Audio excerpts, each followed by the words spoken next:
falling, falling into the house of... No, sorry. Sorry. If you've ever watched Sid and Marty Krofft stuff from the 70s, it will change your life. I suggest you go and look up the intro for a TV show called Lidsville. It will hurt you. So we have made it to prehistoric. That is awesome. So what I've learned is that the Retron 5's memory card thing can be kind of a pain, but now we have this, so we're all good. We're somewhere that can be done. Yeah, what a ride. I think I'm going to be sick. That's pretty normal. Let's get Olaf first. If I remember correctly. Okay, he needs to... Yeah, we need to take him up here.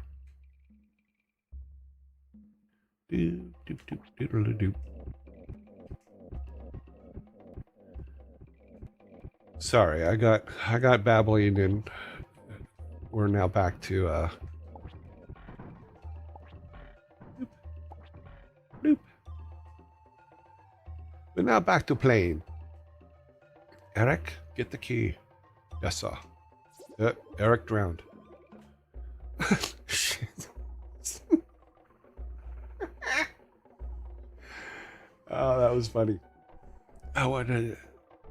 Does that constitute a ban from forgetting? I don't know. Like I said, I don't know the complete rules of Twitch yet. Give up. Yes. Let's bring Eric back. Thor, bring back Eric. Thank you.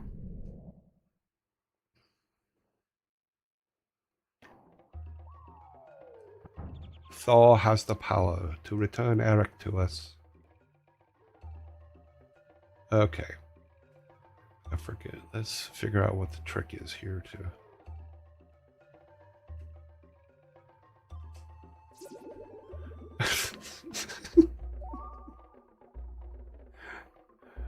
Oh my god, I'm so stupid. Give up, yes. Thor, once again, can we have Eric back?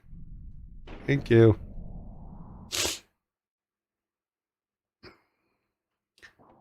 I'm thinking I probably have to go from the other side, if I remember correctly. It's been, like I said, it's been many years since I made this thing. Doop, doop, doop. Yeah, I think it's a bash it from the other side. I think it's the trick. Boop, boop.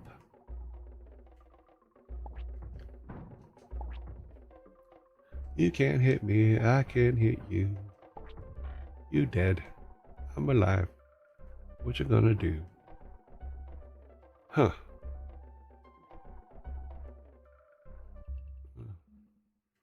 Ah! Oh, run away!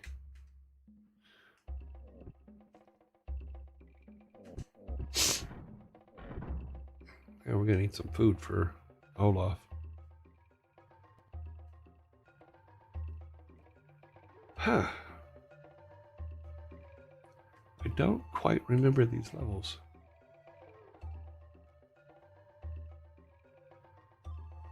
I'm pretty sure, though, that it's a way to go from this side, not that side. Up, let's get up, get up, get up.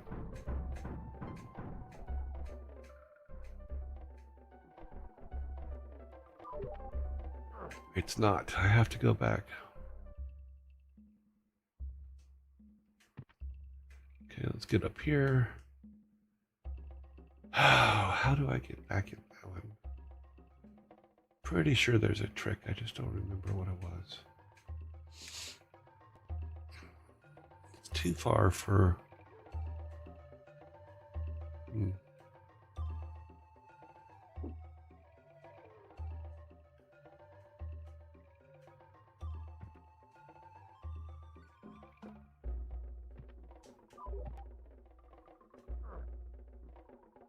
Oh, damn. Good old lost Vikings.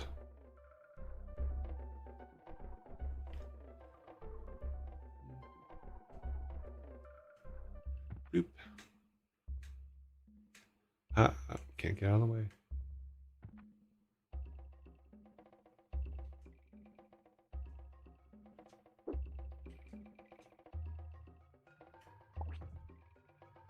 I'm pretty much messing up this level because I don't remember how to get that key.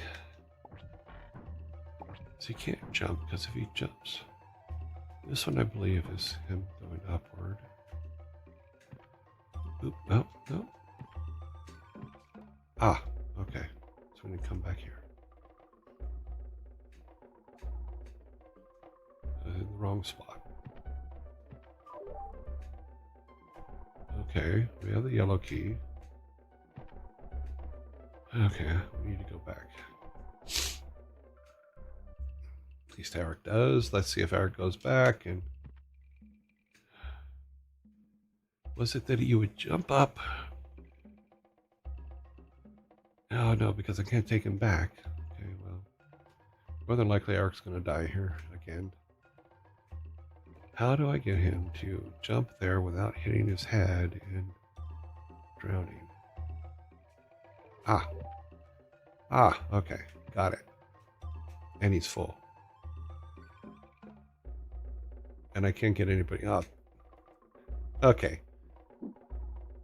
That's a bug that we never caught. Eric's inventory is full. However, he can't hand anything off to anybody, I don't think, because they're not close enough. Yeah, they're not close enough. I can't get them close enough because they've already jumped down into this hole and neither one of them can jump up or climb. So, look who's stupid now. Yeah, me. I'm the one that did it wrong. I screwed it up. I left them to die. I'm going to have to restart this level. Misspell. No worries on the name misspelling. It was just funny. I don't hold that against anybody. It just cracks me up. Okay. So we need to restart this level. Give up, yes. Because I jumped wrong in the first place. So now I will jump right. Come on, Eric. We're going to do this first. We got to get that. We're going to jump into that. We're going to get the super bomb. We're going to jump back out. We're going to jump back across. Okay. Now we can bring everybody down. Come on. Get up here. Block them. Get some block 'em sock'ems. Yep. It's got to be low enough. Bink. Bink.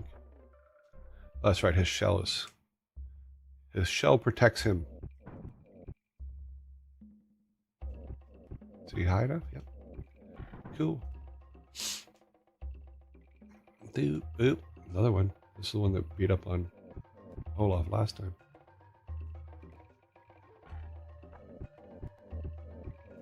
Oh, damn. Ah.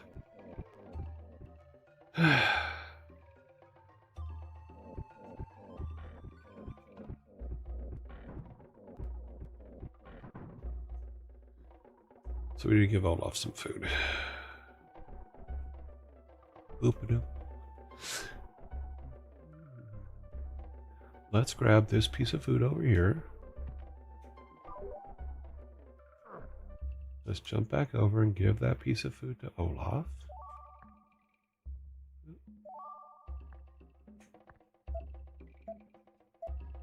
And then Olaf can eat it. And we're good. Okay, bring Olaf down. He needs to come down here and block. So we'll open that up here in a second. That also frees up space so he can get the yellow key.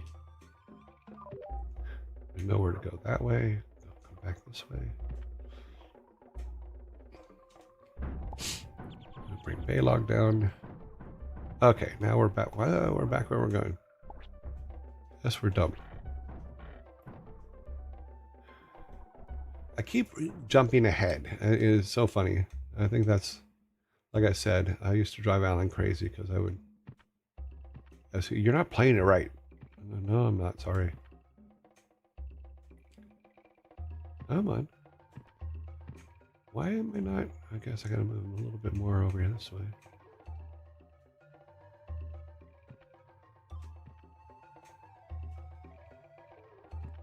I am jumping. I am in the spot. Maybe I'm not. Maybe I need to do it this way a little bit. Nope.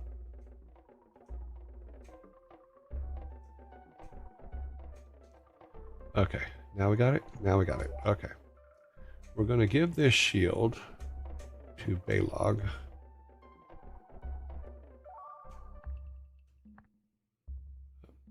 Give that to Balog. Okay. We should be all good now. Okay. Olaf, on your way. Come down to the second row here. Is the snail going to walk off? What's he going to do? Yeah.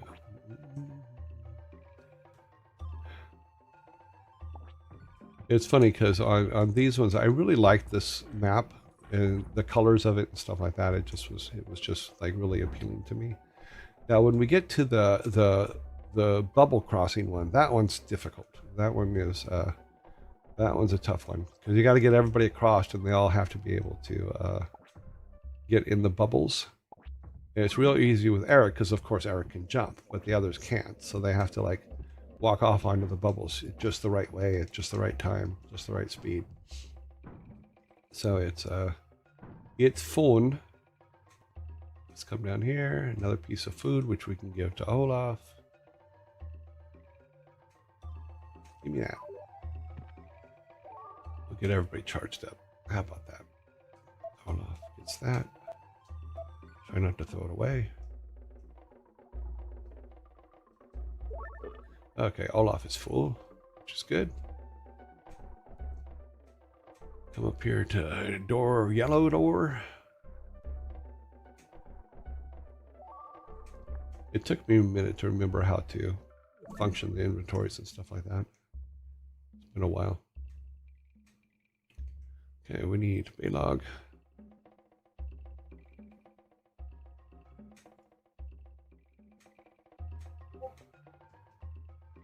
Boop.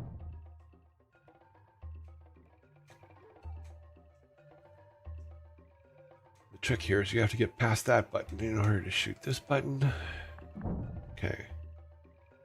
Oh, that's the exit. I didn't realize the exit was that close. We made it. We only died a couple times. Thor only had to bring us back in the last second. Okay, so that is the first. It's nice to be outside again. Those blue lizards were kind of cute. Yeah, when they weren't trying to eat us. Off we go to the next one. Boop, boop, boop. Ah, in the caves. Welcome to the caves. The password is float. Or flot. I before E, except after we. Okay. Let's get it for Olaf. Here we go. Coming up, up. I believe there's a caveman up here, if I remember correctly. Come all the way up here. Yeah, the cavemans are on this level. So this is a good trick when you're playing this game, is you can put your guy there and you can kind of see what's going on. So you know that these guys need to go through the door. But there's a whole bunch of shelves. So he's probably we're gonna float him down, it looks like. But we can take Eric first and grab all this stuff here. So we can grab this tomato and stuff. And this radish. Because apparently Vikings likes tomatoes and radishes. But I believe this is the Olaf floats down and has to grab the blue key to open this up so these guys can get in. Yeah, so we put up his thing. He's a flying machine. And now he's dead because I screwed up. I got greedy for a steak.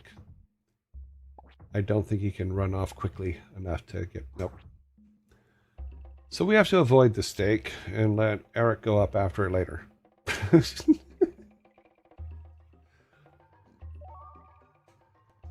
Thor, would you mind bringing Olaf back for us? Thank you. So let's try this again. Let's start simple. Olaf goes up, Olaf comes down. And hopefully we'll be able to see where the key is and see if he can get to it. Or if we have to do some snazzy stuff. Okay, we can go to that shelf. Okay, now we can step off here. Ah, there's the key. All right, we did it. We're amazing. I mentioned we're amazing. We did that. Right there. Okay, so that brings it, but we still need Eric to go up here. We need him to get this guy. We need him to get this guy. We need him not to die. We need him to now eat that guy so that he can get this guy. And then we'll have another guy get that guy. And here we go. Now I'm trying to remember if jumping him over there is a good idea or not. Let's do this. Let's move Olaf over here so we can get a good look at if he jumps. Can he? No, because he'll die. Yeah, he'll lose a point. Oh, we're not going to do that. Oops.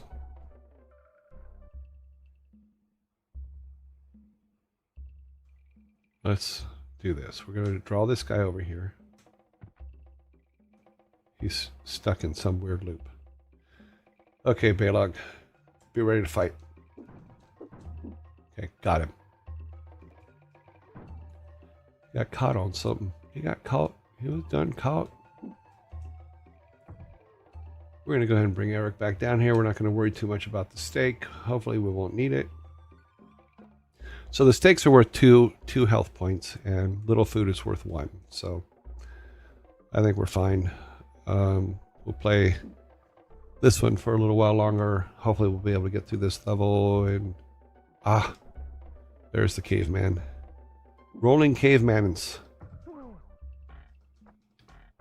who only get hurt if you hit them while they're not caveman rolling. Come on. Okay. Forgot about that.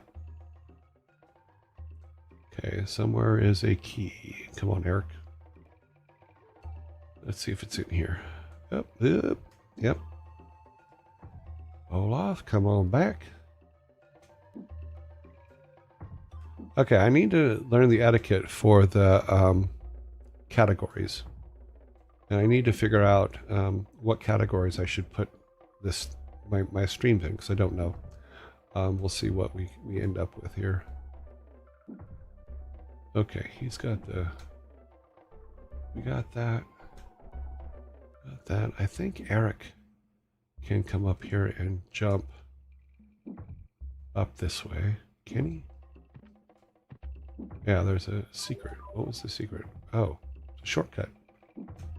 Eric needs a shortcut. Wow, forgot about that one.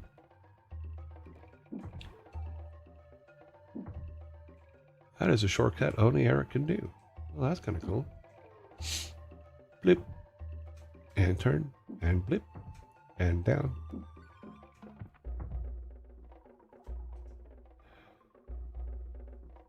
Well, luckily, Olaf has the key. It'd be funny if Eric had the key, because then I'd have to bring him all the way back. Bloop. Bloop.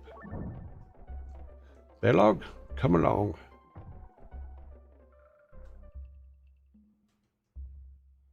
Just get him to the right. Yeah, everybody keeps moving right until we move left. You go back over there. Aha. Log, come on up. Son, I need your help.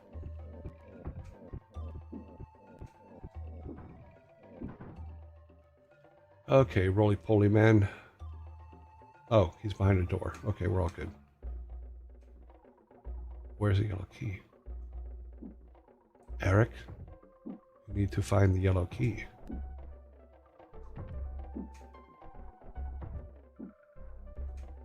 Dude, where did I see?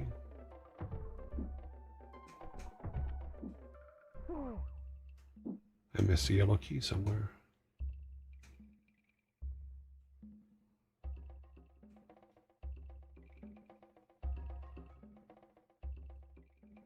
It's not in the inventory. Wait a minute. Is this can be? No. I'm trying to remember if I have to use the fire arrow on the door instead of a key. So I just don't remember. So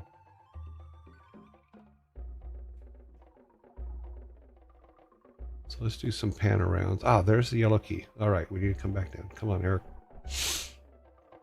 It's one of those jump high, jump highs. Get on Eric's back and jump high. Or get Eric on Olaf's back and jump high. Woot! Luckily we're behind the door. So Eric. Well, that's right, there's no double jumps. Let's do this. Okay, got it. We got the key. We got the key. We can bring everybody up now. And then we can die. Bring Olaf down so he can block because there is a caveman. Back to Eric, who needs to eat the food that he has.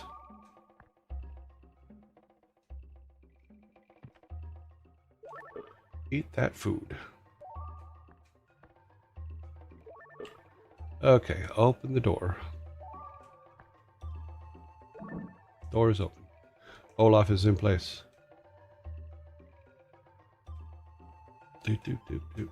Caveman coming. Balog, come forth. Leave enough room for him to knock Olaf back, because he will.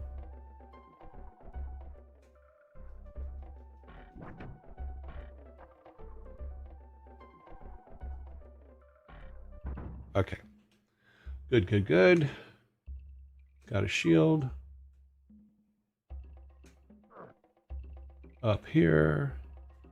What's on the next little level here? Okay, Olaf, you're the guard. Get up there and find out. Let's find out. Is it the exit? I don't think we're at the exit yet. No. We got snails to deal with. It was snails, Roxanne. Snails.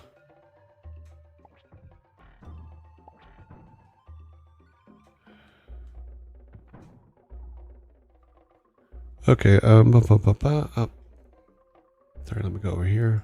Sorry guys, I'm just getting distracted actually playing. Just saw your stream now, I just been thrilled. Okay. Nothing ends with a question mark, so I can continue going. Okay. So we need to get them both on the same side, and there we go. They're both on the same side. Balog, come help your brother.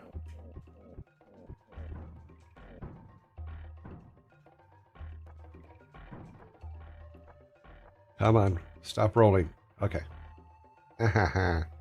Caveman down. Ah, we're at the exit. Come along. Come along, Eric. We have reached the exit of yet another fine level. Brought to you by Silicon and Synapse. We aim to please, so please aim. Exit, Eric. Come on. Baylog. Who are those weird looking guys? I don't know, but did you check out their hairdos? And people say we need haircuts. Vikings never need haircuts. Okay, game. Okay, here's where we left off yesterday. And we are checking no questions right now. Haven't bored people completely to death yet. We're all good. Okay. Doot, doot, doot, doodle, doot. Okay.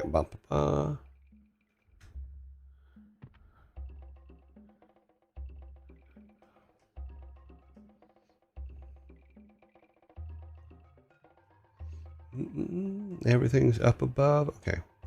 Come here, Eric. Oh, pushed the wrong button. Boom. Steak. I got steak. I think this is... Oh, yeah. Okay, I think he stays up just enough. Ah. Bum, bum, bum, bum, bum. Yeah, we used to have a whole lot of fun sitting around thinking up things for the Lost Vikings to do. And thinking up the characters and the different monsters and stuff. Ah, come on. I gotta lure him in. Here he comes. Come on, stop rolling. Beep. Bam. Boop. I hope that, do you plan on collaborating with your son and streaming like you did that Friday? You know, I don't know. Thor and I haven't talked about it, so I don't know. But, well, we're going to kind of probably play it by ear. You know? Sometimes it's good to not to have a plan. You know, even when you're designing games and stuff like that, some of your best ideas come when you're not thinking about it. You know, when you're not going, oh, what am I going to do today? I'm going to go and create X number of things today. And that never works out because you never create X number of things. You create Y number of things. And then all you do is end up getting yourself down because you haven't succeeded at whatever weird promise you promise yourself you get done. You're going to get done what you get done. And okay, not sure if this was asked before, but have you considered joining Game Jam like Thor's, for example? No, I have not. My way of looking at game jams and things like that is for people who want to learn how to do things. I think that if us old timers get involved in it, we'll just take it over. It's just the way we are. It's like, oh, okay, my idea is better. We're going to do my idea. We need to really let it be open up and let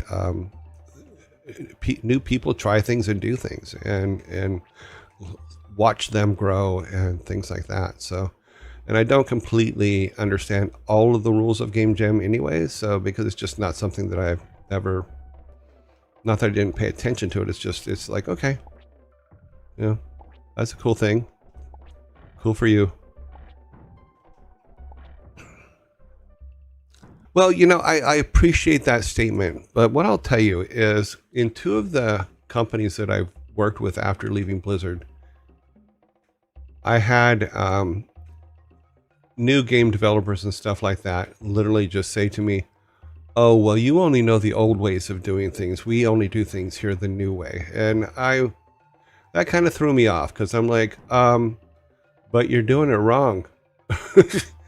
So I would, because I'm the pain in the ass that I am, I would go back at my desk and do it the old way and have it done while they were still trying to figure out what the hell they wanted to do. So, you know, the old way is, it has its promises. You know, also, I don't care where the education comes from. It could be someone who's new at it. It could be something old at it. I don't care. if the idea works, use it. If you're going to get through what it is you need to get through, then why are you arguing new way, old way? You know?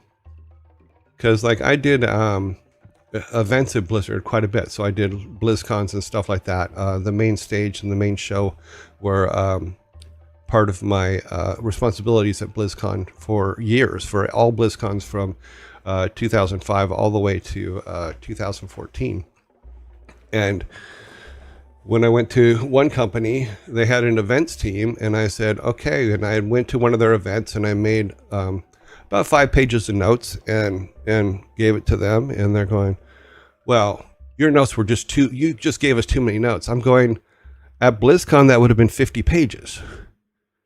You know, because at the end of every BlizzCon, we would sit down and say, okay, what went wrong? What can we improve? What could be better next time? That's just what you do. And they didn't want to, they thought that I was attacking them. I'm like, no, this is how you review what you've just done so you can make it better. You know, also knowing what people think about it, you should always be for.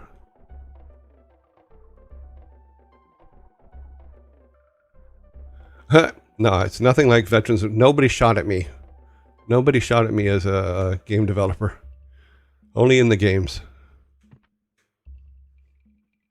I would never put game development up against real veterans. I'm only guilty of keeping breathing. I just keep breathing. Okay, I don't remember setting this up this way, but I don't like jumping blindly into something. Oh, there's the exit. Oh, that means I gotta come up here.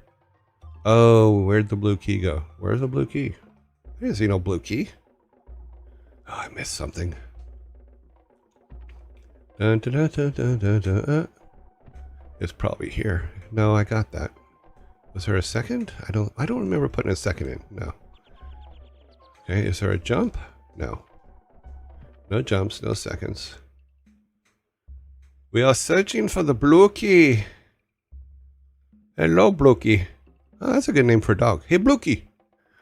I was explaining to someone that if you click on someone's name. Oh, okay. Sorry. They were just explaining that they were saying click on someone's name, not for me particularly to do click on a random link. What was the major bugs you faced when you made the biggest bugs was the fact that, and Alan talked about it a little bit in the 20-year anniversary video that we did, is that the manuals for how to make Super Nintendo games from Nintendo were all in Japanese. So, why do you wear such a funny looking costume? I am a Viking. Of course you are. Well, you are on private property, Viking. You must leave at once. Tell me the way and I will be gone.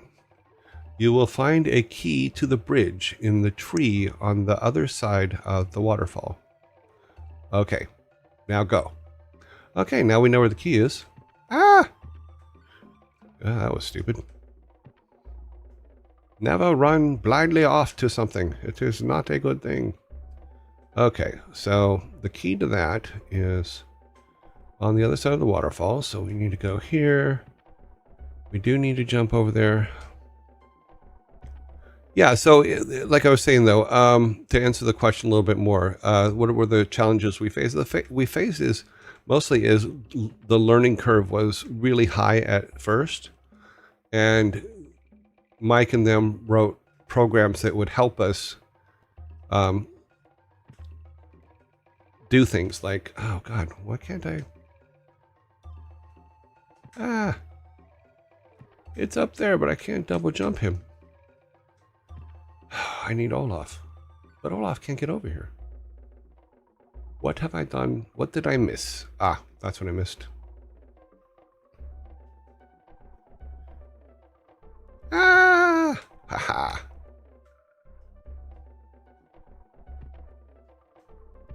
There's the blue key, but we can't get it because he's carrying too much stuff. Give that to Olaf. Give another one to Olaf. My Olaf is not a snowman. He is not a snowman.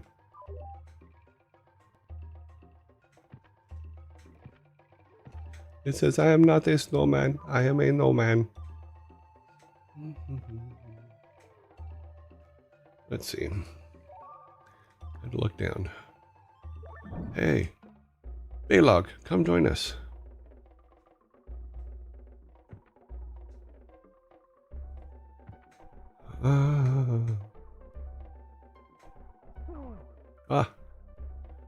Okay, yeah, he'll live.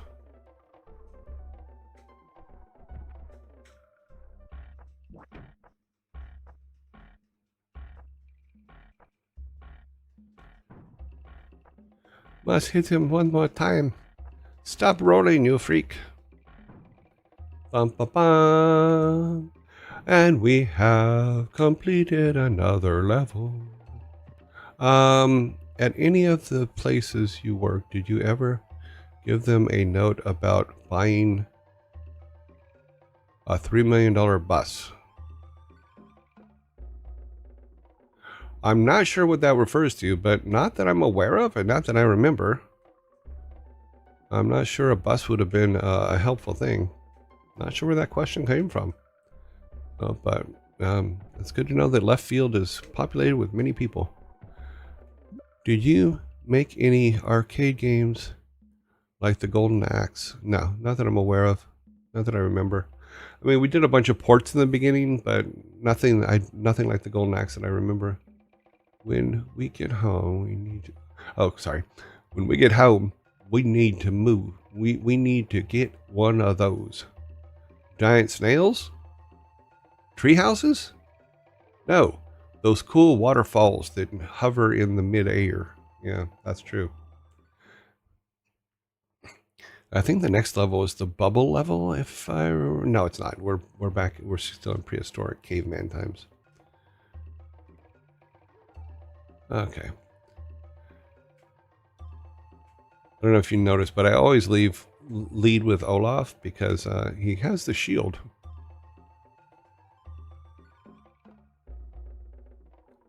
Eric is more of a, is it clear? Okay, let's go get him. Yeah. I thought there was a...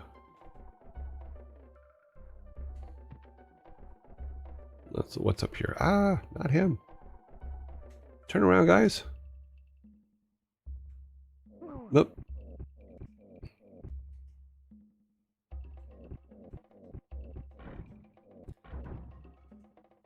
Sorry, Olaf. Okay.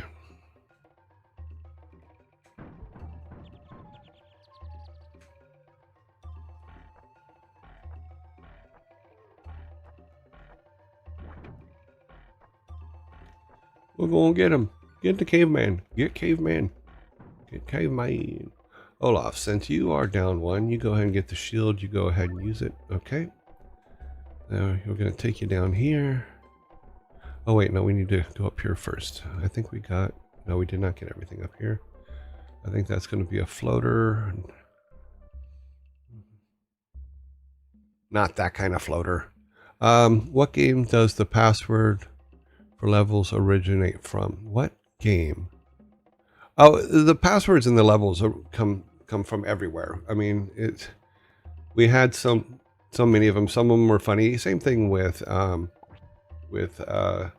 cheat codes and stuff like that in like World of War or in Warcraft and stuff like that, you know, which we use for testing and things like that. So like I believe that one of the ones that was in Warcraft 1 was there could be only one, which gave you God mode.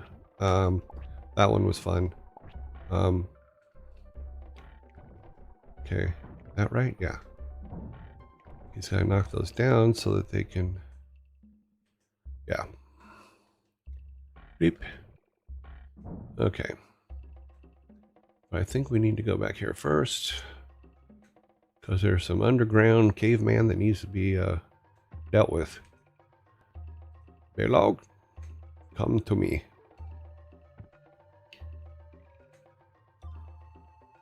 Yeah, the funny part about like even laying out all these levels was being able to make it look random without making it with very few actual different tiles.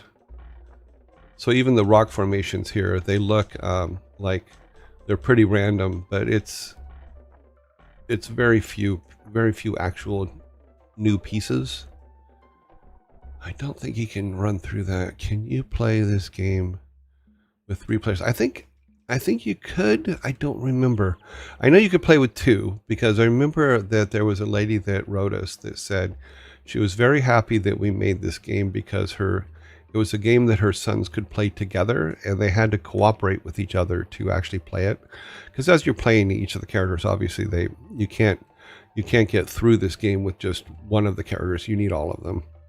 And oh, this one's gonna be tough. So yeah, I bet Blizzard had tons of unreally small and large side projects. I've said before that my favorite game that was never released was Warcraft Adventures. I really liked it. It was just, I really liked adventure games at the time, and it was just fun. And the fact that Clancy Brown from Highlander fame and Carnival fame was the voice for Thrall was great because his voice worked so well with it, you know, but it worked well with it because Metzen was the original Thrall and had the same kind of voice. And Metzen, I believe, is still Thrall to this day. But that was cool, and all of the orcs in the adventure game were the voices of the original Transformers, and that was fun too. So you would hear Optimus Prime as an orc and all the other guys as orcs. It was really cool stuff. Wow, why am I not? What the hell? Okay, thank you. I'm sorry, but my Nintendo controller power is not as good as it used to be. Okay, drop down. Okay, well, let's get him down here. And then get him down here. Ah! Run, Olaf, run! Eat your tomato. Thank you. Let's go with Olaf. Okay, yeah, we're good.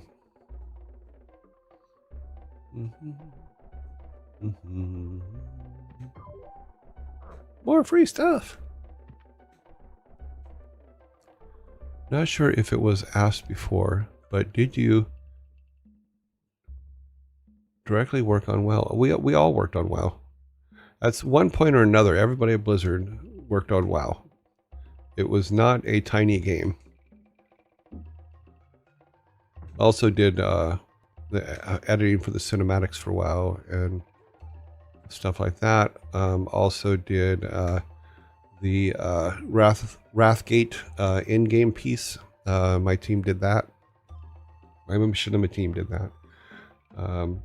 Gave suggestions on things, events and things like that, as always, because Blizzard was really good at the time of taking ideas from everywhere, and everybody's voice was heard. May not have always been agreed with, but it was always heard, so that was always fun. Yeah, so there's a lot of good things going on. What's the favorite cinematic you worked on? Okay, what is the favorite cinematic I worked on? I think I'm trying to remember the one that stands out in my mind, and it's really old. It's from Warcraft 2. It's the Warcraft 2 intro. And the reason it's my favorite was oh wow, we're gonna get in big trouble there. The reason it's my favorite is because there's 2 of them. There are 2 versions of that cinematic. There's the one that was in the original game, and then there is the one that's in the Battle Chest version. And what had happened was when we made the original, I had a 386, and all the 3D stuff was done on that 386. And it took forever to render, and they were tiny. They weren't rendered in high res like they are now, like they were later, but the original Warcraft ones were 320 by 240 in size, and we rendered all the frames out and then put them together and then animated them. I think is FLCs, I believe is what they were. You know, but when it came time to do the intro for Warcraft 2 for the Battle Chest edition, they bought me a 486 with a P90 processor, which was the fastest computer I'd ever seen at that time, which is not even close to what we have now. I mean, it's like my watch compared to my computer now. But I had this idea of the one thing that always bothered me about the intro was when the camera comes up over the wall of the castle and you see the orc armada coming in the ships, it always seemed very light to me for those ships. So I was re-rendering the intro at 480 by whatever it was. I was re-rendering the intro in a higher resolution. So I had bumped up all the texture maps. I did everything, fixed everything, run through, and I put a test together to see how long it was going to take to render, because we were looking literally at 10 hours a frame on the 386s for the original. So I'm like, I wasn't expecting any big thing, but I needed to do a test so I could figure out how much time it was going to take to render everything. So I put the test in, and I queued up in 3D Studio, not the later one, but the original one. I queued up all of the cinematics just to do a test. And I went to lunch. And I came back, and all of them were done. And I'm like, oh my God, all that rendered in an hour? All those frames at the higher resolution? So then that got me thinking, it's like, okay, what would I fix if I had the chance to fix something, since I had time now? Because I had a couple of weeks to do this, and my first test was like, this is going to be easy to render. So what I did was I looked at that armada coming in from the boats, and I said to myself, I really want it to feel like there's an armada, a real, like they're coming in massive forces. So what I did was I went back to 3D Studio and I copied all the boats and the zeppelins and everything. I made a seppo, and I put them in there 6 times. So in the Battle Chest edition, when you come up over the wall, there's 6 times more boats, zeppelins, orcs coming at you, you know, and never told anybody, just changed it, you know, got put in. And my understanding was at one time, like a week or so later, Alan and Ron were in Alan's office and they're looking at the cinematics, and Alan goes, there's more boats in there. And Ron goes, there's no boats in there. There's no more boats in there. Who would put more boats in there? And he goes, Joy Ray would. And he walked out of his office because my desk was outside his office. He goes, more boats? I go, yeah, more boats. He goes, okay. But that's always made that particular cinematic very special to me, because I put more boats in and it looked really a lot cooler. It actually looked threatening. So, yeah, I did. How did you make art for the game? Was it just with the computer and mouse? Yeah, most of the art for all the games were done with computer and mouse. I mean, there were concept arts and drawings and stuff like that Sam and them would do, because they were amazing artists. And then those would be handed off to a modeler who would build them in 3D. And then that would be handed to the texture mapist who would make all the armor and all that other stuff. So yeah, computers were mostly used for everything. We didn't put hand-drawn stuff into anything but the website and showing off and stuff like that. But yeah, hopefully I answered the question on the cinematic. How long would it take to do that? Let's say you make one breastplate. Well, it depends on how good you are at building 3D models. If it's just for like a small game and stuff like that, you have one artist that does it all. You know, they build the model, they texture map it, They render it out, or they hand it to you. You can then do conversions to Unity or whatever. It depends on what modeling program you're using. But yeah, it's one person can do that. I remember when Blender was new, back when it was attached quite a bit to the Amiga, way back when. But I haven't used Blender in forever. I usually use what used to be 3D Studio. I believe it's called Miro now, or Miro something else. It's called something else now. But I haven't built any 3D models in a long time. I've heard that nowadays you do a full cinematic and then throw it away afterwards. So next time you'd have... No, I mean, I'm going to try to interpret this correctly. So yes, when you build a model, you have that model forever. You know, just because you throw the cinematic idea away or stuff like that, you still have those models, you still have those texture maps, and you can use them anywhere. You can use them background characters, you can use them later for other things, or you can use them for bases for new modelers and stuff to upgrade and make better. You know, I don't know anybody that throws a full cinematic away. Unless they're throwing it away from a game that got canceled. But I don't think people build full cinematics just to throw them away, just to keep the models.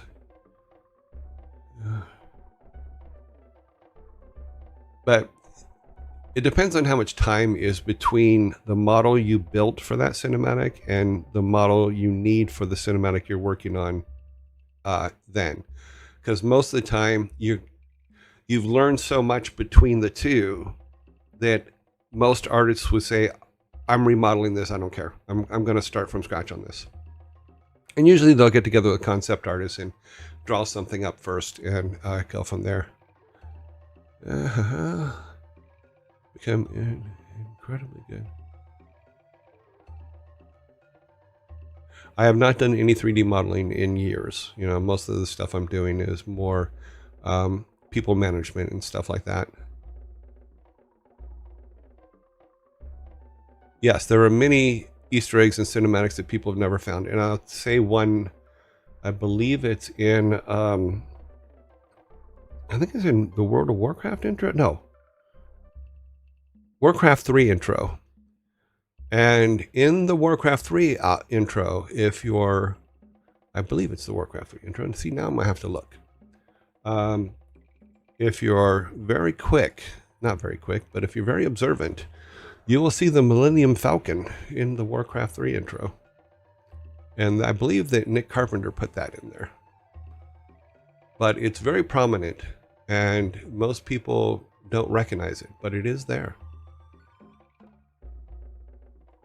But I think that one was a Nick Carpenter addition. Let me look on YouTube and see real quick. We'll get back to the Vikings here in a second. Let me see if I got the right one.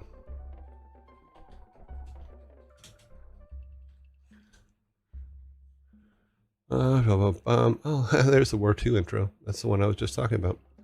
Warcraft 3 intro. Where are you at? Bum, bum, bum, bum, bum, bum, bum. It's funny. I put Warcraft 3. Oh, that's because I put Warcraft 2 intro. Because I'm dumbass. My finger don't stutter. Yeah, let me look here. Doop, doop, boop, boop, boop, boop. Come on, where you at? Pretty sure this is the right one. Yes. If you go to the Warcraft 3 intro at 1 minute 46 seconds, you will see the Millennium Falcon.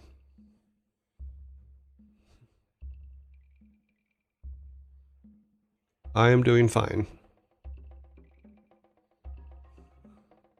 Okay, back to our Vikings here. Are you guys holding up okay? I'm having a terrible time. Not me. I haven't even got to clobber so many. Not me. I haven't even got to clobber so many cool monsters. That's not even English. What time? Yeah, okay. We're still good on time. We'll go to this next level. Leveling up. Olaf, lead the way.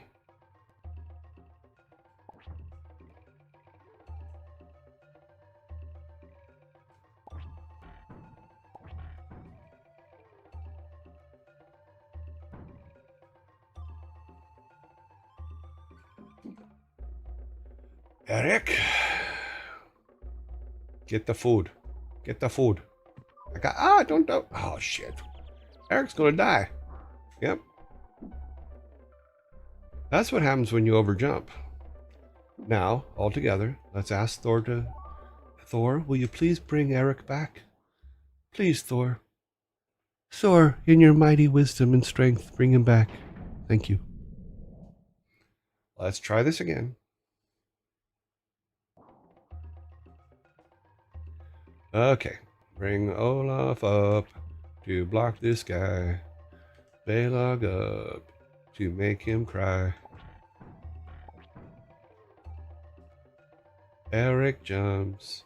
We don't know why. If he goes too far, we're going to sigh. Beep. Is there something up here? Yeah, there might be. Nope, nothing up there. Eric, bash the wall.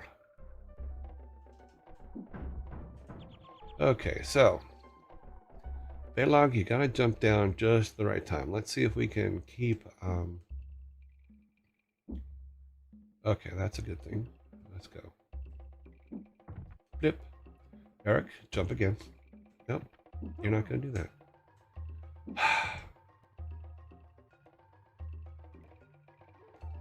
I shall come back for the shield. Because Eric is going to need it, because he's going to die if we don't. Okay, so let's take Balog and put him here. Because we don't want to activate the monster that's up on top of the hill yet. Now let's go here and do this.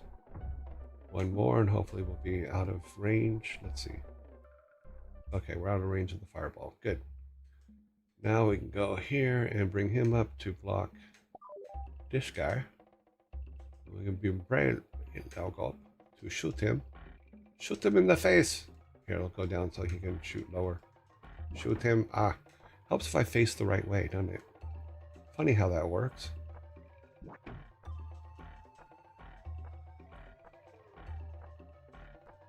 But Olaf has the red key.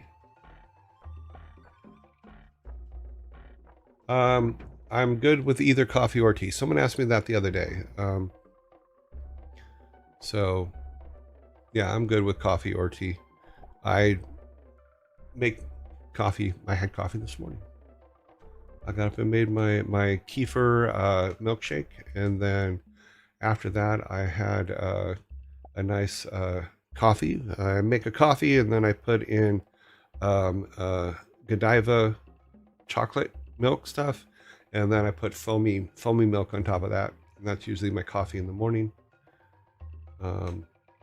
But yeah, I drink both. I drink more tea when I'm in the UK because it's just more prevalent, and that's what you do. Sounds yummy. It is good. I mean, mix it all together, and it makes a pretty good coffee mocha, which is my coffee of choice.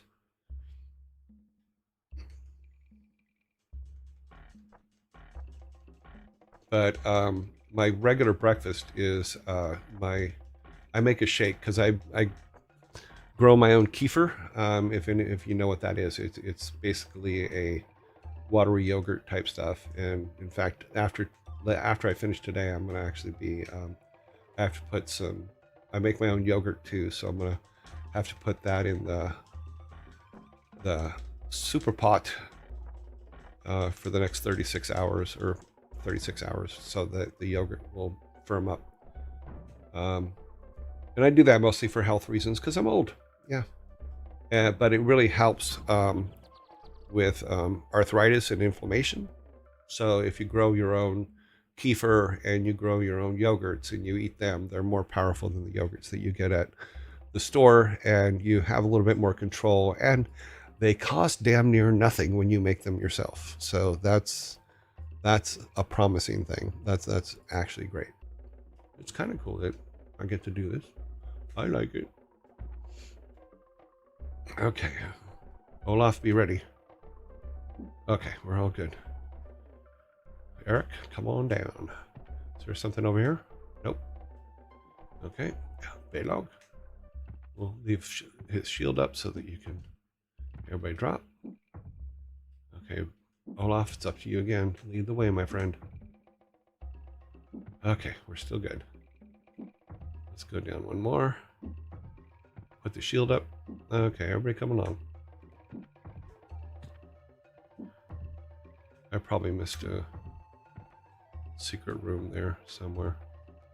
May have. Ah! I hate blind drop-offs. What am I dropping into? I can't tell you. Okay, we're good. Oh. Something's over there. Go block him. Snail Patrol.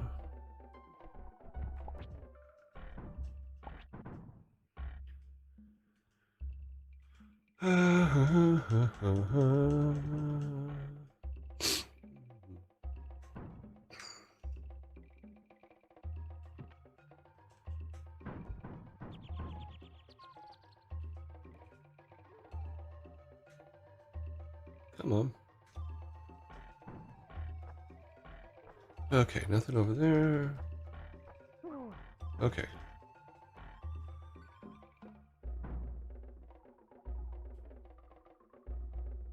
If you want to keep the original style, like Lost Vikings, these Lost Vikings, they're, God, are they 32 by 32s or are they 48 by 48s? One or the other. I'll have to get them next to a solid block in the spaceship, but I can to remember what size they actually are. We need Eric to get that food. Get that food, Eric. Now eat it. Okay. I'm pretty sure they're 32 by 32s. But I could probably just stand here and count pixels, but so it's a good thing. Ah, the bubble level. I knew it was here somewhere. I didn't miss something. How do you get the name Yearjoy? As I explained yesterday, my real first name is Joey Ray. Yearjoy is an anagram of Joey Ray. What thing are you most proud of introducing to a game but got very little attention from the player's base? Oh.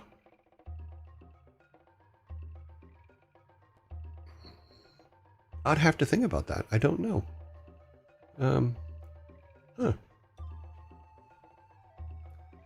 What comes to mind is campfires. Why, what was it about the campfires in WoW originally? Oh, there was something. I had this idea about campfires before they put in the location system so you could find your friends within WoW. I had this idea that if you had a campfire, you could use different herbs to cause different colored smoke to go up in the air so that your friends could find you. But then in the mapping system, they built the whole thing, and my idea was silly, but I liked it. I wanted to make campfires like do something. I wanted them to have not just I'm sitting at the campfire. Okay, let's see what happens if we walk Olaf onto the bubble. He missed it. Okay, well, what I'm going to do is I'm going to use Eric to do some exploring. Let's explore. He missed it. I am stupid. Look, let's answer some questions so I can at least feel smart. I'll probably end up repeating things a lot. Yeah, I'm repeating things a lot, but that's okay. I like all kinds of music. It depends mostly on what I'm doing. Like if I'm learning something new, I'll listen to Baroque music and things like that. So a lot of Handel and things like that. If I'm listening to music just to listen to it, you know, my high school was in the 70s, so I always joke that we had 10 bands and 5 drugs. So I'll listen to those things. Like I really love Ozzy, and being able to meet him at BlizzCon and work with him at BlizzCon was one of the highlights of my life. There is a picture of him and I together before he went on stage somewhere. But when I was in high school, Black Sabbath was like way up there, you know. And I'm just like, oh my God, these guys are amazing. Let's see if we can get Thor to bring everybody back here since I killed them.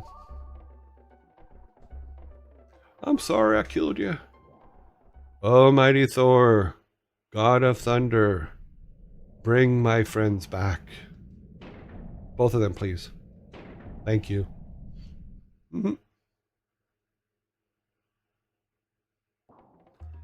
Okay, let's try not to die. See, that's why I remembered the bubble level, because the bubbles are really hard, because you got to hit them just right to get into them. And they don't cooperate. But really good game mechanic. Really liked it.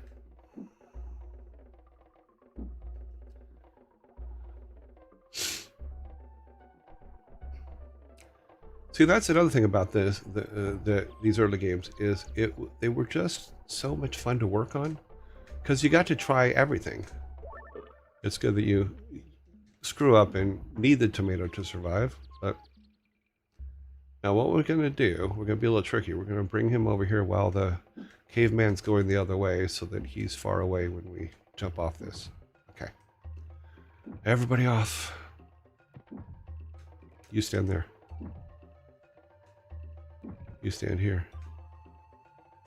Olaf. 1, 2, 3, 1, 2, 3, boop. 1, 2, 3, boop. Okay. Far enough to where he is deactivated. Now we can take Olaf and come this way. And we can grab Belong. Come on. I'm going to shoot you in the face. One more time. Come on. Come on. Ah. Eric, you get the key this time. Thank you. Did you ever do any games on the Commodore 64? No, I did not write games on the Commodore 64. I did try, but you had to use BASIC, and it was a Commodore 64 with a cassette tape for the drive was a cassette tape. And learning BASIC on that was a huge pain, you know, but we tried. I mean, I tried, but nothing ever really came out of it. And I got into game development after I stopped playing on my Commodore 64. So,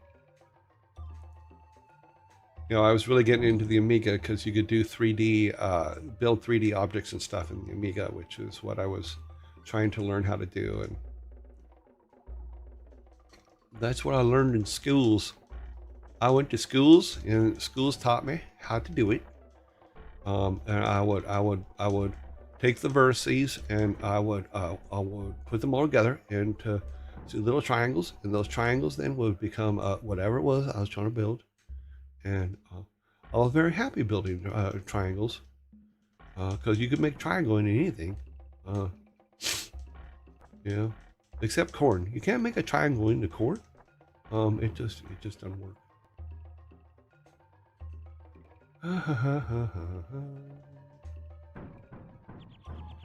You realize that I'm going to get to the bubbles, and I'm going to die again. As long as everybody's aware that that is pretty much what's going to happen, we should be okay. Because the timing on the bubbles is real difficult. And there's a level coming up that you have to go from bubble to bubble all the way across the screen, and it's going to be rough. We're probably going to have to do that one a couple times. Let's get rid of Snail Boy. Oh, Snail Boy! I shot that snail in the face. Okay, let's bring Eric up. Let's put him here. Now we got a bit of a problem. Let's run. No, wrong one. Okay. I'm gonna try to run from him and then do him here. Okay, good. We're all good. Shoot him in the feet. A shot under the car at his feet.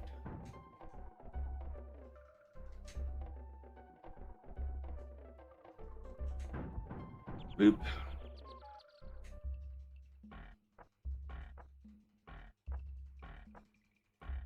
Come on. Hurry up before you get too close and put Baylog in a stretcher. Gotcha. Who needs the food? Oh, nobody needs food. Eric, just grab it. We'll get it later. We'll use it later. Okay. Baylog, you're going to go first.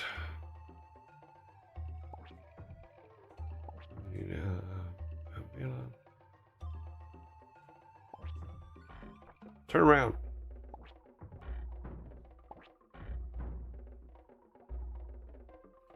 Okay. Olaf, we're going to work on some timing here. Now. Ah! Ha ha ha ha ha! I got a little bit of adrenaline rush on that one. That was funny. Now we're not going to go all the way to the top. We're just going to go to this one. Let's see what's on this one. Okay, we're all good. Everybody be safe if they get here. Okay. Yeah, the bubbles are a little bit hard. Let me move this forward.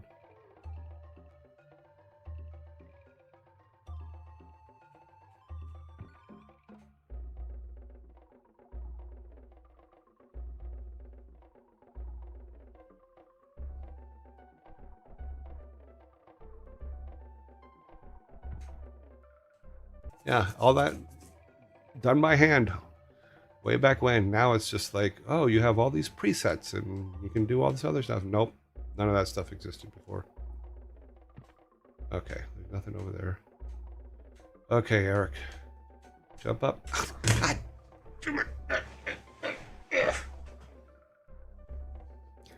Let's go back to questions. Badly worded. Sorry about that. Did you have to lay out vertices one by one and define connections manually? Yes. What was the first 3D art object you made? And what were the challenges? The first 3D I had ever done was on an Amiga 500 using a program called Sculpt 4D. And it was for a class in college. I mean, do I have to reload the software every time to get it to work? Almighty Thor, God of Thunder, please bring my friend Eric back. Thank you.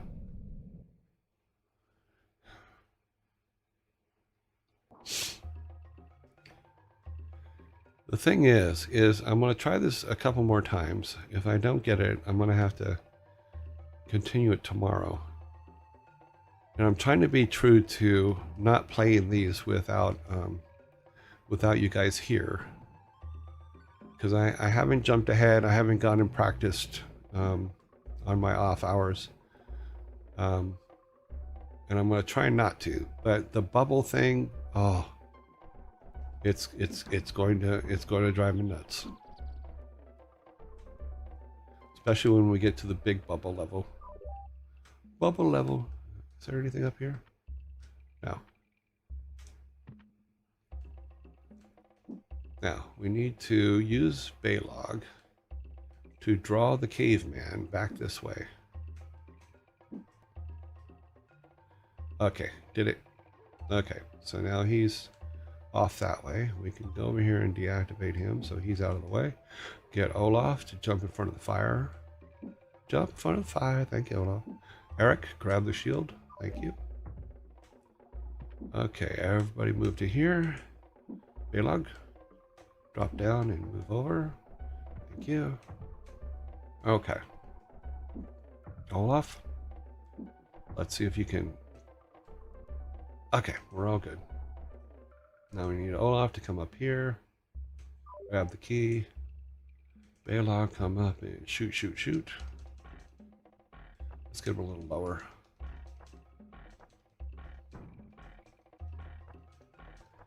I'm shooting at the caveman while he's dancing. Step, step, step. Open that. Step, step, step. Belong.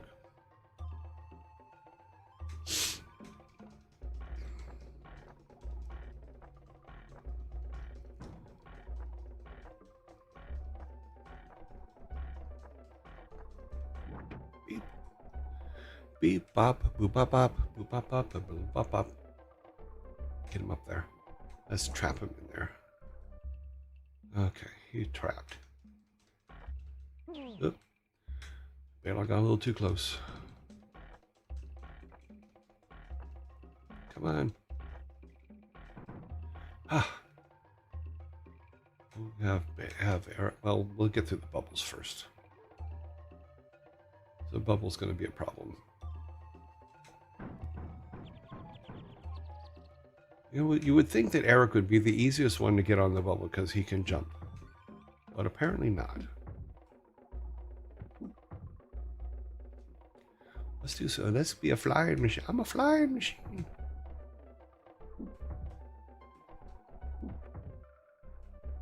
Bloop. Snail. You would say to yourself, Eric, you're a runner-jumper. Why can you not jump onto a flying bubble?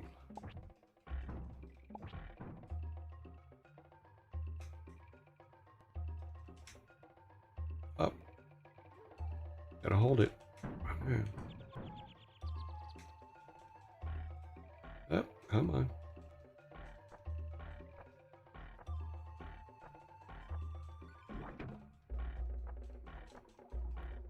Come on, before it gets too close. Got him. Okay, Baylog needs the food, so he can have it. Alright, here we go. Nope, not yet. Oh, shit. I'm smirt. SMRT, smirt.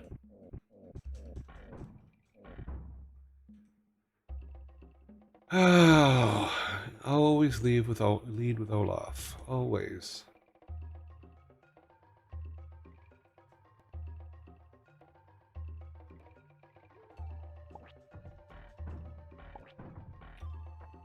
Okay, so if we slow float onto it.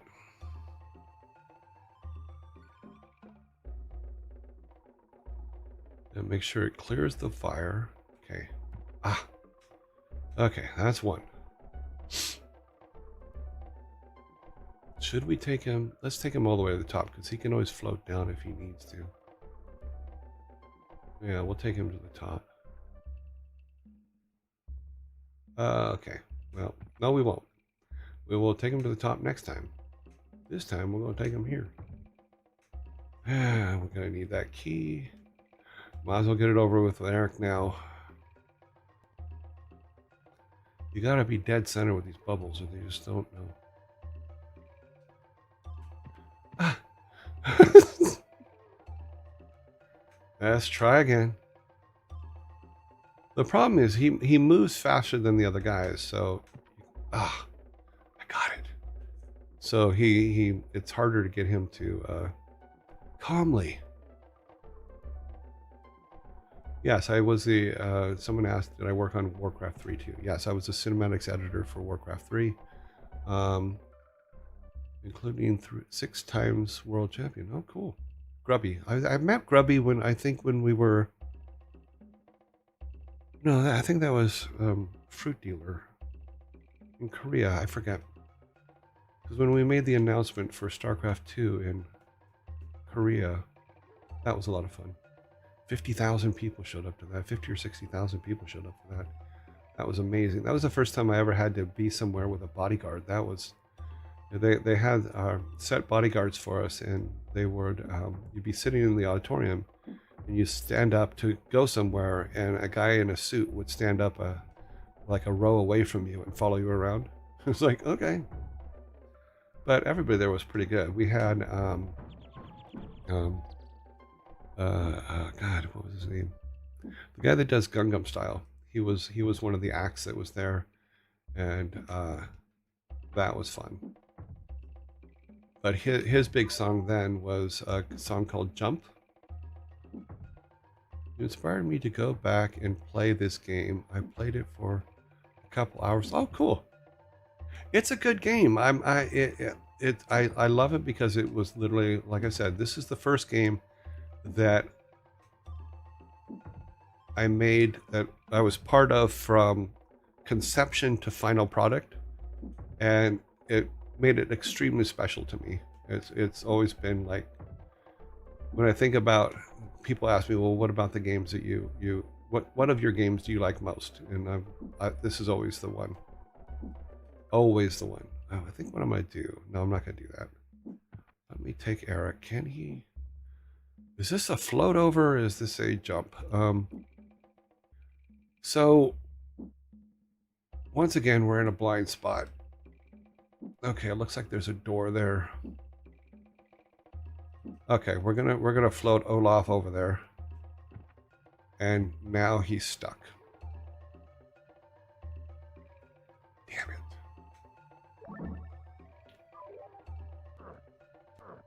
He can't get out.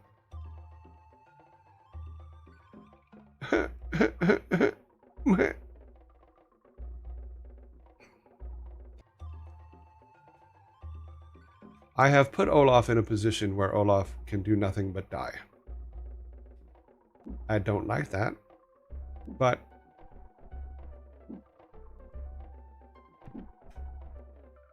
yes, I can practice the jump. I mean, the jump's easy. Boom. And then he can come back. But Olaf can't do that. So it's just me being stupid. I will endeavor to move on. Well, how much time do we have? A half hour. Okay, let's go back and, well, we have to kill Olaf. Sorry, Olaf. Olaf is off. Oh, mighty Thor, God of all that is, bring Olaf back to us. Okay, we're back. And we're back. Okay, one more time. Let's see what we can do about not messing it up this time.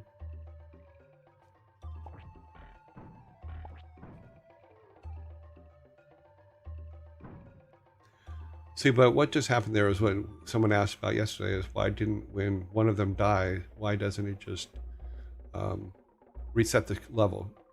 And it's exactly what that was, where the guy suggested, well, practice the jump.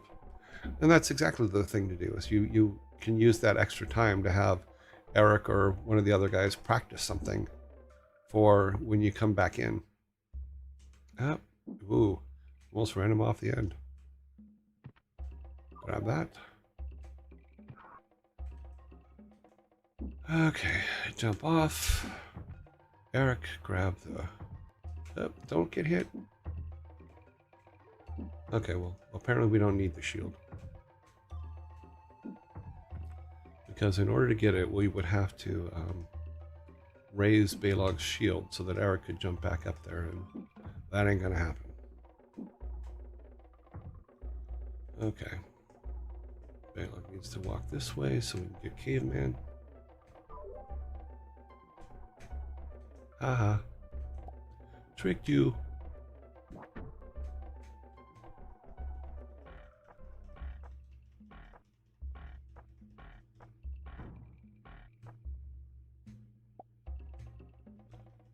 Yep. Well, this is an odd section. I'm just gonna have to run up when he... Come on, Eric. Come on, Balog. Come on, everybody. Thank you. Should have just come up here in the first place.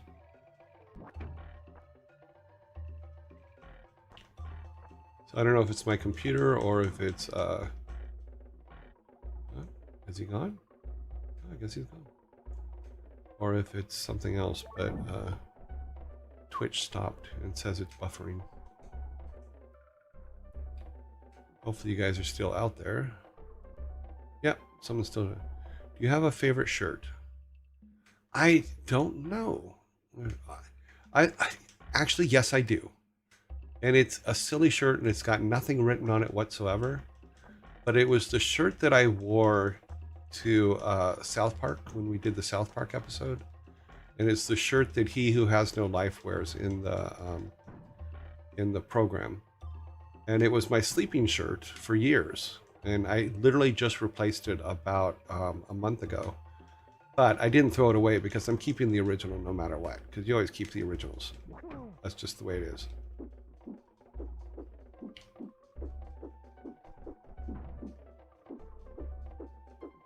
Come on, kill him before he kills you.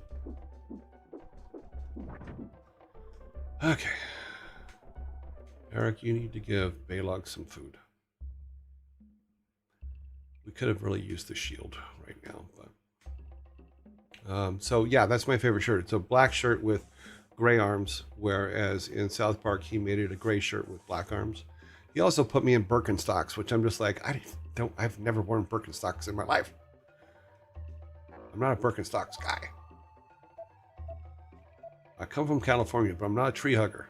Trees don't like being hugged. They don't like it at all. By reading this message, you have given me brief control of your... That's true. And that is kind of the point of a good shirt. Someone wrote, by reading this message, you give me brief control of your mind. Wahaha. No, I have tons of inappropriate shirts. But the one that, like I said, the one that is my favorite shirt is... the South Park shirt, which is just a blank tee, long sleeve tee. But I'm always looking for new ones. But they have to mean something to me. So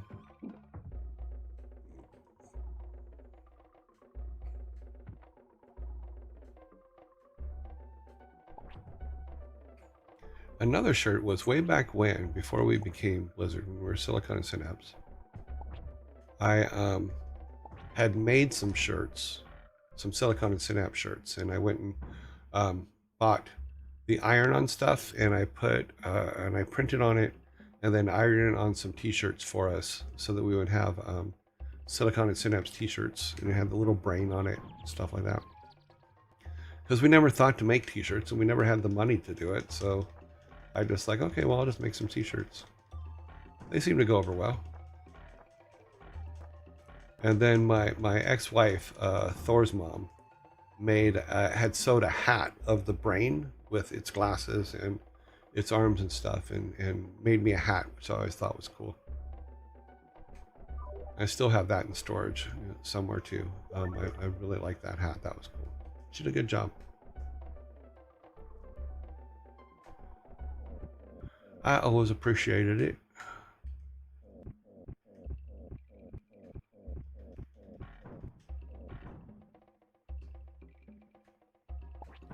Okay, I'm a dumbass. Balog's gonna die because I'm an idiot. Run, Balog. Put your shield down. Thank you. Always walk up with your shield down. It's the right thing to do.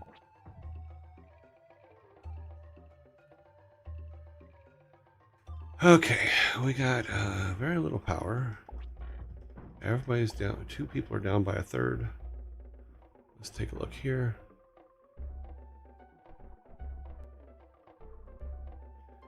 Yeah, I'd have to bring the South Park shirt down. It's hanging up on my bathroom door because that's just where I kept it.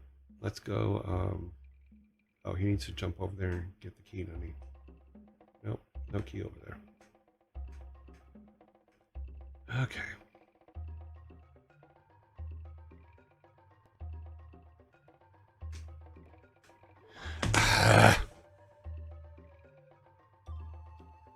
And then he went crazy and killed everybody in the house.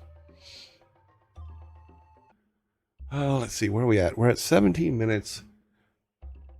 I'm getting too frustrated with the Bubble Boys here, so I'm going to probably stop playing, but we can do some questions if I'm replaying levels, I completely apologize. I did have to replay a couple when we first started because things messed up and the first show didn't get recorded. But yeah, it looks like we're a couple levels back. Oh wait, no, this might be it. Maybe? No. It's been a long time.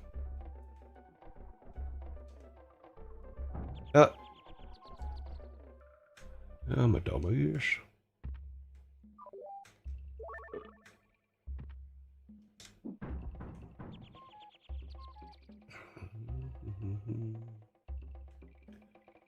Oh, let's see. Let me look over here real quick before we continue. Yeah, open floor plans are always nice. They're tad expensive too. Another thing I did with that house that I loved was it had solar panels. I put because the cost of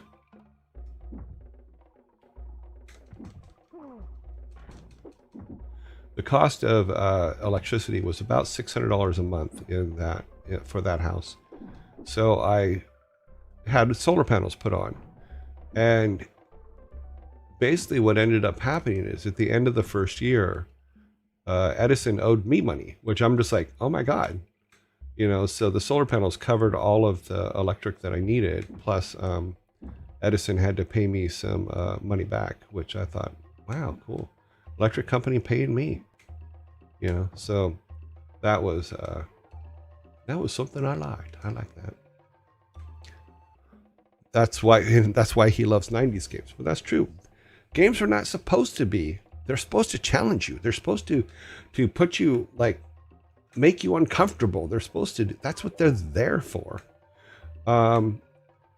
Because life ain't gonna go, oh, I'm gonna make it easy on you. Life doesn't work that way. We're gonna make games that challenge you. Or there was a game that I used to like. It was called The Incredible Machine. And it was literally just puzzles made out of all kinds of stuff. And I don't know if it even exists anymore, but I used to love this game. And all it was basically, if you've ever played the game Mousetrap, it was a bunch of puzzles based on the theory of Mousetrap, which was that you put all kinds of weird shit together, and then at the end you end up solving a puzzle, or moving a balloon to the next level or something like that. It was all, oh shit. And I'm talking and I'm dying.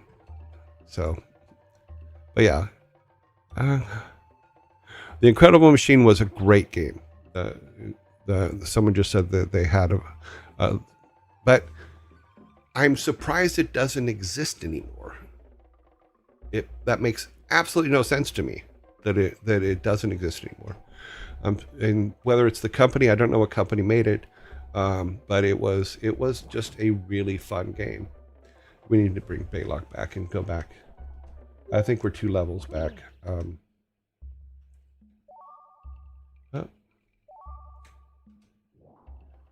Almighty Thor, great and powerful Thor, please bring Baylock back to us. Thank you. Okay. Okay, back to this. And yes, we have determined that we are 1 level behind where we were yesterday. So this one, I thought I wrote down. Okay, well, whatever. We're here. We're here. We're now. We're here. We're now. We're rock and roll. Yep. Come along, Eric. Oh, let it go too quick. Okay. Let's see if he can jump up here without dying. Grab the tomato. 1 tomato, please.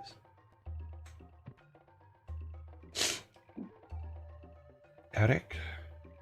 No, we want Baylog. Baylog, come with me. We need to discuss your pay raise. You will not be receiving a pay raise today. We have decided to let you go.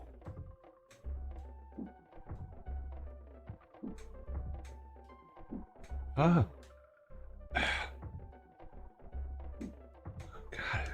I am so stupid sometimes. Eric, give Baylog a tomato. Thank you. Baylog? Or Olaf? Oh, eat the tomato. I meant Olaf.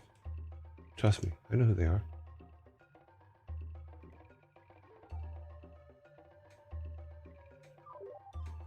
Yeah, the code is bubbles, and I get that, but the problem is that the Retcon 5 control game system does really bizarre stuff and doesn't always let me start at the beginning. It won't bring up the main menu to where I can enter the actual game code. So it looks like I had to start on this level, and it's annoying, but it's there. So I think we're only one level behind. I thought it was going to be quicker than this. I did not expect to die a miserable death.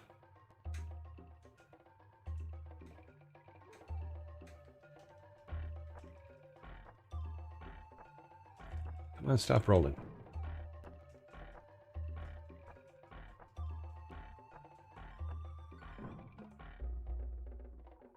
Rocking and a rolling, splishing and splashing over the horizon. What can it be?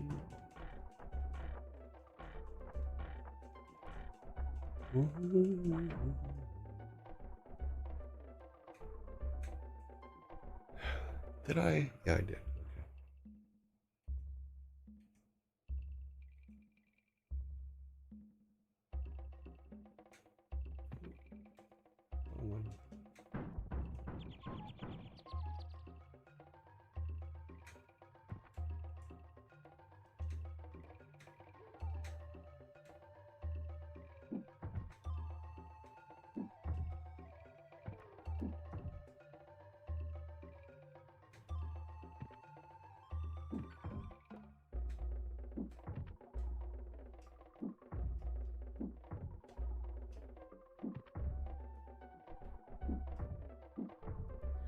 Looks like it's going to be a free country. Okay, incredible machine. Got that. Everything good here. Okay.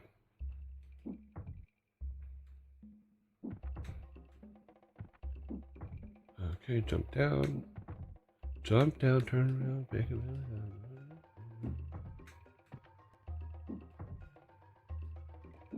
I was thinking of movies last night that I should put up for movies of the day. And it made me go back and watch a couple movies last night that I'm just like, okay, I love that movie. But also realizing that some movies that I like from the 70s and 80s and stuff like that maybe felt inappropriate to some people. And damn, come on. Do it. I cannot lose this level. So, as I put them up, you know, make your own decision whether you want to watch them or not. I think that all the movies I'm going to put up are really great movies and stuff like that. They may not be for everybody, and I'm all good with that. But I hope that you give them a chance and think about, and while you're watching them, realize what they were at in their time. Because we didn't have a lot of how people think about stuff now back then. And no offense was ever meant. You just made what you thought was cool stuff. You know, it's just like old games. Here's where we were. We are on the right level because this is where we kept dying last time. And luckily, I have little or no power. Okay. At least now we know we're on the right level.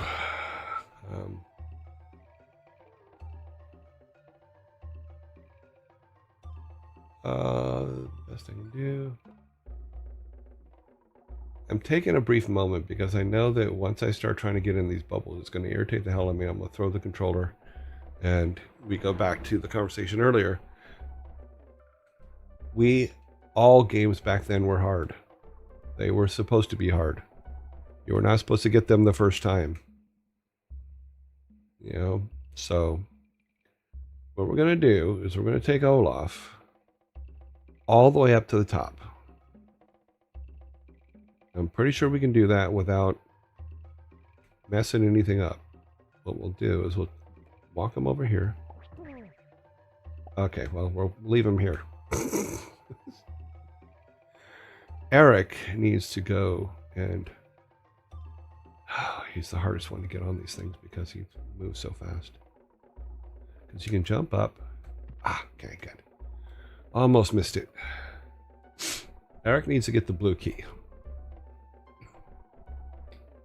But I think I need Balog's arrows to... No, I don't. Oh, I need it for that. Is there something? There's the yellow key. Okay, so I will need Olaf down here.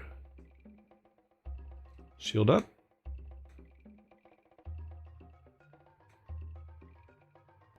I will need him down here so we can get the yellow key.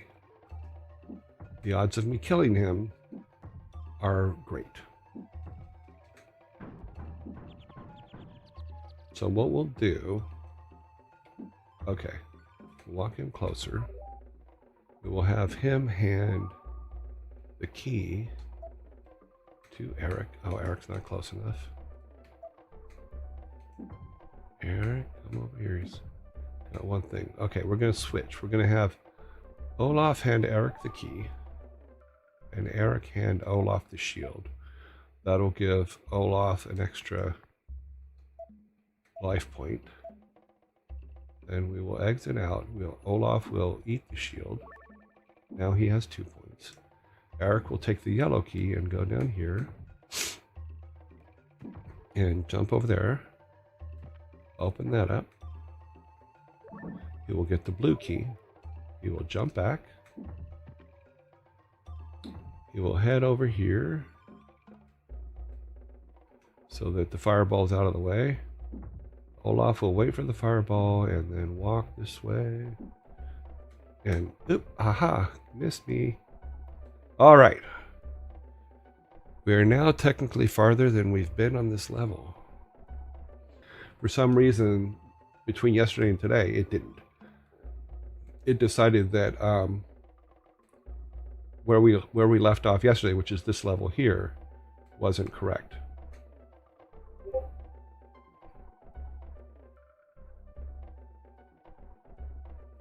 But I had to take the memory disk out of it.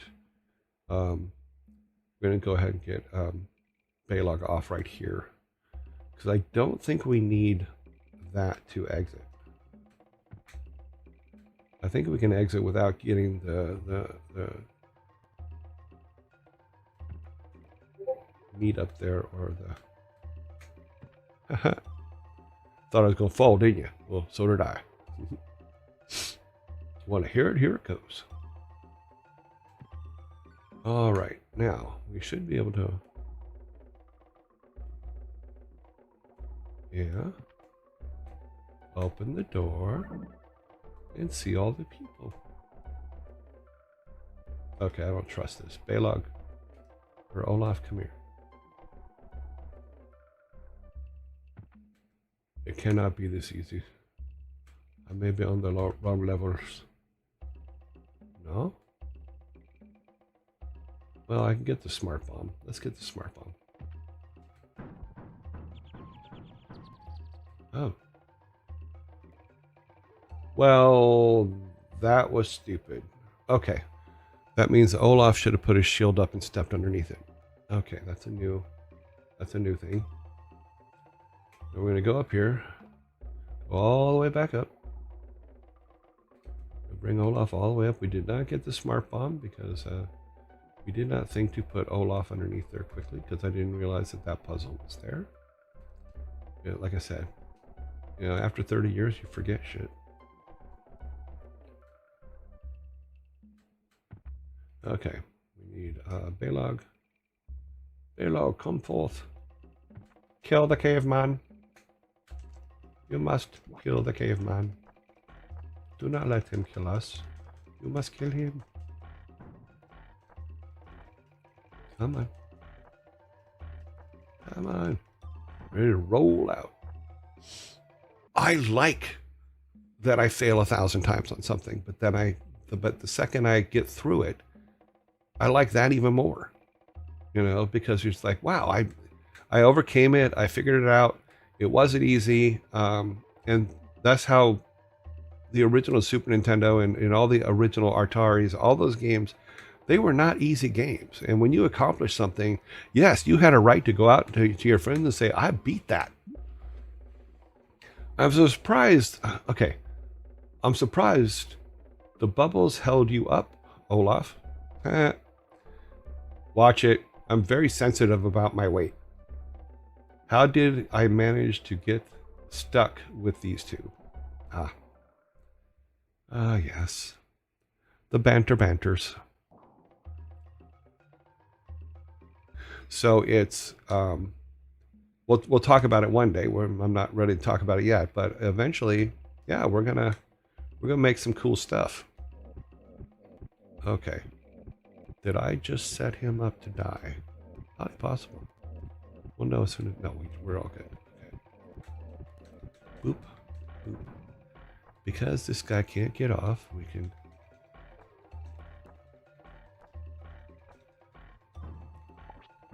Yeah.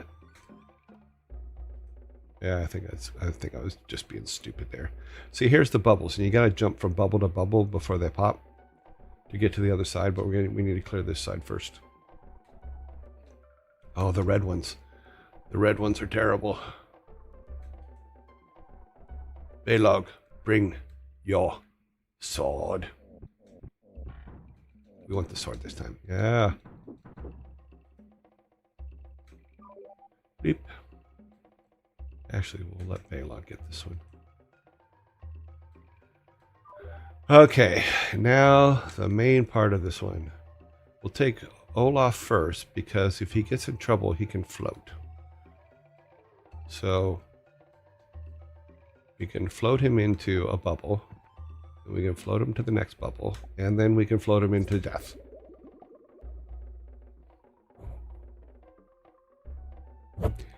You know, the thing I forget is bubbles, they're slippery. You get Olaf back. Give up, yes. Oh, mighty Thor, please give us Olaf back. Thank you. Yes, I'm going to try to do that every time until it gets funny, because it's not funny yet. It's actually kind of sad. And if my Thor could bring people back to life, I would be very worried as to who he would choose. If that makes sense. Makes sense to me.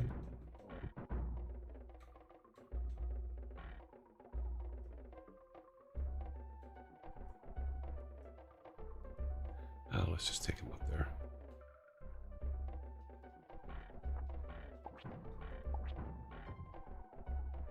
Though I'm not new to Thor, I am new to streaming and the streaming echo cycle.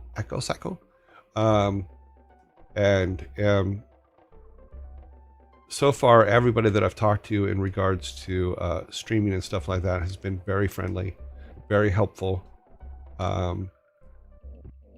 I really have no complaints. I mean, because Thor streams 12 hours a day, I'm not always able to get a hold of him to ask him questions, but there are different streamers that have answers to a lot of the questions I have and stuff like that out there. Although I cannot for the life of me figure out why YouTube worked once and hasn't worked since. Actually, it worked twice, but hasn't worked since, even though it's all the same settings and everything's turned on correctly. Thor explained to me the monetization thing. I don't fully get it, but when it comes to that, then I will definitely deflect to him to say, okay, what do I do here? How does this work? Yeah, should it happen? Come on, give me a bubble. You didn't give me a bubble. Ah! Damn you all to hell. You should practice with the other two before resetting. Oh yeah, that goes back to what we were talking about before, is why doesn't it just reset them? So if we jump, wow, that was me making a lot of mistakes really quick, but it working out.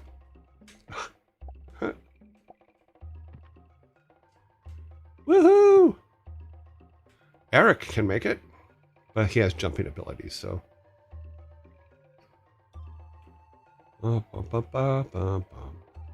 Yeah. Let's see if we can get let's get Mr. I fight them all across. He needs a special set. Come on, give me a bubble. Give me a bubble you can walk to. Oh, almost missed that one. Oh, gonna fall straight down. We're waiting for the bubble for him. That's the one. I'm thinking if I can get Balog high enough, he could probably float most of the way across. Or no, sorry, Olaf. If I can get Olaf high enough. I wish I could repeat my glasses success. I use basically a loop. Cool. You know, because one of the things, like I have an Oculus, and I've used it a couple times, but there are places that will make your glasses lenses for your Oculus, so you can put them inside, which is really cool. That way you don't have to wear your glasses inside the Oculus. But there's companies that do make that. Since we got everybody, okay, now we're gonna go. Other than the key, oh, Almighty Thor, bring everybody back. Okay, sorry, almost forgot. Prescription lenses always. You know, if you look, like this one gives my eyeball a nice big eyeball. Good. That's my bad eye. You got a good eye, you got a bad eye. And they don't talk to each other all that much, except for in the visual cortex. And the conversations they have are just not polite. That's all I'm saying. They're not a friendly group. Okay, Eric, come on up.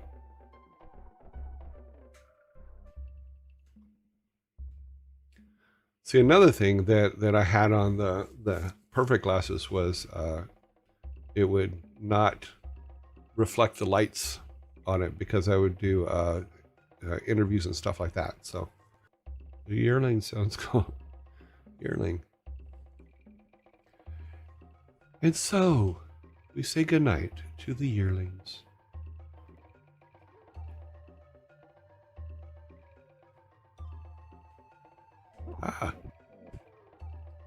Yeah, keep from getting into like an old Yeller condensation thing. A lot of FPS games have motion blur turning on by default. I don't know. It's because I never played them. Like I said, there's only one that I ever played and I loved it, which was Half-Life 2. It was a great first-person shooter and the first one that I was able to play without just getting sick to my stomach. And loved it. Absolutely loved it.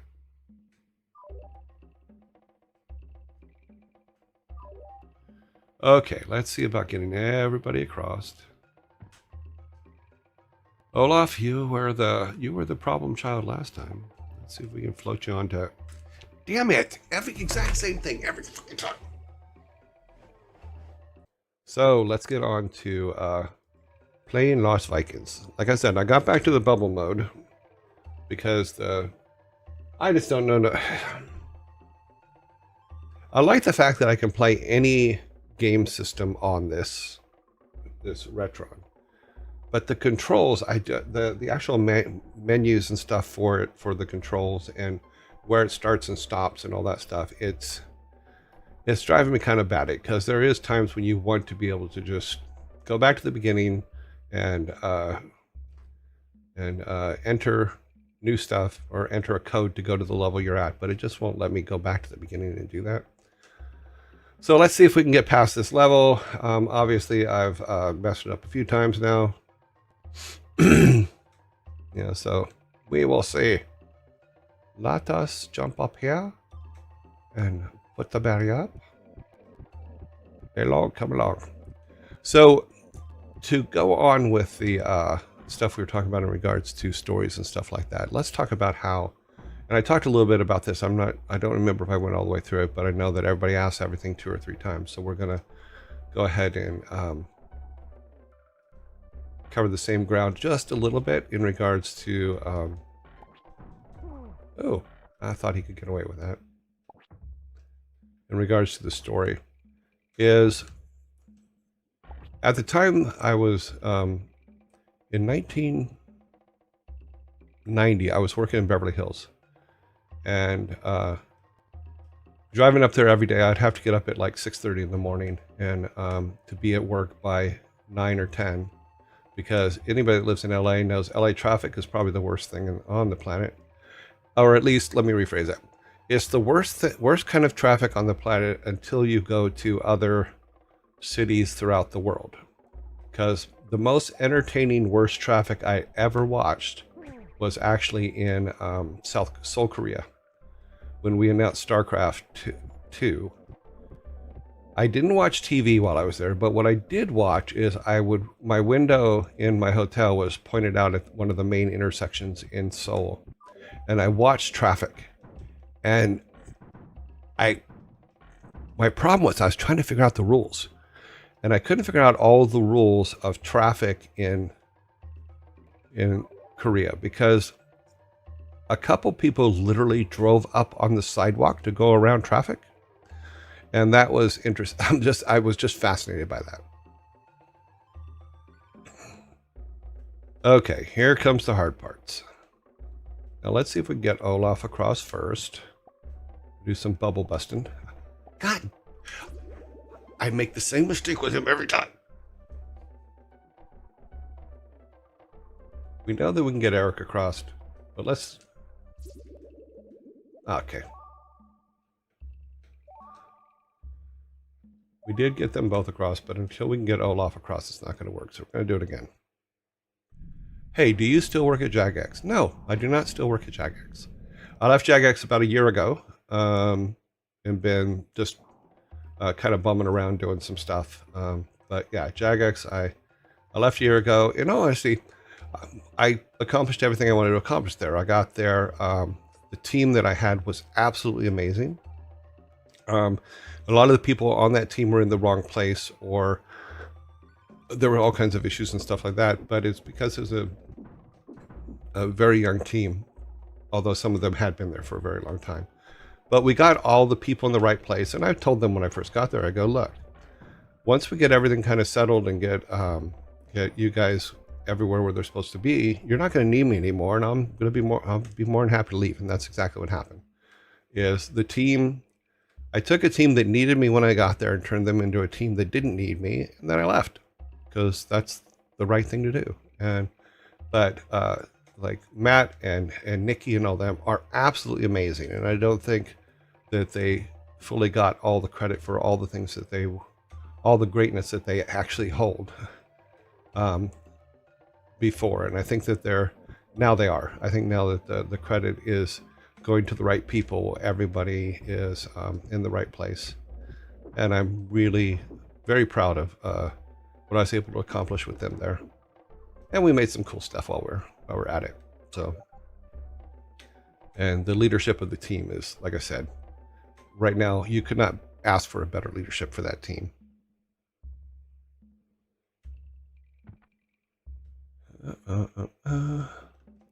Okay, Olaf. We're going to try this. I caught myself. God. Okay, I'm going to have to treat him like I treat Eric or Balog when Balog's going across. Because his shield is just causing problems because he's moving in slow motion. Really love RuneScape. It's such a good MMO. Been played. Yeah, RuneScape's one of the oldest MMO RPGs out there, and I think that the brothers who started it had a good idea there. Now I did try years ago, I tried playing it, but it just wasn't my kind of game. This was way back like 2012, right in that area somewhere. You know, but because I think I was playing Borderlands 2 or 3, probably 2. I like Borderlands 2. And if you ever play Borderlands, what I think is one of the best DLCs out there is the Tiny Tina DLC for Borderlands. Oh my God, her D&D game is like completely on spot. I really liked that. I really liked it. It was a lot of fun. Is he going to be able to? Nope. Ah. Okay, so now I know. I need to make it at least 3 bubbles in, and then he can float, go all the way to the top and float across. So like I was saying though, oh God, I got off track. God, see how the brain works? Yay! So I was working in Beverly Hills, and as I was saying before, I was working for a company called Slade, for Stephanie Slade and John Peterson. They own the company, and we were doing TV stuff. So that's where I learned how to like use the Quantel paint box and the Harry editing system at over by Gower Studios and stuff like that, because this was way before Photoshop and After Effects and all that stuff. It was basically all that stuff in a box, but it was a big computer box. And I think they paid probably about $500 an hour to be able to use this equipment. But it was a lot of fun, a lot of learning. But we would take the stuff on the computer, we would then go to the Quantel paint box and convert that into D1 videotape. And then that D1 videotape, we would then go, because it would have an alpha, would then go to the TV station. The TV station would then use it to cut into the shows that they were doing. So we did the Comedy Club Network, we did Pair of Jokers, we did the American Teacher Awards for Disney, the graphics for it. You know, and when I say we, it's because I was a small part of a big team, because it was only my second job in the industry, and it was a lot of learning, a lot of fun, you know. Okay, we're gonna try Olaf here again. Now he should be able to just drop onto that one. Now we want to drop onto that one. I don't know if you know this, but bubbles are slippery. Let's try something. It may not work, but I'm gonna try something real quick. I'm going to take Olaf up to the very top, and I'm going to see if he can float all the way across without dying. Because this is really starting to chap my hide. Yeah, so we were doing those kind of graphics and stuff like that. But in order to do that, I had to get up at 6:30 every morning, drive in LA traffic to Beverly Hills, work. And sometimes work went late because you get working on stuff and it's just meh. So usually get home between 10 and 12 every night, and then turn around and do the whole thing again. And my wife, Thor's mom, said, you really need to find something closer that is easier to get to and from and all that stuff. And so I looked things up in the paper and was looking for stuff closer, and saw an ad and put on my one and only suit, which was just hilarious, and went and interviewed at this small company. And when I went in there was only 4 people in the office, I believe at the time. There was Alan Adham, who actually interviewed me. There was Mike Morheim and Frank Pierce were in the back room building computers. And then just inside the door at a little computer desk, because it was probably just like 2 foot by 1 foot, was I believe his name was Anthony Gomez, was there doing artwork, you know, and that I believe at the time was the whole team. And I'm pretty sure that was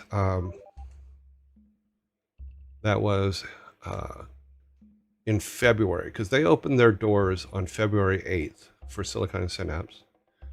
And then I believe I was interviewed sometime in February, and then they didn't have the money to hire me until September that year.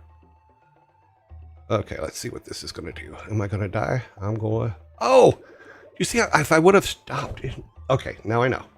Okay, let's see if we can still get him across with no problem. You would think I never played. Okay, so I'm getting ready for this this interview, and I'm putting my suit on. Like I said, really terrible gray suit, and it wasn't like a solid gray suit. It was like striped and stuff, and it was just horrible. And Alan gave me shit about it for a long time. And I remember him saying after he hired me, he goes, "Yeah, I told Frank and Mike, I go, that man has never worn a suit in his life." And he was pretty close to right. I maybe had worn a suit twice or three times in my life, and had no style for picking suits or anything like that. It's like, okay, that's a suit, I'll wear that. Terrible, terrible. And of course we have, and we'd better improve or we're not going to get out of here. That is true. If they'd have more monsters for me to clobber, things would be going a lot better. There are more monsters for him to clobber. They are on the other side of the bubble wall. I really thought that Olaf would have been able to make that from up there. No, can't he? People can't stand on him. Oh, people can't stand on him. He can't stand on other people. So it's not like we can make him higher. But maybe we can aim for a bubble from this level for him to float on. No, this is the base level. Okay, let's step off. Come on, give me the bubble.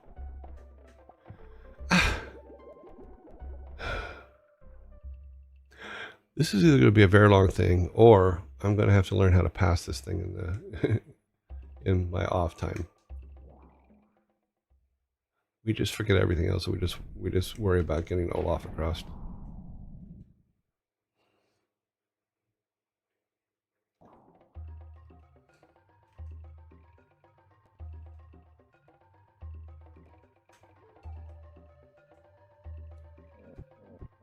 Yeah, so I showed up to the interview. I had a makeshift resume that I wrote up because I never really had written up a resume before that. I had written up one for school because they wanted you to write one,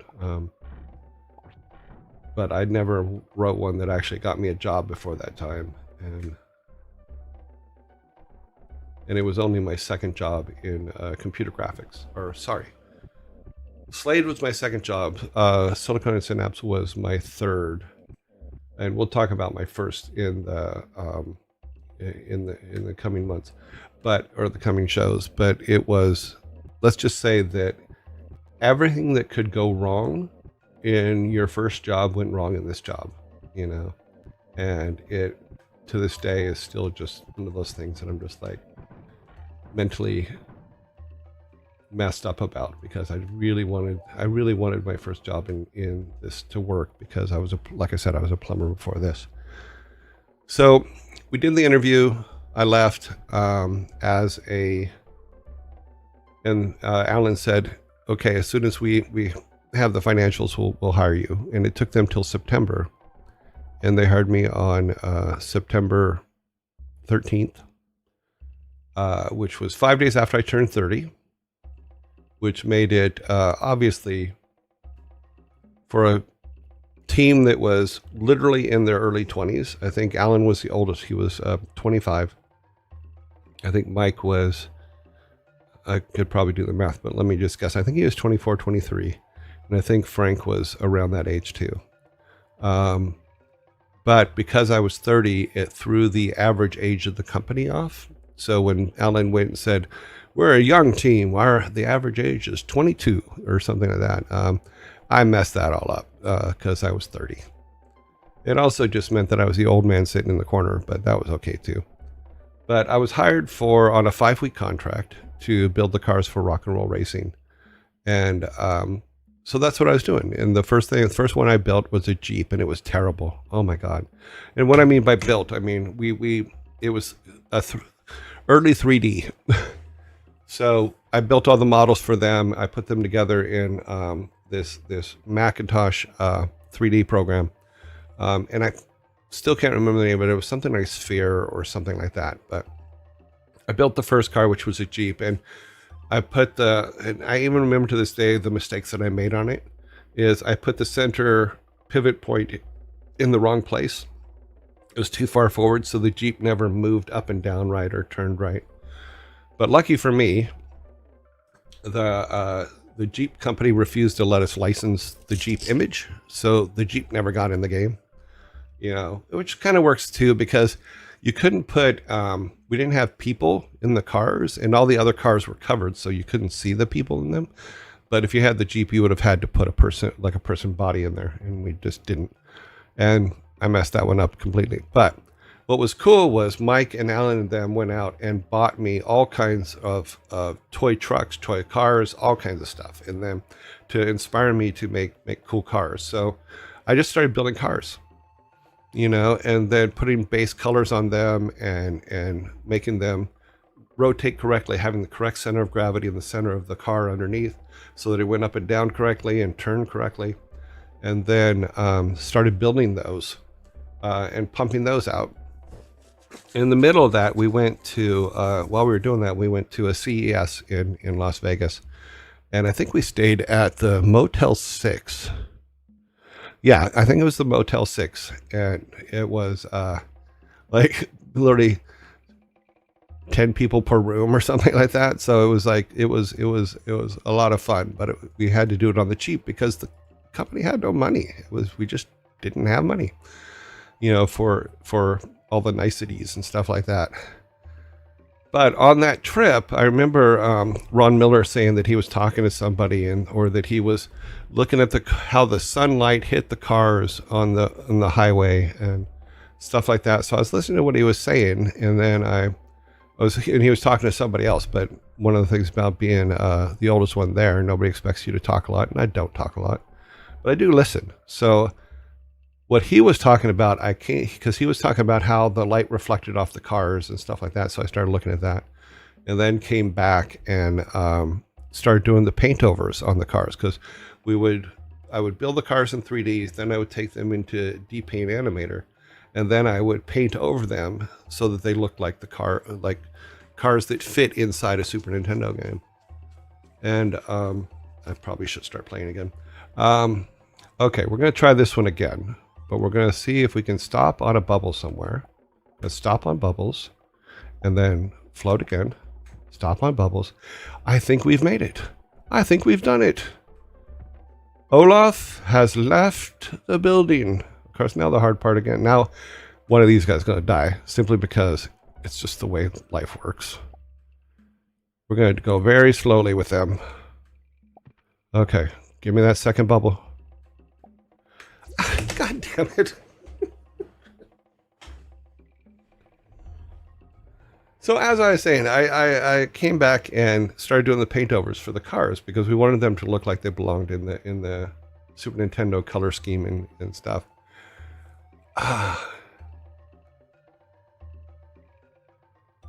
Okay, I'm sorry, I haven't been following the chat because I've been yapping. Okay, there's nothing there. All right, let's look on Discord real quick.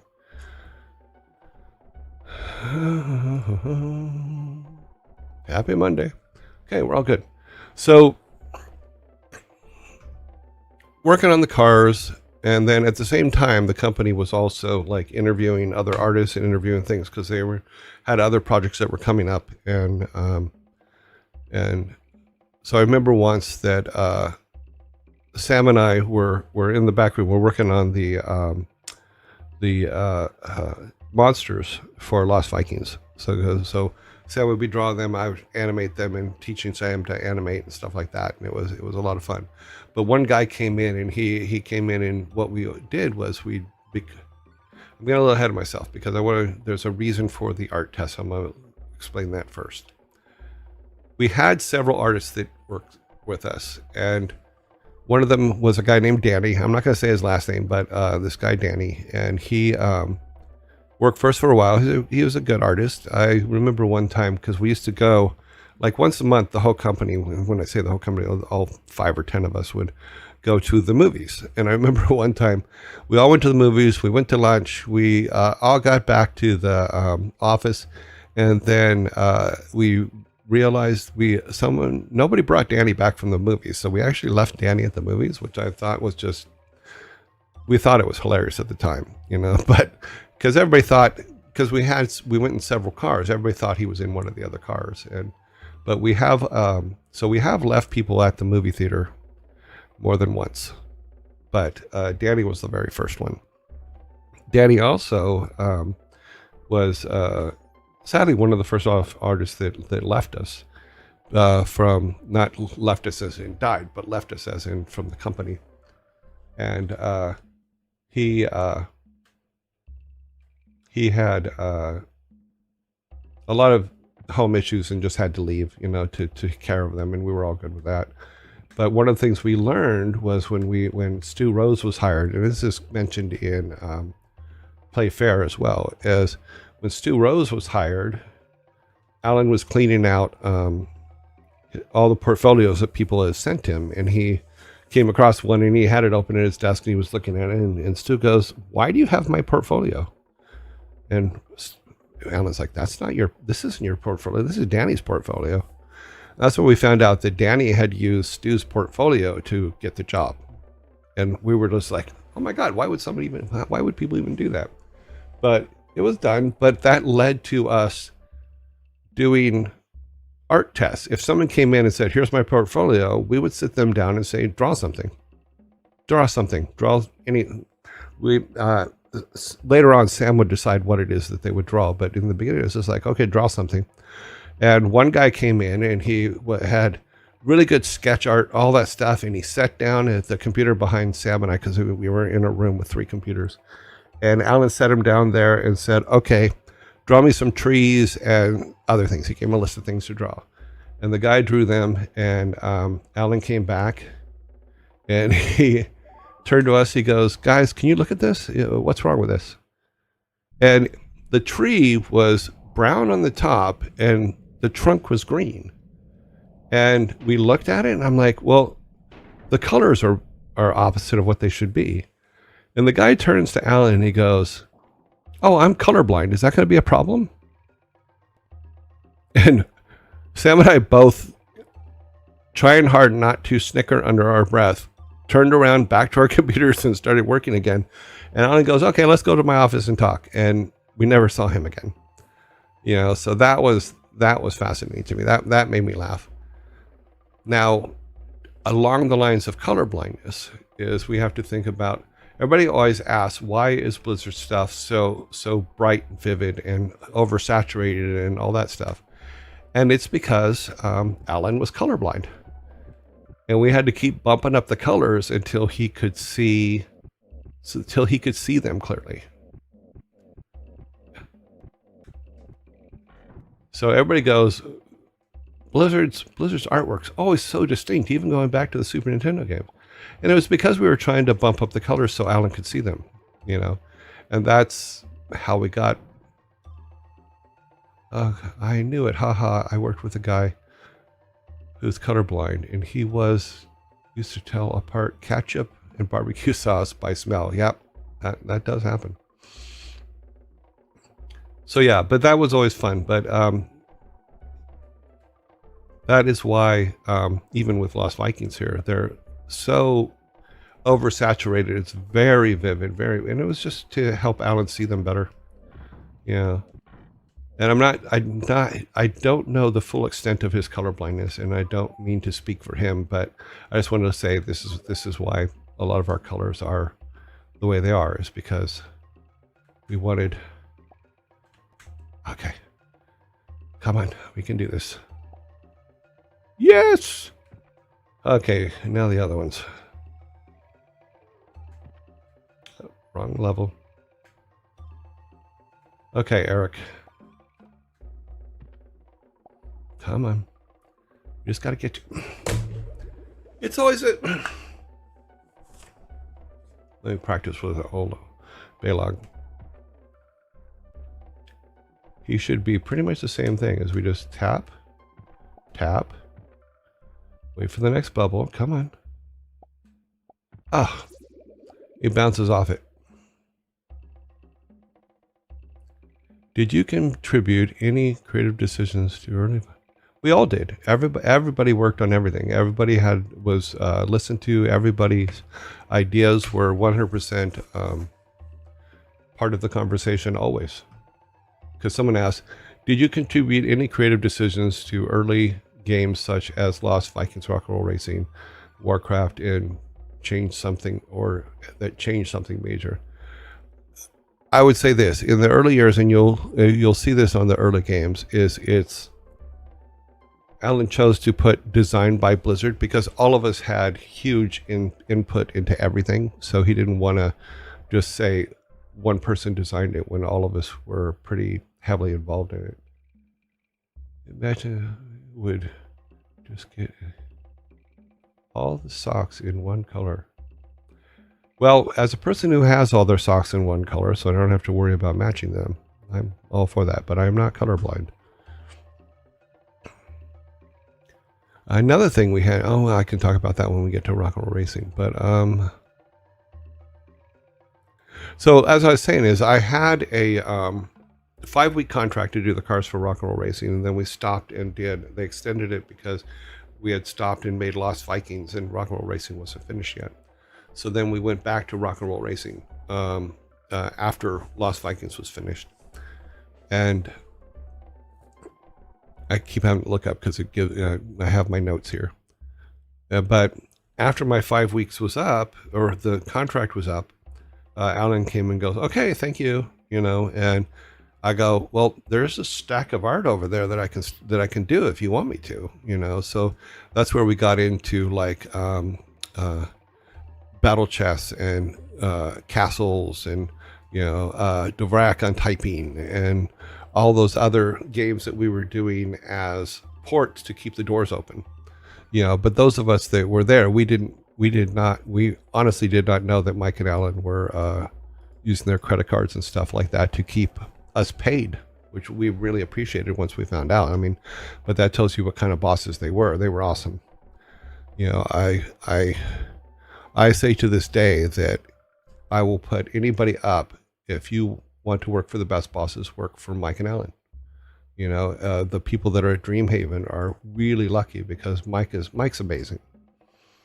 He was, when I first got there, when in the beginning, he was a very quiet guy who just did his programming and like made comment here and there on the things that he was working on.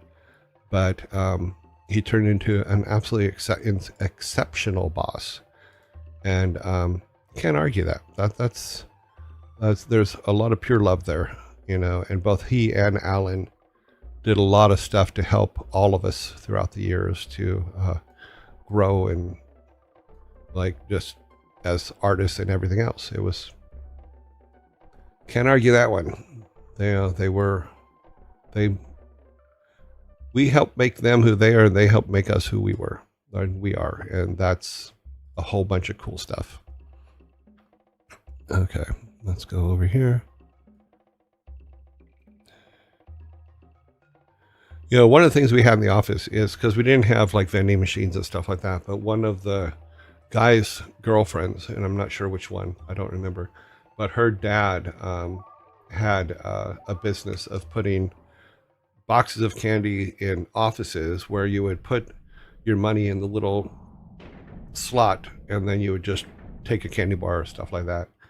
The problem is that you're looking at a room full of guys who just are broke most of the time and decide that, okay, well, every now and then you just grab a candy bar and I'll do it. And I remember Alan coming and talking to us once. He goes, "Look, guys, the company can't afford to keep paying for your candy bars and stuff," because like I said, we weren't making a lot of money back then.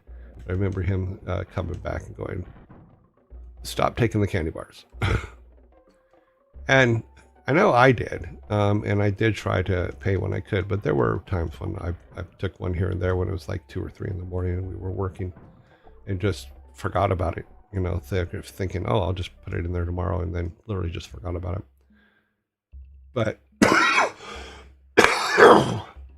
but that guy, I give the guy a lot of credit, because the candy guy stuck with us as we got bigger offices and stuff like that, and he was able to add candy machines instead of just a box. So and he's also in all the credits. Like I said, we've put everybody in the credits. The one thing that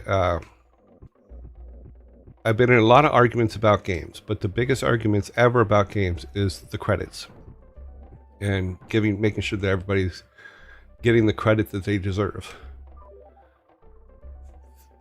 And the biggest fights that ever happened, in my opinion, were in regards to credits on the games.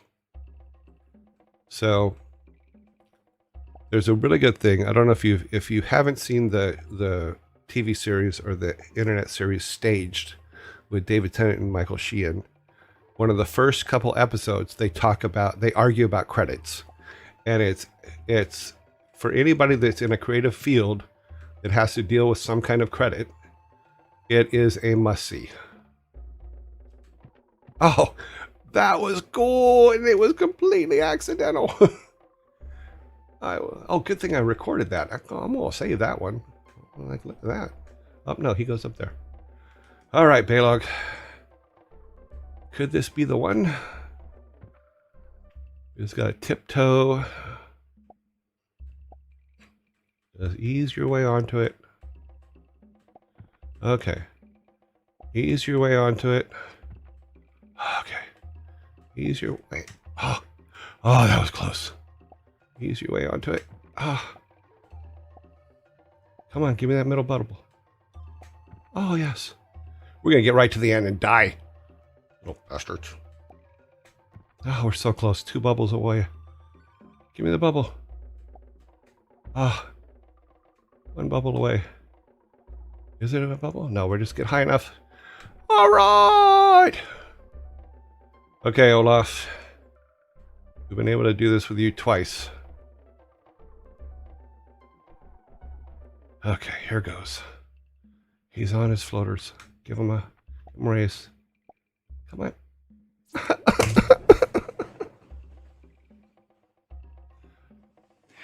And I know it's because I'm getting completely impatient. I know that's why I got the other 2 across. Can you play Rock and Roll Racing? Play the heck out of that game when I was a kid. Yeah, I'm going to be playing Rock and Roll Racing next. We will. That's awesome. The candy box guy in the credits. Yeah, well, we put everybody in the credits. That's why everybody goes, well, why are the game credits so long? It's because everybody's in there. Everybody that was involved. Because here's the way I looked at it. I think this is how the company looked at it. But here's the way I looked at it. Is we as creators, yes, absolutely do the creating, the developing, all that stuff, the programming. We as creators, we do all that. However, we would not be able to do that without the support of family, friends, cleaning people, the person that like wipes off your desk when you're not there, all those kind of things. So we always just put everybody in there because we thought because they're as important as the developers themselves. And a lot of people forget about that or they treat them poorly. We never wanted to treat them poorly. We did make up for the candy box stuff, so don't worry about that. We did cover him, but we didn't want to. We felt that they were just as important for us to be able to do what we do as us doing it. So the support is a huge thing, and family as well. Family is another one. Is if you don't have support at home, going to work and doing what we do doesn't happen, and there is a lot of positives that come out of that for family and stuff like that, and a lot of thanks to them is always necessary, because you forget sometimes, because you get your day in day out stuff, you know, and you get working on stuff. I remember a time when I was in the office and Frank came in, and Frank was a grouchy guy. He just was. I think he still is. I haven't talked to him in years, but he used to be like the grouchiest 22-year-old, 23-year-old that I had ever seen in my life. And I remember one time he had come in, and his complaint was that McDonald's had raised their price of Burger Wednesday from 25 cents, or was it from 20 cents a burger to 25 cents a burger? And he just like, oh my God, so huffy puffy about it. It was absolutely hilarious, you know, but I'm just like, it's a nickel, dude. And he goes, it's not a nickel. Let me see if I can do the voice, because my impersonation of Frank is not an impersonation of Frank. My impersonation of Frank is an impersonation of Samwise impersonating Frank, because it's so much better. Like, it's $1. It can't be more than $1. I used to be able to go get five hamburgers for $1. Now I can't. You know, now I can only get 4. Yeah. Oh, too funny. I tell that story a lot better in writing, I think. Oh, well, it's okay. There was another time we were out, and we used to have a lunch deal, which was 5 people would volunteer to make lunch for all 5 of them on each day of the month or each day of the week. So on Mondays, I would make lunch or bring lunch for the 5 people. Pat Wyatt would bring lunch, I think, on Tuesdays, et cetera, et cetera. But I remember one time Pat Wyatt brought in these pita sandwiches, and we're like, oh, cool, pita sandwiches. But inside the pita sandwich was, I want to make sure I get this right. And Pat, if Pat's out there, chime in. But it was a pita sandwich with peanut butter, cheese, and tuna. And I'm like, what the hell is this? And he goes, well, it's a sandwich I've had since I was a kid, you know? And I'm like, what? Peanut butter, cheese, and tuna. But to his credit, it actually wasn't too bad. You know, I'm like, okay, that's what is this? Yes, 4 burgers for $1. That was the special at McDonald's. So yeah, but we would go out, and in the business complex that we worked in, there was a gazebo close to our office door. So we go out and eat lunch there. And I forget and we would basically tell jokes and talk and do all the things you do at lunch, you know. But I remember one time, I forget what was said, but I broke up in the middle of drinking a Coke and literally just sprayed out my nose, my mouth, everything, Coke. And I remember Mike almost throwing up, you know, and had to leave. But Sam had taken that and drawn on the whiteboard, the gazebo, and me like just spewing Coke all over the place. And it was hilarious because it was there forever, because Sam didn't use a erasable Sharpie. He used a real Sharpie. So that ruined that whiteboard, but it was a firm reminder of just how stupid we were and stupid things that we did.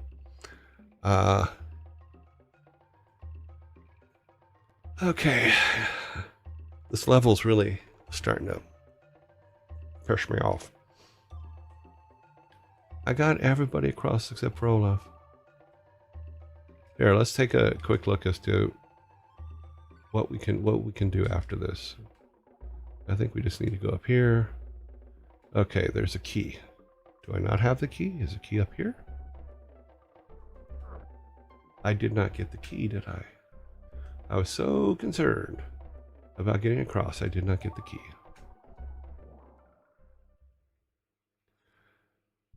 Yes, but we did not know that we did not know that you could get Sharpie off with rubbing alcohol in 1992. And leaving it up there was funnier.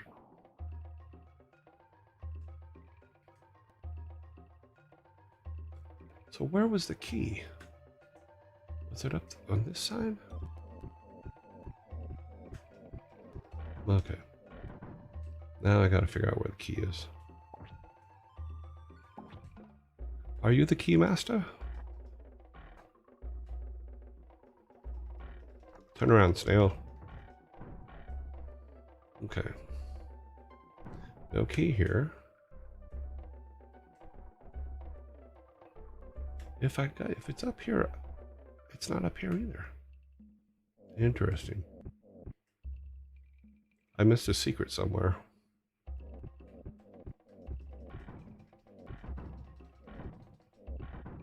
Okay, so there's the shield. There's the tomato. There's no key on this one. There's no places to jump. And the key would be completely visible. We weren't known to hide the important pieces. It was the peripheral pieces that you needed but didn't need that we always hid.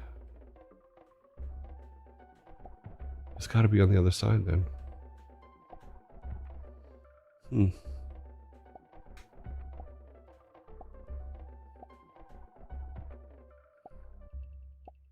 Come on, give me the bubble. Thank you.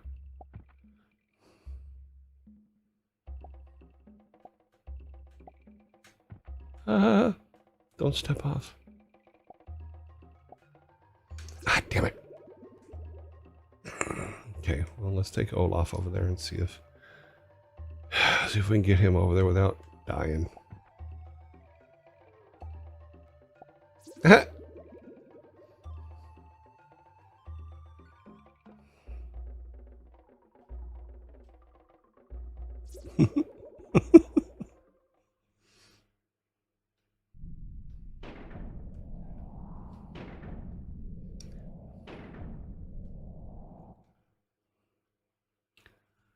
Oh.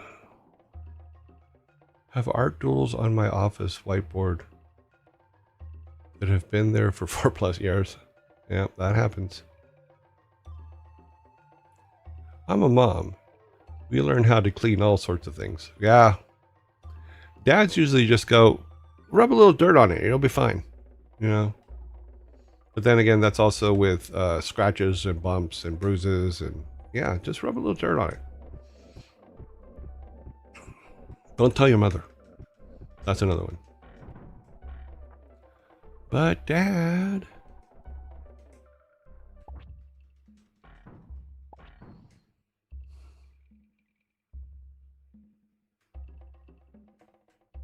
I'm going to end up an expert at the beginning of this level, which is this part here. If I remember correctly, this was the hardest level for everyone. I'm going to finish it. I'm going to make it. It's not going to be pretty. Okay, let's do this real quick. Maybe the key. I don't remember if we put a secret here on top. Yeah, my mistake when the boys were little is, are you bleeding? Nope. Okay, you're not hurt.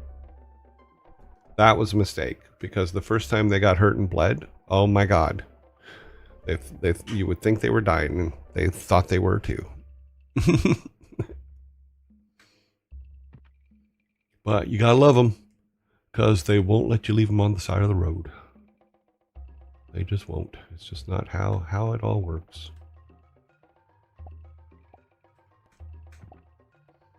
Come on, get all the way to the top.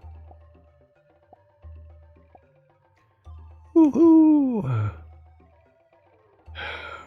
You guys are going, yeah. You did that before. As long as you don't acknowledge the small child's pains, it cannot be hurt. Well, true and false. It says as long as you don't acknowledge the small child's pain, it doesn't. They can't be hurt. It's a if. Because what ends up happening is, God damn it. Talking and playing, probably not the best thing. What ends up happening is with a lot of kids, and you'll see them do this, and they'll look to see if anybody's watching or anybody saw them fall, and then they'll decide to cry or not. So if you don't see it, or if you pretend you don't see it, sometimes they don't get that upset about it. So like Jason or Thor was like that, where he would look, he would fall, He would look around. If nobody saw it, he would jump up and continue on whatever he was doing. But if you looked, if you heard a bump and turned and look, he'd scream like a maniac. And he was like, "Oh God, dude, you're killing me." Okay. I know you guys are probably getting extremely bored watching me continually die and over and over and over again playing this level. I just want you to know that psychologically, it's not doing me a whole lot of fun either. We've been here before. Yes, we have. Will you two please be more careful? You've made mistakes too, Eric. Oh, that was low.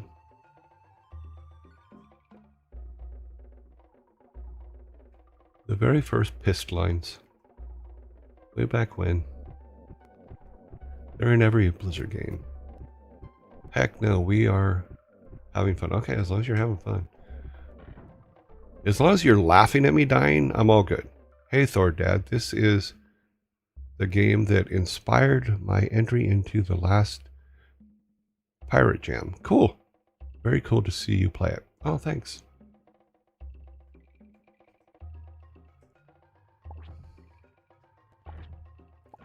Yeah, one thing that I have noticed is when I first started playing, I hadn't, like I said, I haven't looked at this game for absolute 25, 30 years, something like that. And remembering where secrets are and stuff like that, as you're playing through the level, some of them come back to you, some of them don't. Like, I'm a little concerned because I'm not seeing the red key that's needed on the other side. And I'm not sure, I don't think that we missed any hiding places on this side. Let's take Olaf real quick. Let's put him over here. See if there's something up here. I just don't remember anything being up here. Yeah, there's nothing up here. So we have to figure out where the red key is. But it's obviously over on the other side. We just have to get over there and get it. Okay, Olaf. We're getting you down, kind of. Enough to where you can float onto it. Is it up there? I don't think it would be up there. I don't have it. There's nothing over here. There's no stompers. There's nothing down here. Where did I miss it? And that's in front, which means that there's no going behind it. Okay, let's come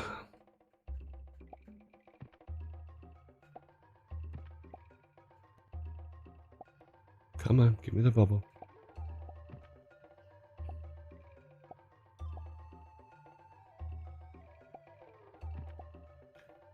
Is it, did I miss a bubble? No. Okay. Oh, jeez, that was close.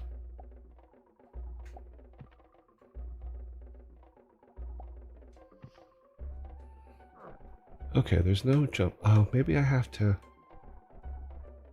Oh, yeah, okay, that's what it is. Is Olaf needs to get there so that Eric can jump up. Let's see if we can get Balog across and end this mess. I have your stream playing while I'm doing an extreme boring task at work. You're helping me get through the day a bit faster, so die as much as you have to. Okay. Well, I think that it's... Heck no, we're having fun. Okay. I don't have to die. I just keep dying. And now we have two of the three of them over there. And Balog, he can't jump. All he has, he's a rock. So all he can do is fall. But the bubbles, for some reason, and I have yet to figure out, I don't remember them being slippery, but I think it's just that I'm overcorrecting for the walk forward and back. But I'm trying to concentrate here. We're getting close. I think 2 or 3 more bubbles in. God damn it. But let me check this theory here. If I'm thinking right, is one of these kind of things. Yeah, there's the red key. Okay, now we know where the red key is. Okay, let's go get Baylog and try again. Okay, Yearjoy, I'm looking to create a retro style liner dungeon game, crawler game. Okay, basically different levels with changing enemies and floor bosses with big bosses. Okay, for games like this, is the combat mechanics be considered? Not really. In the old style games, like the even Lost Vikings, it was more about the puzzles than the combat mechanics. I mean, yes, you give your guys one or two ways to fight. So, like in the case of Baylog has his arrows, but he also has his sword. I just overuse his arrows. Whereas Eric can jump, but he can also bash things with his head. You know, so those are simple. It's like what kind of monsters are you going to encounter? What kind of talents does your person need? Like in the game that I'm designing, there are 9 skills he has to learn throughout the game in order to win the game. So what you do is you design your levels for if he only has a sword, then the first section of levels in your game, he would only need his sword. But he would earn the right to use a bow and arrow at some point, and then you have range weapons as well as close-on weapons, and then the puzzles would adjust to that, etc., etc. But you would keep adding, as your levels go on, you would keep adding the new game mechanics that are needed for that level. So my way of looking at it is, what is the base, what for each level that he is, what weaponry or talents does he need, and then design the puzzles around those. And then everything that he's learned to a certain point, he has to use every one of them to take out the boss. It's basically how it used to be set up. Now you can do it all kinds of ways. But in the old days, like the old retro games, it was about taking all the skills that you've learned through while playing the game and using that to eliminate the big boss at the end of each thing. And some of the big bosses, like there are games that I played, and I can't remember the names of them at this point, where I just gave up on them because I couldn't kill the big boss. You know, I'm just like, oh my God, this is never going to happen.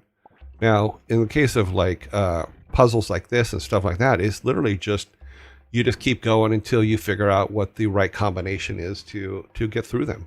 And that's pretty much it. You know, for this, it's dexterity and control of the controls and stuff like that in order to jump from bubble to bubble. And it's not much more than that. Okay, dungeon crawler, but dungeon crawlers are actually a lot of fun. I remember a game that I was playing before I started Blizzard or Silicon Synapse was Dungeon Master, and it was literally just a 2D 3D. When I say 3D, it was just like you were just going through a maze of a dungeon and killing mushrooms and all kinds of other stuff, and it was a lot of fun. Yeah. But it never got harder than the weaponry and stuff and skill sets that you earned in the game. So I really like that game. But it also led me to think about, okay, if I wanted to design a bunch of levels for a game, what would I do? Because we used to just draw them out, you know. But then I started looking at some of the tools for D&D. So if you look online for some of the tools for D&D where you're building your dungeons or mines or whatever, there's a lot of tools out there where you can build multiple level dungeons and place power-ups and do all that kind of stuff for a D&D game, and then literally take that and use that to design your levels in your game you're making. With Thor's face saying one Baylog coming up. I did forget to say, oh mighty Thor, please return my guy to me. Missed it. That's right, we're just going to keep doing this. I'm going to then repeatedly punch myself in the face over and over and over again. Mighty Thor, please return Baylog to me. Oh, that's Olaf. Oh, screwed that up.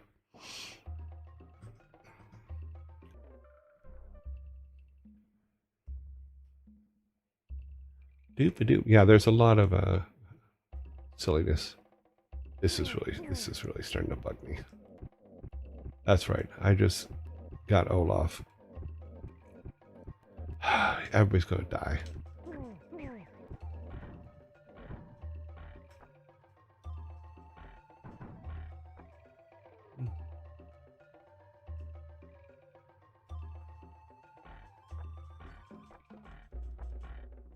He's too far off the screen.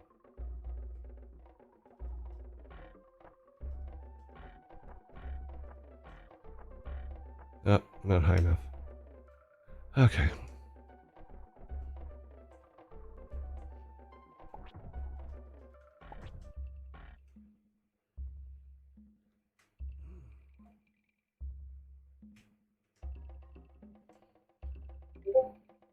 Okay.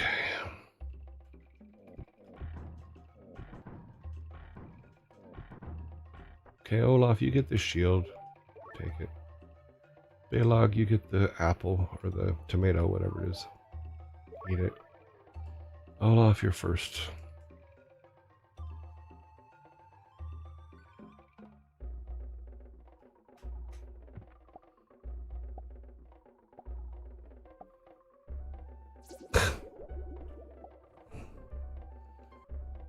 Moon Trucker's got 7.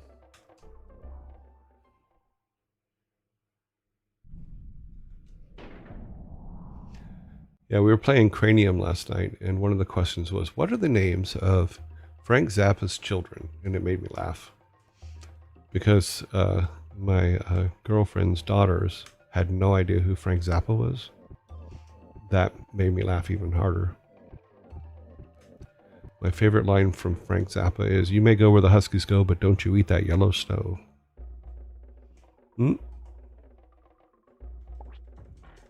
And just for the record, his children's names are Ahmed, Dweezil, and Moon.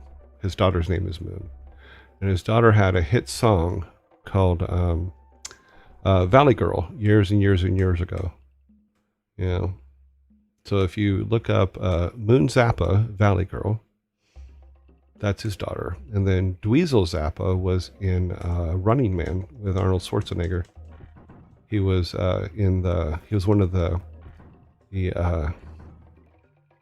rebels with Mick Fleetwood. Meet Fleetwood. That's funny.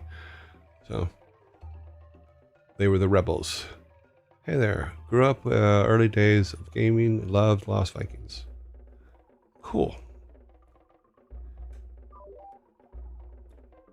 I just have to be patient on this, and I'm not. I want to get across. Come on. The thing is, the bubbles are 100% forgiving, and I'm non-forgiving. Just done. No.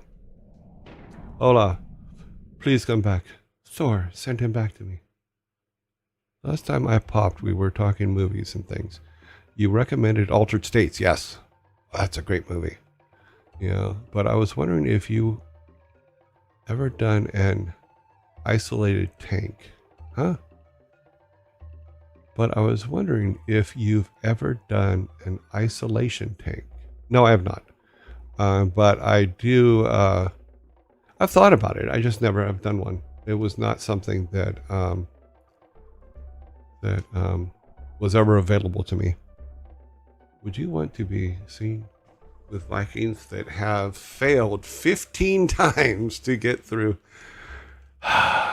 But in my day, Vikings were faced with much tougher levels, and we always got past them on the first try. Always? Do you doubt Thor? Now, go out there and find that exit. Apparently we've pissed off Thor. He's tired of bringing us back to life. And I wasn't looking. I was just pushing the button, so I didn't get the first part of the conversation. I don't remember what it was from my memory from 30 years ago. But Thor's pissed. These Vikings are failing miserably. But not their fault. Completely 100% my fault. I suck at this game. It's this specific level. You have 3 different characters you have to get across, and you have to get them across different ways. And they're not friendly about it, because the only other option is death. Now, if you could... no, we couldn't have done that. Oops.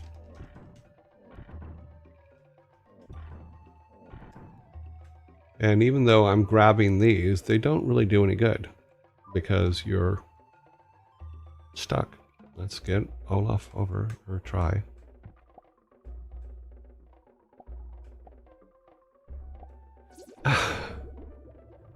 Why do I keep doing that? I know that he can't make it. I keep doing it the exact same way over and over again. That is a sign of stupidity. Oh, mighty Thor, please bring Olaf back to us. Okay.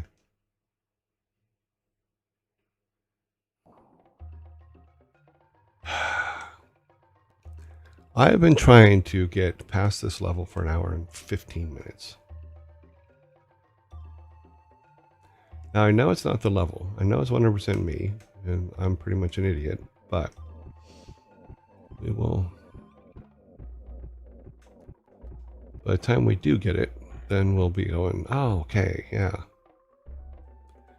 If you jump off the top, don't stop. Won't. No, it's not enough. We did the jump off the top. We did all that. Olaf needs to hit at least two bubbles in order to get across, but for some reason I keep trying to get him to do it in 1. You know, but I think he needs 3 bubbles actually, and I keep trying to do it in 2.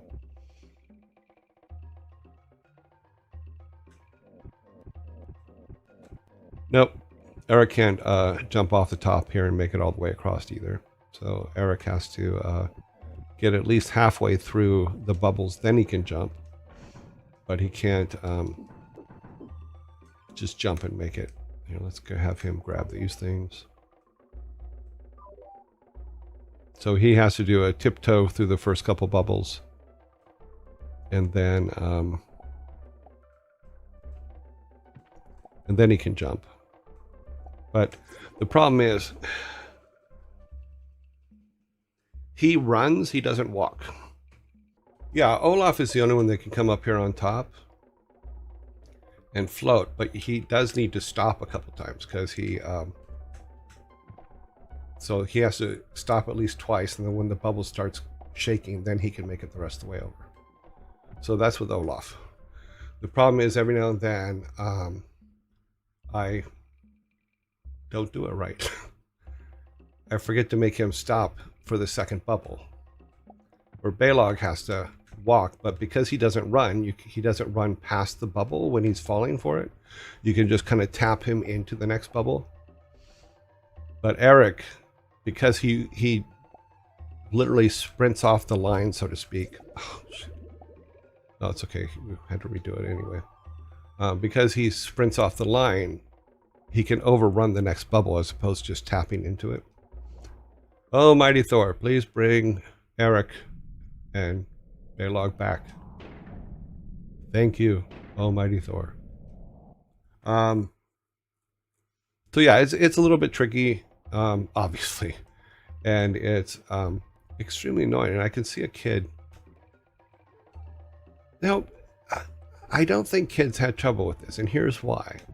It's because back then, and we had a little bit of a talk about this before, is games were just harder.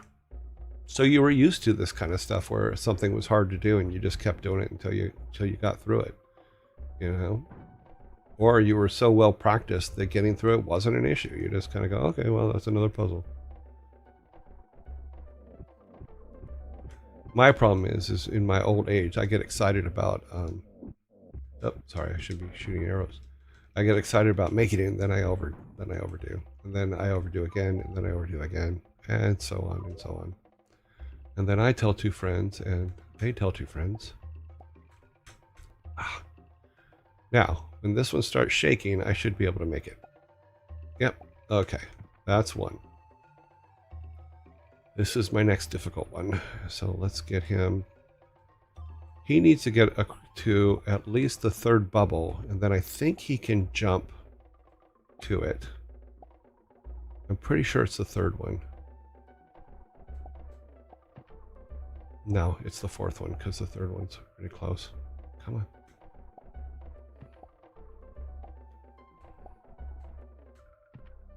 Now I think that when we get to the top here, he can jump to the end. Ah, if I jumped.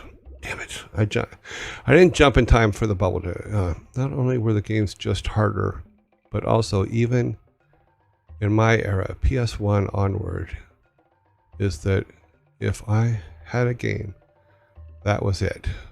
That was the game. I couldn't just go on... Oh, that's true. You were stuck with the game you had, and you just had to keep playing it over and over and over again until you got it right. You know, we Asteroids was a huge one when it first came out because there was nothing else out there like it.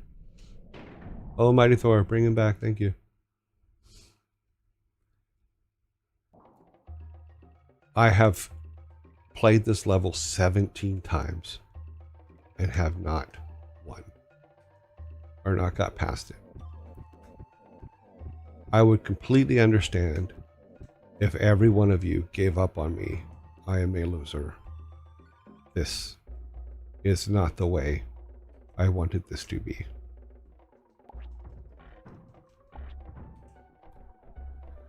Oh, damn, man. But by the same token, it would probably give Alan Adham a good laugh, because I remember he used to bring levels to me, and I've talked about this before, where he would bring levels to me and say, okay, play this.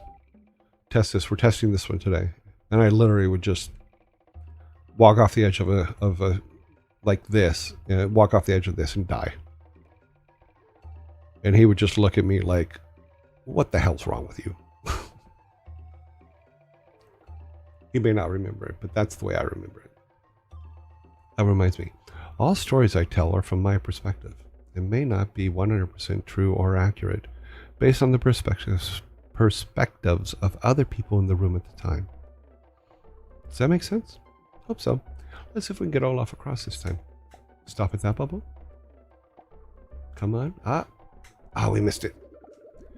Okay, number 18. Almighty Thor, please bring Olaf back to me. It may not be true, but they are entertaining. Okay, well, as long as I'm entertaining. Because the worst thing you could be is boring. Yeah. But my goal is to be as accurate to the things I remember as I can. I will never knowingly lie about something or give a false truth about something. And if I do, it's only to save the life of a small child. My first games were on an CP with a doggy tape loader. Dodgy tape loader. Yeah, my tape loader was for my Commodore 64. It would only fully load about 1 in 3 tries. Yeah, because the tape would stretch.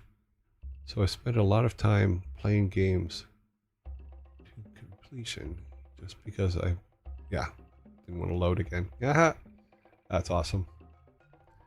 Well, people forget where video games came from. I mean, and what we had to do to get them way back in the beginning of time. Before that, it was like we had arcades, but the arcades were literally like pinball machines and skeet ball and things like that. And you would collect tickets and go and buy things with the tickets that you collected. Those still exist, but they're different because a lot of the games now are digital. If you go to things like a Dave & Buster's or stuff like that, that's kind of the vibe, but it wasn't as much of a I don't know, Dave & Buster's always feels like it's more of a nerd nightclub, for lack of a better way to put it. Let's see if I can do this real quick.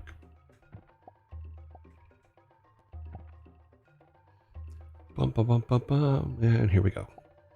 Yep. Olaf is across. Eric, you seem to be the next one that's a big pain in the ass, so you're going next.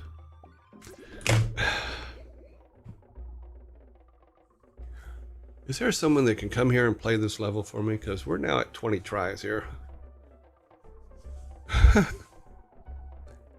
I think it's only too hard because I'm just not used to playing Super Nintendo games anymore. Oh, Mighty Thor, please bring Balog back to us. Thank you. But 20 times now, or 19. I think we're at 19 or 20. I'm sorry I'm misreading all of the 15. Maybe sometime we'll go back and I'll kill myself 15 times after I get through this level. Because we really want to get to the next level.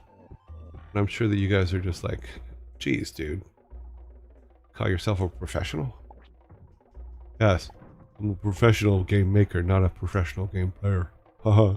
Haha. You can do it.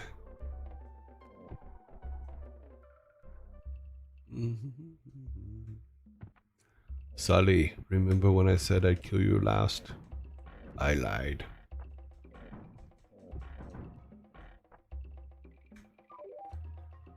Eventually, one of the movies that I'll put up, just so you guys know, will be Warriors.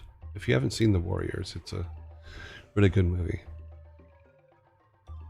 But maybe dated. I mean, some of the movies I'll put up are dated or were amazing in their time and may have thrown people off. Ah, damn it. Okay. The next time, I'm not going to be talking while I'm playing.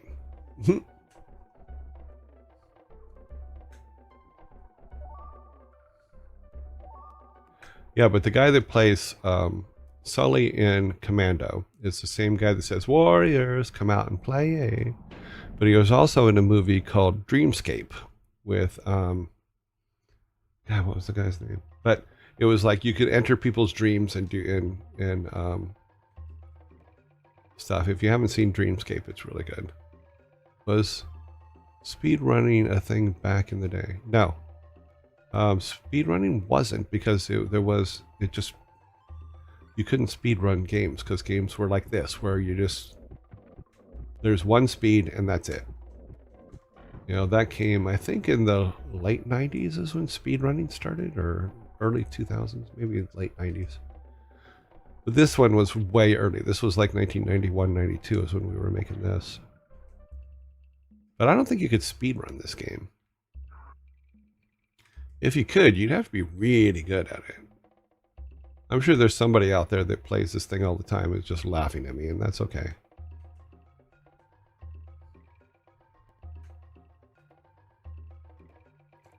You also had to think about the fact that most systems, and that was including the 386 computers that we had, they weren't fast.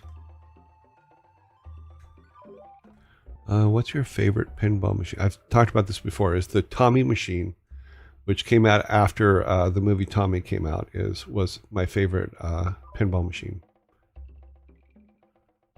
Okay. I think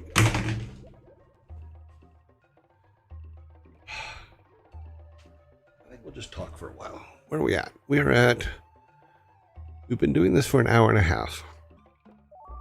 Pretty much everything is, if it's not a picture that I took personally, then it's something that happened at Blizzard. In some cases, I don't remember where I got some things. But there's a couple things that I want to show that I think will help people better understand who I am, what I do, and stuff like that. But it also there's also other people from Blizzard in them and stuff like that. They're different videos and stuff. And one of them I'd really like to show, and like I said, I don't know if I can, is the Inside the Gamer Studio video, which is just me being interviewed. Because I don't know if you guys remember, but there used to be, or if you're old enough to even remember, but there used to be a show on PBS called Inside the Actor Studio. So we got the idea of taking us guys that have been there 20 years or more and doing an Inside the Gamer Studio version where we talk about the different games we worked on and stuff like that. So you had to be at least 20 years at Blizzard, and then we'd set it up in the presentation room and then be interviewed. And I wanted to be able to show that interview, but I don't know if I'm allowed to. So I'm going to find out if I can. And yes, Inside the Actor Studio was great. But in my particular case, for my version of it. Kat Metzen was the interviewer, because she actually came from, I believe, DirecTV, and she was a broadcaster and did some of the first BlizzCons and stuff like that as a DirecTV broadcaster. She was really, really good. But she interviewed me, and I just don't know if I'm allowed to show that video or not. And I really want to, because I really like that video. You know, because I have certain rules about being interviewed, and one of them is don't talk to me, or don't tell me what any of the questions are, and don't talk to me for a month before we're doing whatever interview it is. And she did a really good job keeping with that, and I think that the interview turned out really, really good. And I think Thor was working there at the time, and I think he's in the audience, and I point him out at some point. And that's kind of when people started to realize that he's my son, where before that, we didn't really tell people that he was my son. Even when he got the job, they didn't know that he was my son. So that was really cool. Sam's mom knew the desk was not good and took care of it. That's highly possible. She watches out for him always.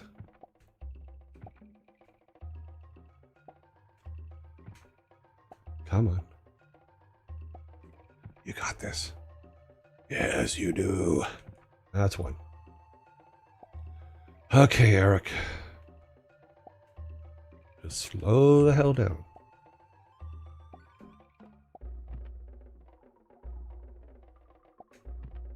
Made that one. Come on.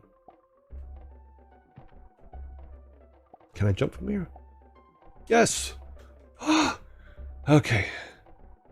Baylog, you old sucker.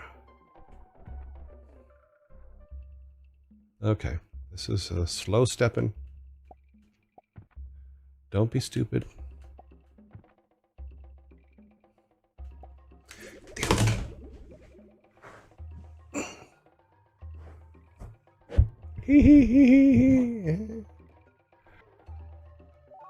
There's no point in trying to go ahead.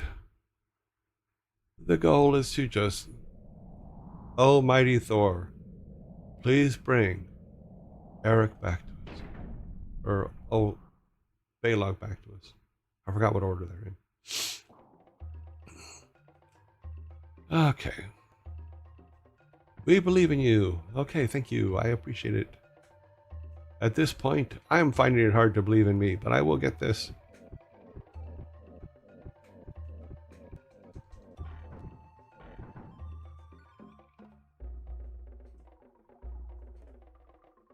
First time chat. Hello, first time chat. How are you?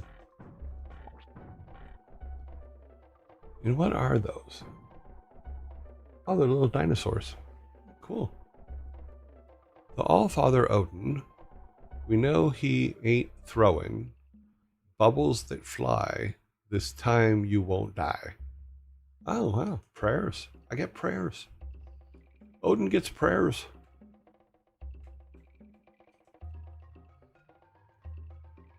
The funny thing is, I'm probably going to have to go practice this level a couple times. I should probably... I've been trying not to, like, play when I'm not on the stream. I think this is probably one that I probably should. Well, only one person can jump while I'm on the bubbles, and that's Eric, which he just did a minute ago, in the last time we were running through. So, but Baylog cannot jump. Olaf can glide, which is how we're getting him across, because he can glide between bubbles and stuff like that. The problem is getting Eric on a bubble is a little bit difficult because he doesn't walk, he runs. So even his takeoff, you overshoot the bubble sometimes. And that's where part of our problems have been. But yes, Eric can jump while on the bubbles. Before it starts like pulsating, he can jump. After it starts pulsating, I believe that the floor falls out of it and he can't jump. Let's get Olaf over.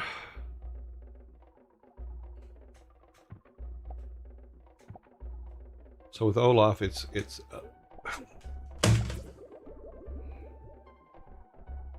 I just can't talk while I'm doing this.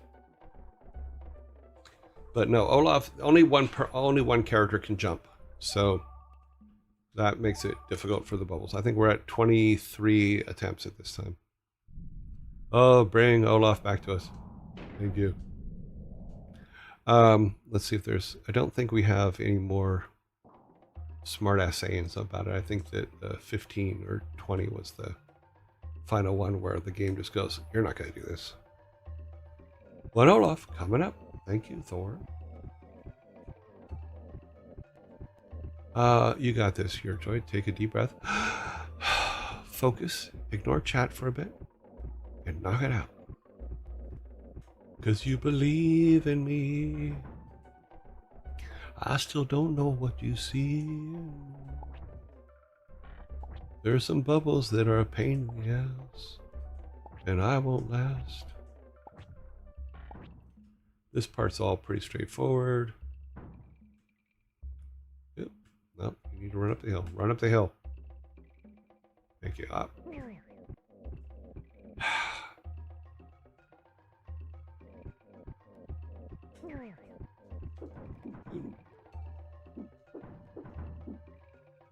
You eat that. Olaf, you eat that. Not that it matters, because when you die in the bubbles, you just die all together. All your life force goes away. Let's go. Yep.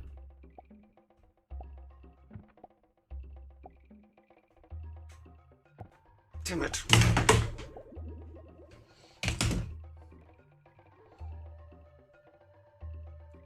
I have 29 more minutes on this stream. I'm going to spend 29 more minutes watching you, showing you guys just how horrible I am at playing these things.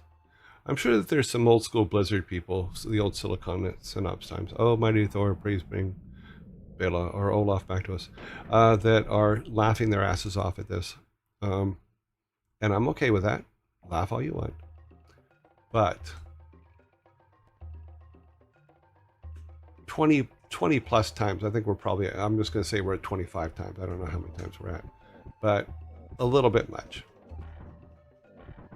A little bit of just like, and I know that I could call Thor and say, Thor, please play this level for me, and he would like probably cut right through it like a butter knife, you know.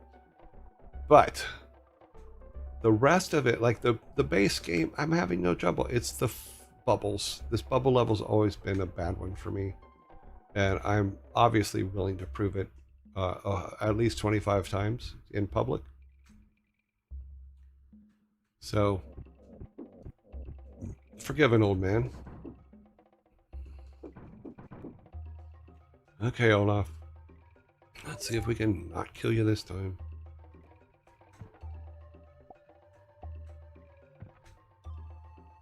Okay, Olaf has made it. That's one. Okay, that's one. Eric, you're next.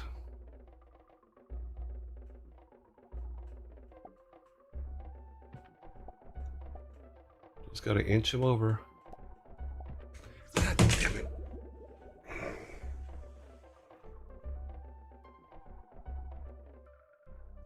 And this is why we make games. To make people feel this way. The cool thing about failing is that you learn something from it. And it's always important to learn something from it.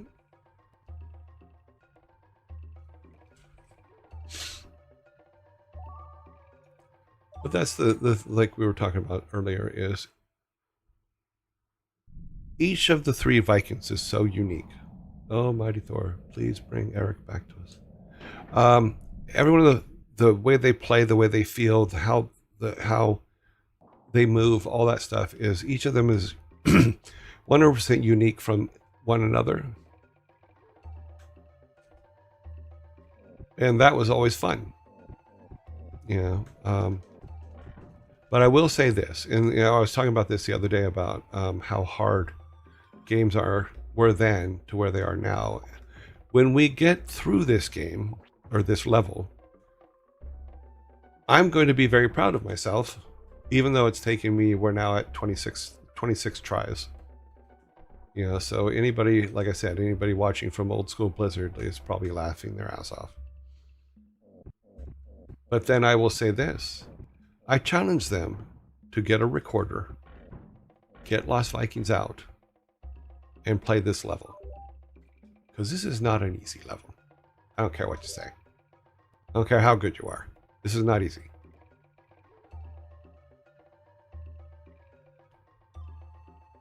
And it wasn't supposed to be easy.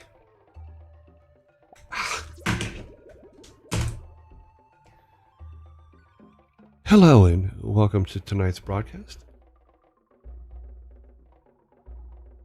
From this moment on, the next thing you will see is your lovable narrator punching himself in the head over and over and over again. It is not without merit. It is well deserved.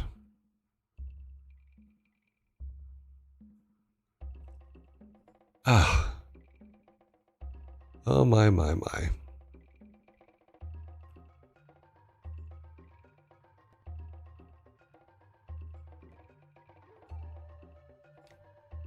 So what would you guys like to talk about? So it's we'll talk about it one day. I'm not ready to talk about it yet, but eventually, yeah, we're gonna make some cool stuff. Okay. Did I just set him up to die? Not possible. Well, no, we're all good. Okay. Boop, boop. Because this guy can't get off, we can.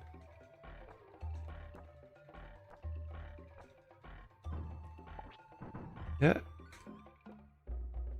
Yeah, I think I was just being stupid there. See, here's the bubbles, and you got to jump from bubble to bubble before they pop to get to the other side. But we need to clear this side first. Oh, the red ones. The red ones are terrible.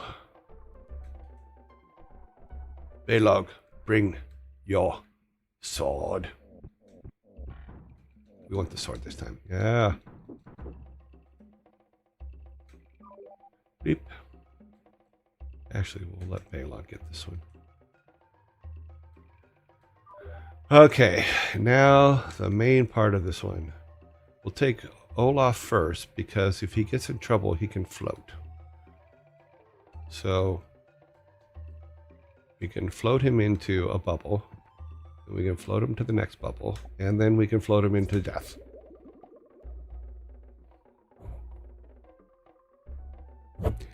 You know, the thing I forget is bubbles, they're slippery.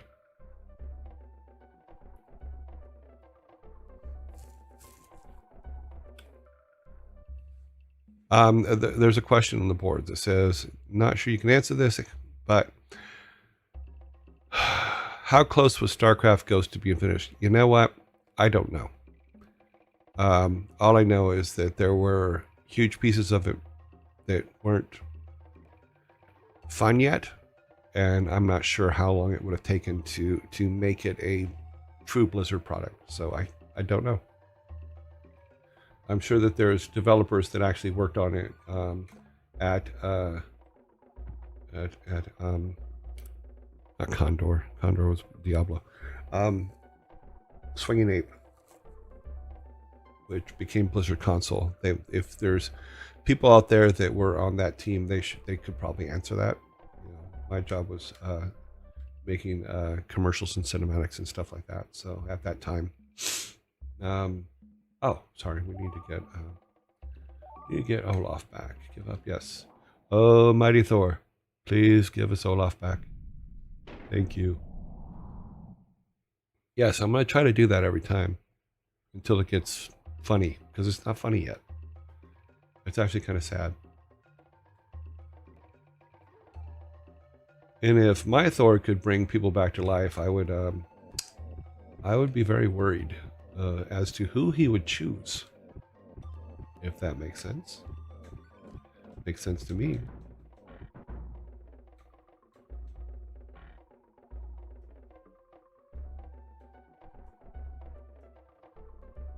Oh, let's just take him up there.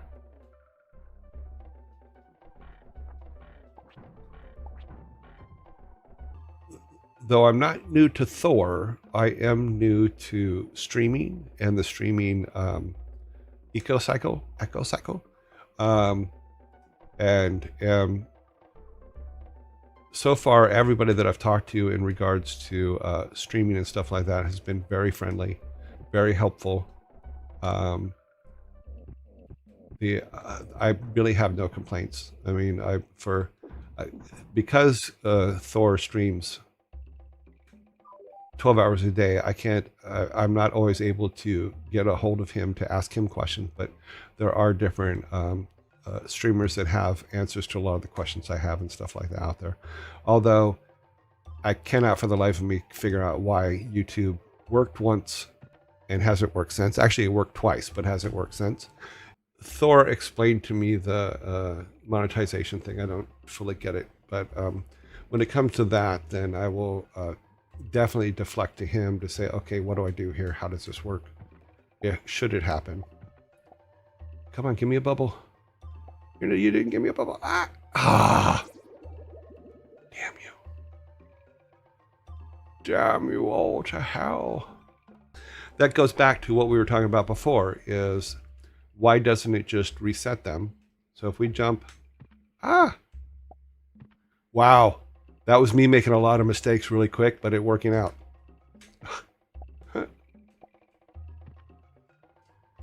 Woohoo! Eric can make it, but he has jumping abilities, so let's see if we can get let's get Mr. I fight them all across. He needs a special set. Come on, give me a bubble. Give me a bubble you can walk to. Oh, almost missed that one.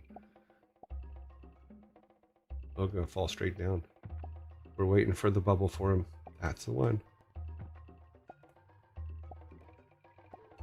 I'm thinking if I can get Balog high enough, he could probably float most of the way across. Or no, sorry, Olaf. If I can get Olaf high enough. But there's companies that do make that. Since we got everybody across. Okay, now we're going to go. Other than the key. Oh, Almighty Thor, bring everybody back. Okay, sorry, almost forgot. Prescription lenses always. You know, if you look, like this one gives my eyeball a nice big eyeball. Good. That's my bad eye. You got good eye, you got bad eye. And they don't talk to each other all that much. Except for in the visual cortex. And the conversations they have are just not polite. That's all I'm saying. They're not a friendly group. Okay, Eric, come on up.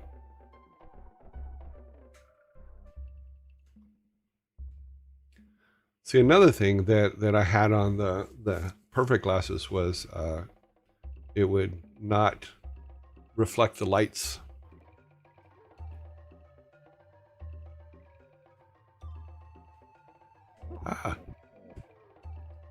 Yeah, keep from getting into like an old Yeller condensation thing. A lot of FPS games have motion blur turning on by default.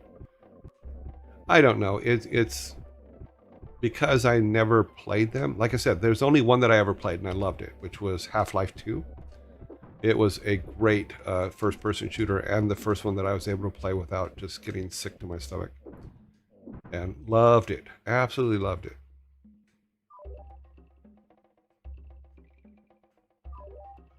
Okay, let's see about getting everybody across. Olaf, you were the problem child last time. Let's see if we can float you onto. Damn it! Every exact same thing every fucking time. Let's go on to this, which is just, oh my god, please let me get through it today. I have wasted almost an hour trying to avoid this level. So we're gonna continue on, and we're gonna get through it this time. We're gonna do it. I got it. Me. April. I was 6 years old. Oh my god. I was 32. That's right. 32. 32 years old. I was 9. Okay, let's go here. The monsters are never the problem on these levels. It is the tricky bits. Up. Let's get the tricky bits done.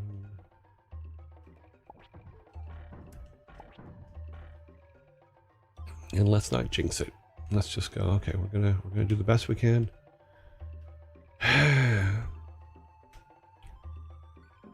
Of course, the first Viking I even walk off onto the bubbles is gonna die, and then I'm gonna have to ask Thor once more to bring him back to life.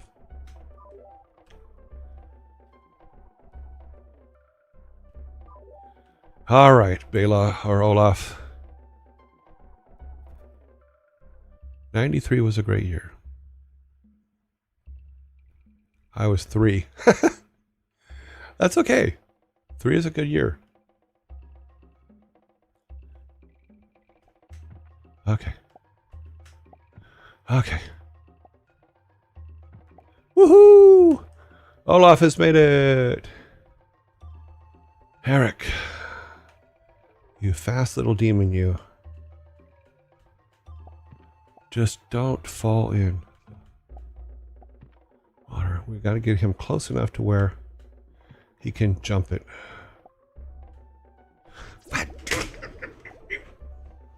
Okay, so our count for today is 1.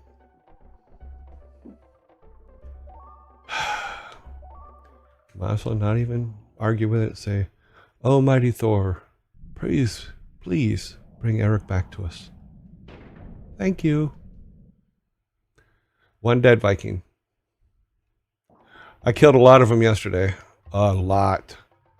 It was very sad. Got so bad that Valhalla itself called me and said, "What the hell are you doing, dude?" I said, "I'm killing Vikings. I don't know what else to do. That's all I got."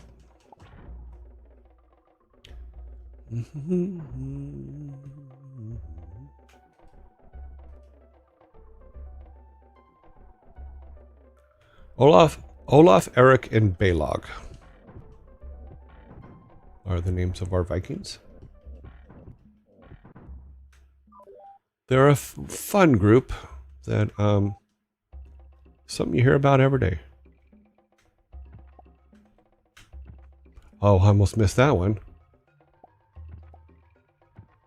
Ha! That was good timing. Okay, Eric. Let's bring you over here. Balog, yeah. My brother and our friends grew up on Warcraft 1, Starcraft 1, and Diablo 2. Cool.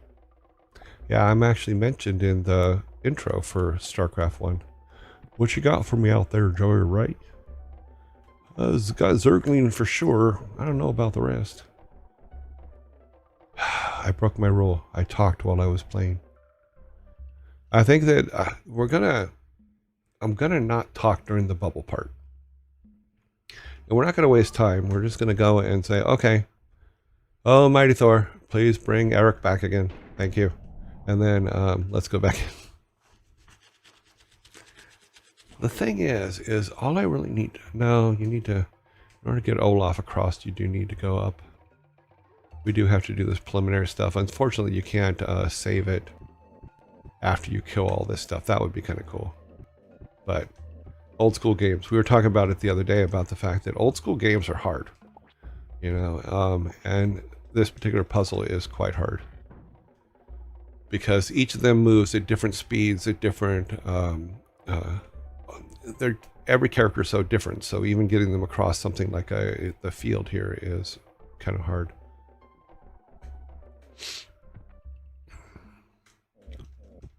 Blip, blip, blip, blip.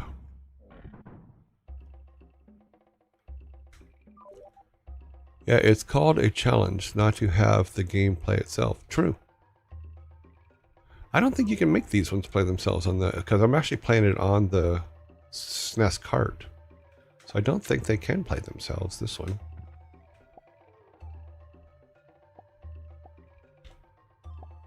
That was just me being stupid.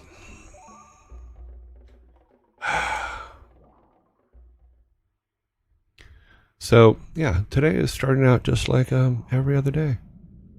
Yeah. Let's go to questions here real quick. Oh, Mighty Thor, please bring Olaf back to us. Thank you. I did not practice at all because here's what I thought.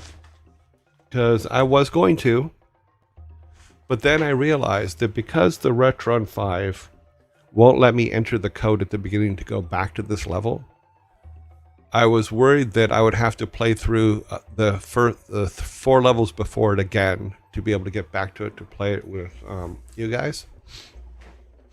And then I'm like, also, I promised that I would play them as is when we first started, and I thought that it would be against what I promised if I went and practiced them over and over and over again. But technically, aren't we practicing them now? I'm just practicing them in front of you and talking horrible things about myself because it's just not working. Blip, blip. Turn around. Thank you. Dev will make you a better streamer. Maybe. We'll see. This is only my 7th day of streaming. Yeah, but you know, it's all good.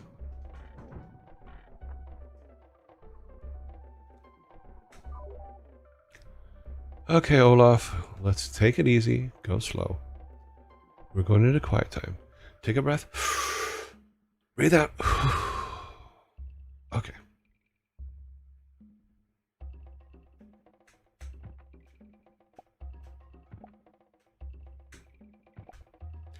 Almost fell off that time. Okay. Olaf is over.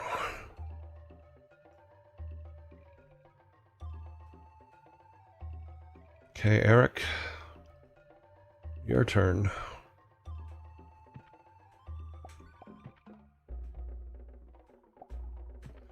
Oh, I almost walked off.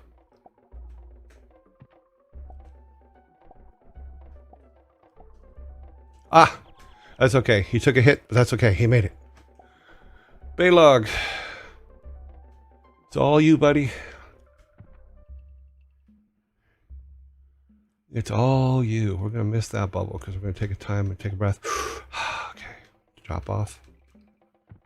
Okay. Oh, don't fall. Don't fall. Come on. Okay. We're doing good. Doing good. Drop straight down. Now the new one would come up. Okay. Damn it!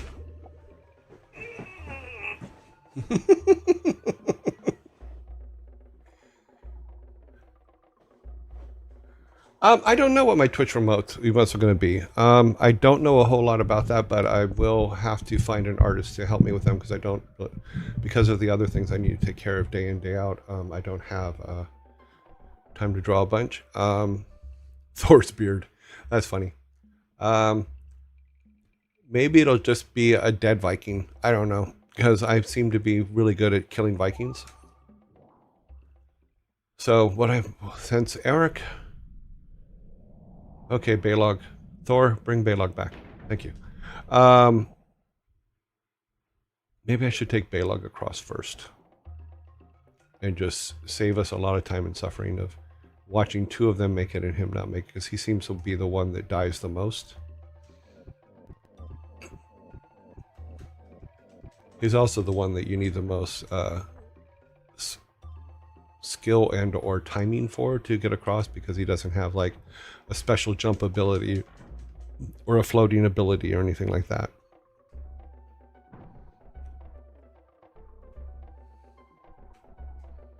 So Baylog will be the one that we take first this time, and then we will do our best to get the other 2 across. Okay, Baylog, let's take you down here.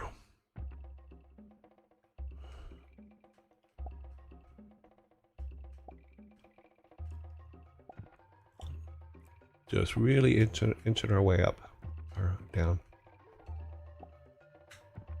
Okay, come on.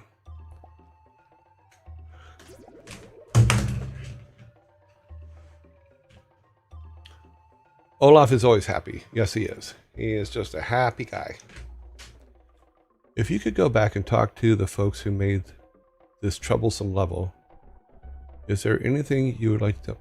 Well, as one of the people who made this troublesome level, believe me, I've had quite the conversation myself about it.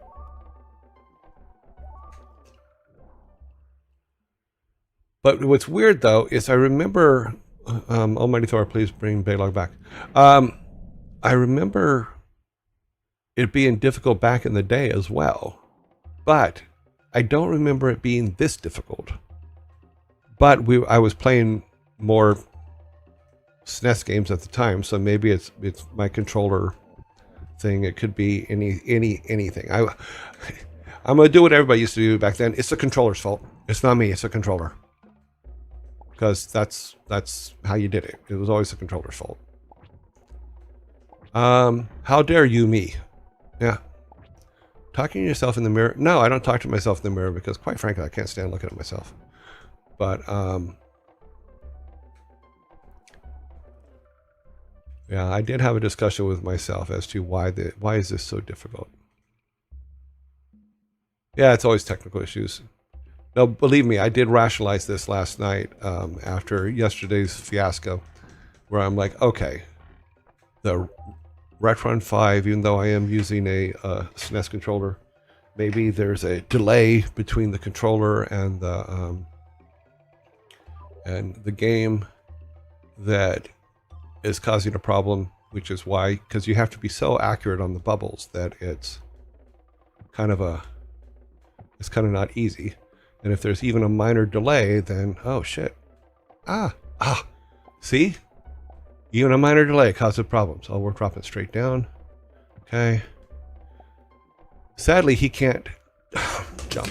He can't jump or do anything else. But if there is a latency issue, I don't know how to adjust it on this.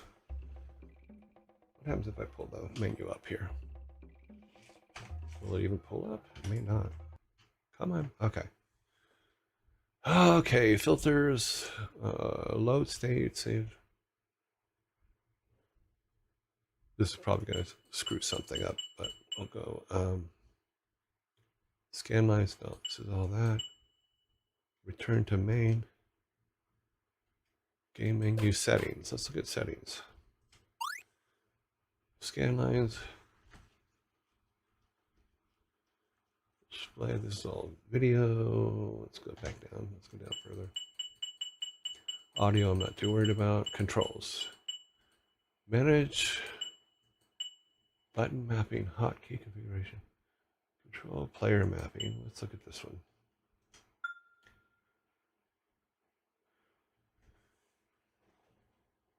No, nothing for latency. Go back. Nope. Back. Button map. If I was 30 years younger, yeah. Auto load state. Oh, we'll turn that off. Auto start. No, there's no.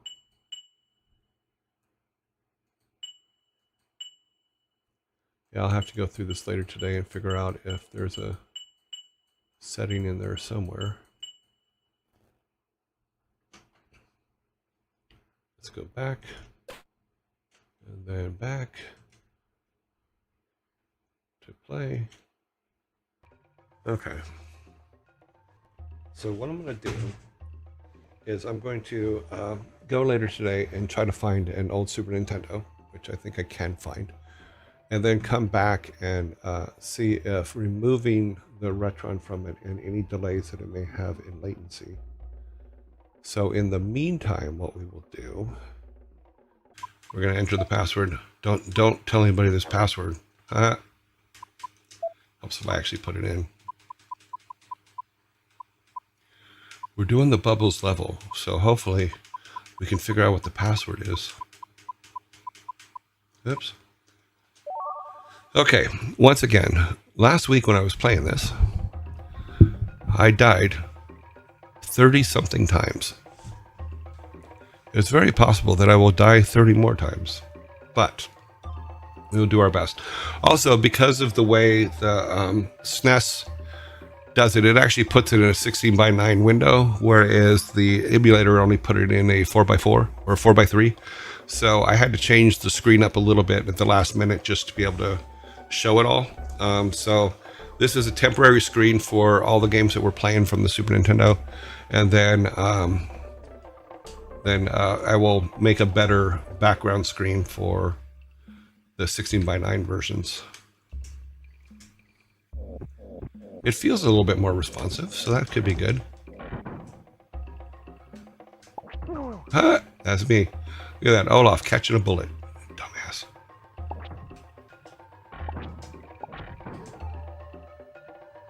Olaf, get yourself some food. Get the red guy on the far side. And yes, red dinosaurs are much more deadly than blue dinosaurs. Oh, turn into it.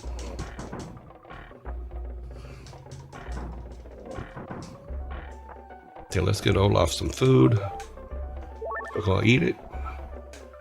All right, here we go.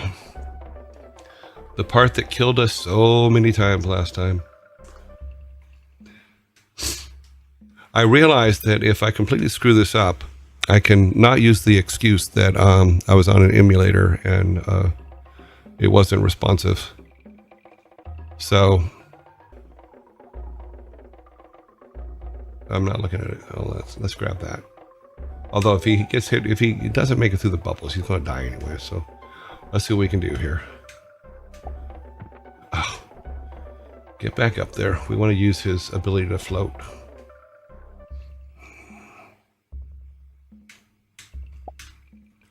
Yep. Shit. That was all me. That wasn't a delay. That was all me just completely messing it up.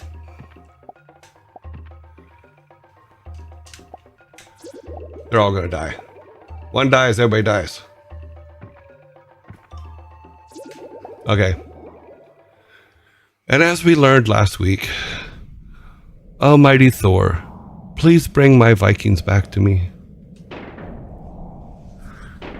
Yeah, I dodged all the bubbles. The problem is that you're not supposed to dodge the bubbles. You're supposed to land on them and then use them to get across. Oh, that blue guy. The blue dinosaur.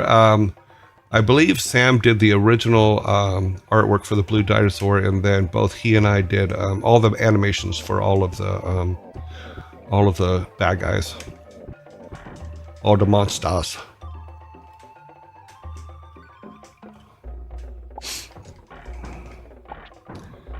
I think what we're going to find out is I'm just terrible playing this game. What we'll do is we'll give it 5 tries. If I can't get past it, then we'll use the code to go to the next one, and then I will go and practice this level, which I didn't want to have to do, but I think I may have to, until I get it every single time. Then I will come back to this level. But it doesn't mean I'm not going to try now. We're going to do our best to. That was impressive in some way. What, to just die like that? Yeah, I mean, I guess so. I die impressively.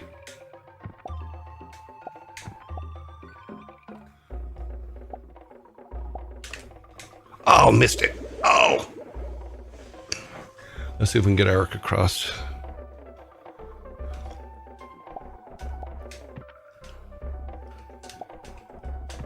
Ah. No, it's me. All me all the time, dying every time.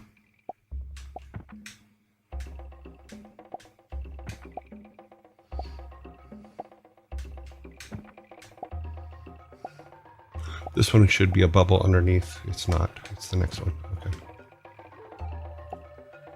It's funny because my picture's in the way and I can't see the platform. Can he make it? He made it! We have one Viking across, but it doesn't matter. Because the others are dead. Give up, yes. Oh, let me see about... I need to move me on this to hopefully see. We'll put me up there for right now. See if that helps me see things. Try again. Oh, Mighty Thor, bring everybody back. Thank you.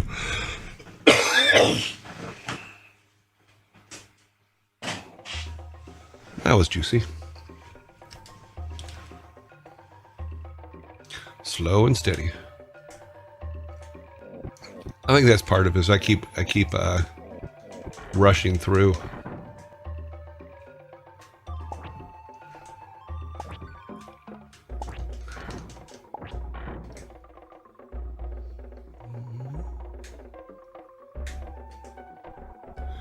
I believe both the blue ones and the red ones have the exact same animation. They're just a different color.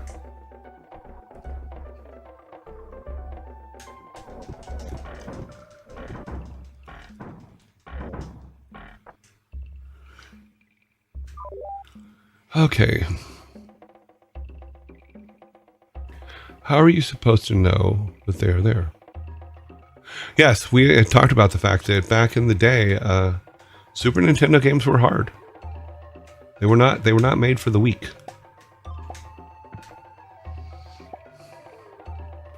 Where's the next bubble? Now, if I remember correctly, yeah, the next one's underneath. Then we'll step forward again. Ah, nice. And then once we get to the top of this one, I think he can make it. Yes, he made it. We got one. Okay. Eric, you just got to get halfway and then you can jump, my friend.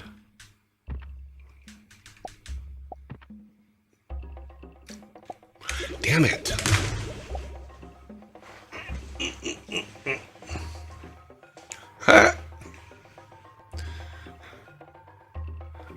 Oopsie. That's a good one. Let's see if we can get two of them across. Let's see if Baylog can make it over.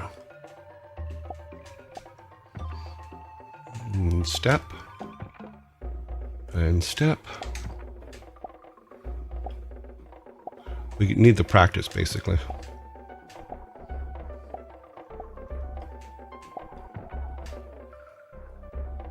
This should be at the under. Oh, no, it's not the under. We can see the edge. He needs another bubble. Ah, damn it. I didn't see it. Ah.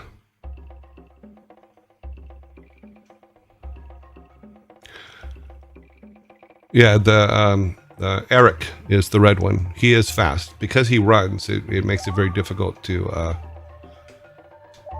have him do things slowly. So you kind of have to like do a tap, tap, tap, tap, and then hope that he doesn't overjump it. Oh, Mighty Thor, please bring our Vikings back. Thank you.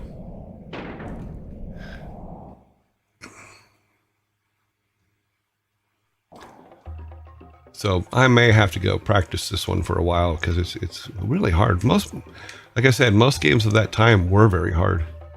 Nintendo was not for the weak in some cases. Even if you go play the original Marios and all those were, some of those puzzles in there were really freaking hard.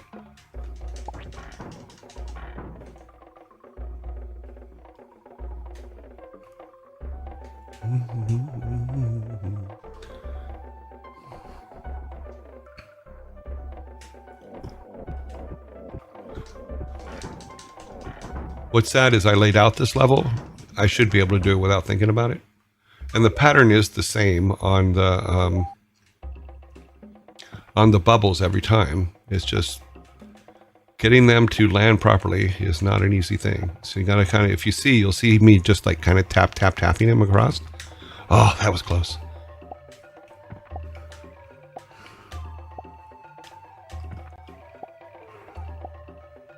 Is this the one that goes underneath? No. That's the one he fell off last time. Ah, damn it! Sorry.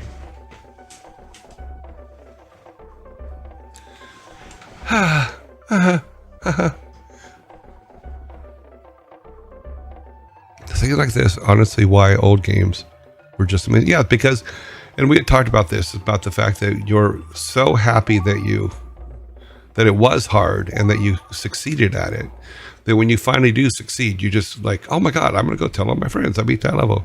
Oh, Mighty Thor, please bring back my Vikings. The first game I had as a kid, Sega, was Viacom.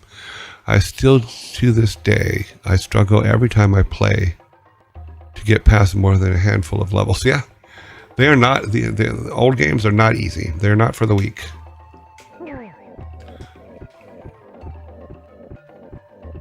Ah, leaning too much on the...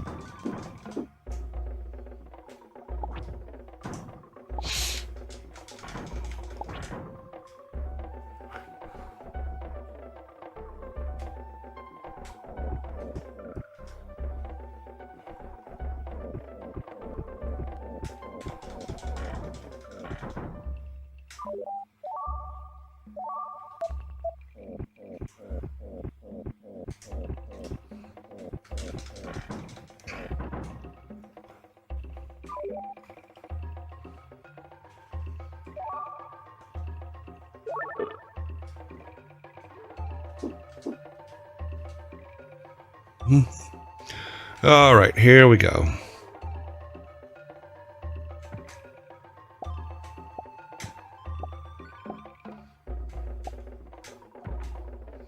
Oh, that was close.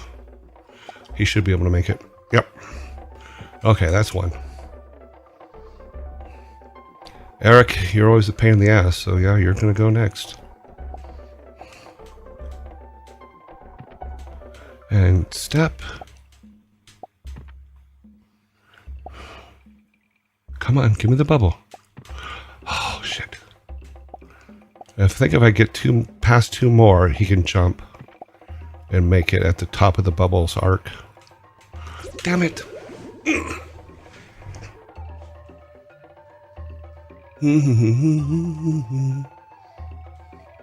I'm so happy about that. It's so awesome. Everything is awesome. Everything is great when you're part of a team.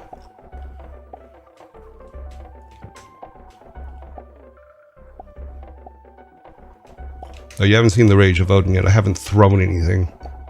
I haven't gone into dad voice yet. Thor hates dad voice. Ah, look. Edge is right there. Okay. I'm going to give this one more time, and then we're going to go. We're going to jump ahead. I think 35 times not making it. Blaming the system. Blaming everything else. I've done all the things it used to do as a Nintendo player. If it was an 8-bit, I would be blowing in the cartridge right now going, work, damn it. Oh. Boop.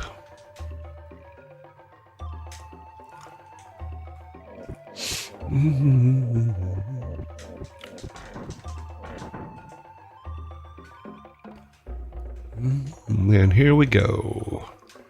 Get everything killed. Oh, we're not close enough yet. Boom, boom. Okay. I just want to get them across the bubbles. We're going to do them out in a different order this time. Come on. Where's the bubble?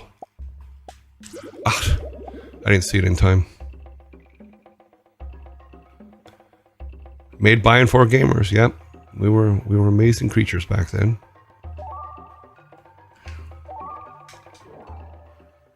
Okay.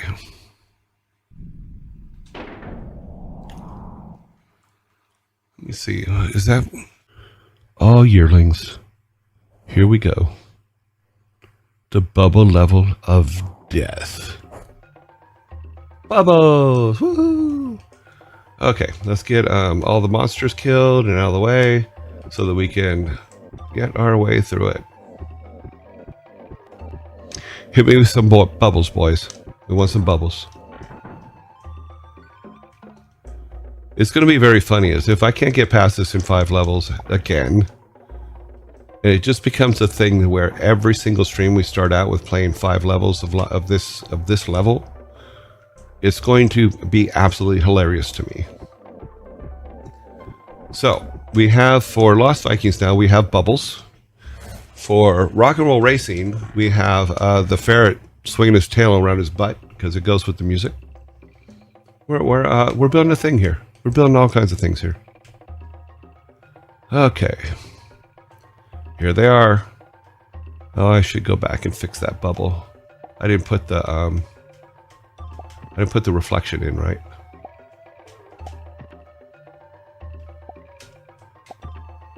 See that? Yeah. There's one. We got one. Let's get him. He's the next hardest one.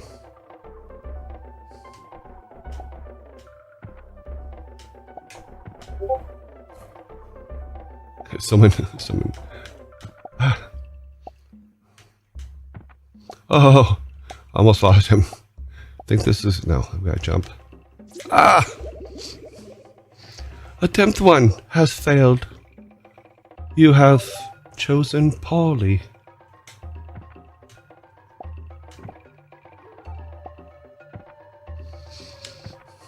Look at that, a very rare sight. 2 Vikings. Only 2. Okay,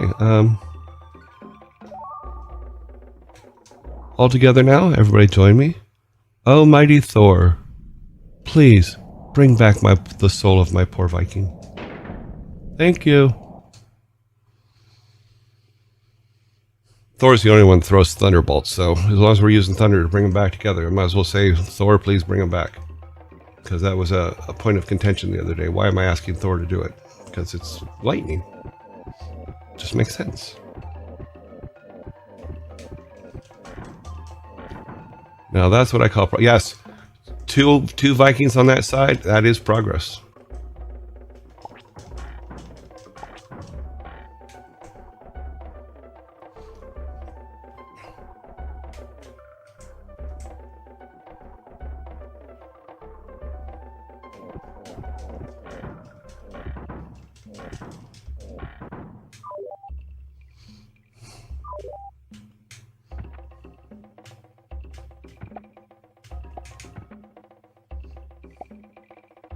I will say this, the controller is a lot more reactive than the one for the emulator.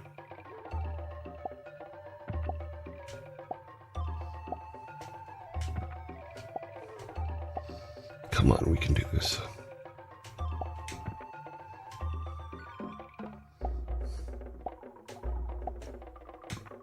Ah, we can see it.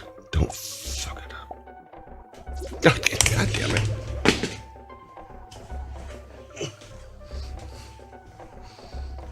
That's two tries.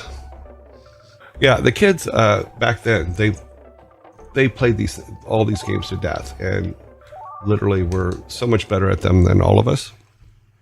That I always thought it was funny because like Thor and his brother played this game and beat it every single time. Just like, but they loved it too. I think at one point they even played multiplayer, because you can play it multiplayer, where each of you picks a Viking, but I think it's only two player multiplayer. I don't remember if it was 3 or not.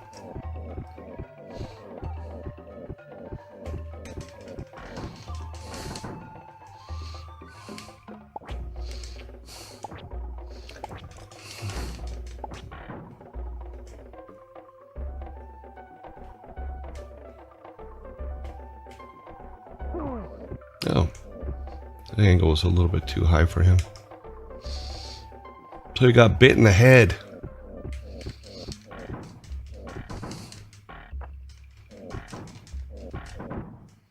Olaf, eat that.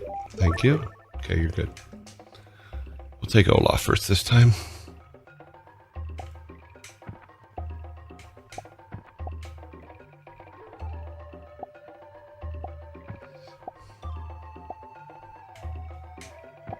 Oh, almost missed it. Ah, oh, so close. That was awesome. Eric, you just got to get close enough to jump, my friend.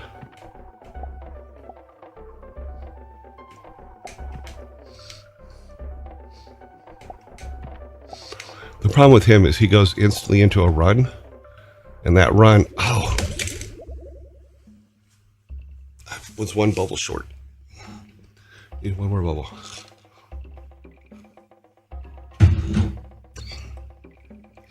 I got the feeling sometimes you guys just like watching me fail this. Yeah, maybe I'll make a tombstone emote, but I won't use RIP. I'll use I'll put Derek on there, which was Jason's and Thor's and his brother's fake older brother. Almighty Thor, please bring back our Viking. Thank you. Yeah, when the boys were little and on Halloween, we used to have little tombstones out in front of the house, and one of them said Derek. So his mom and I made up this thing that Derek was their brother that died, and that he comes back every Halloween to check on them. And but we always had the Derek tombstone out front. So maybe I'll make a Derek tombstone as one of the emotes. I have to figure out how to get it to fit on there. Oh, God damn it. Okay, whatever.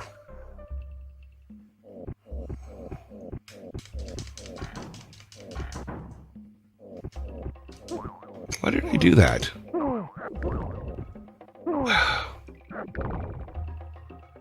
I thought I was on Baylog. Might as well kill them all, right?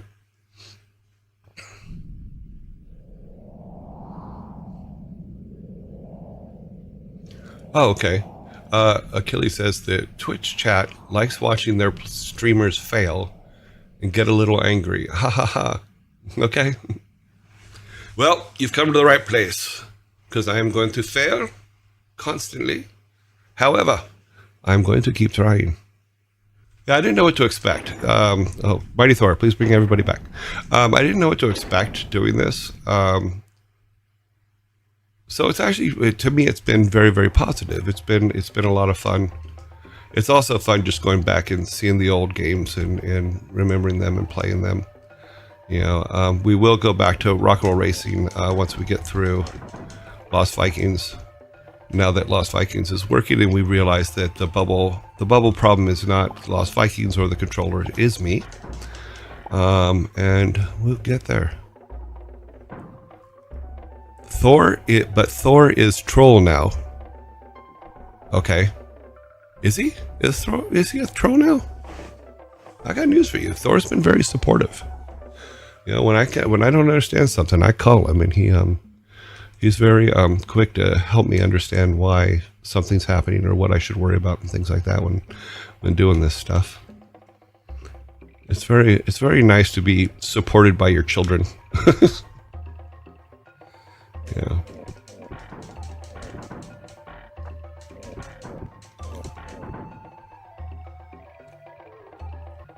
I mean, even like with this,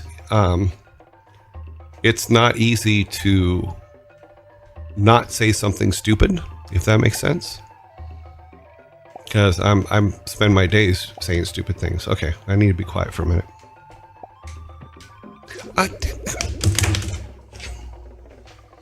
I'm just bad at this. There's just no way around that. I'm just bad at this. We're going to practice with everybody else.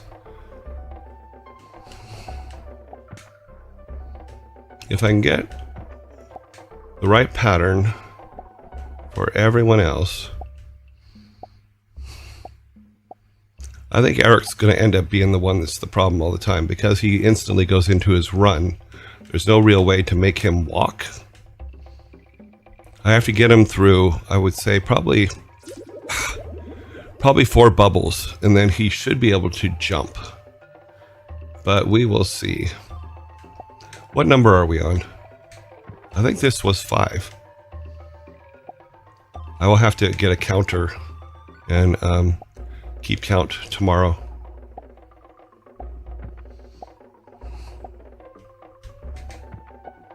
Oh, that was close. Now I think if we go all the way to... Oh, we'll go to this one, just to make sure he can make it. Yeah, he doesn't have his fart ability yet. Let me see. Okay, I believe we've done the 5 tries. We're gonna... Hello and welcome to the bane of my existence. No, not Triva tree, no. It's just plain lemon water today. I cleaned the cup out after I had my coffee.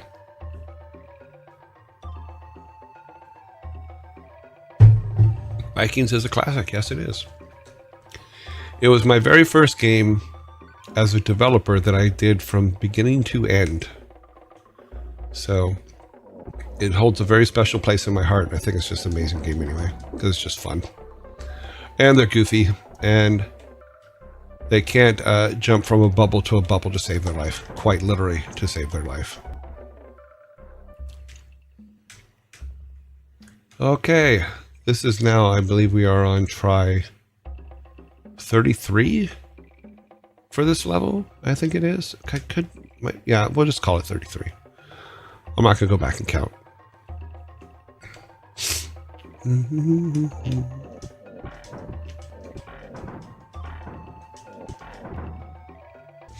Okay, back to this. You grab that, Olaf. Okay. I'm going to try to concentrate here. Okay, here we go. We made the first bubble.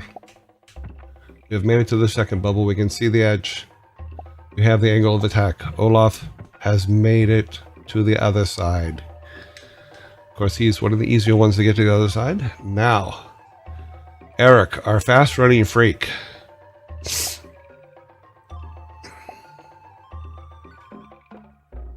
We're gonna take this slow because he's a jumper.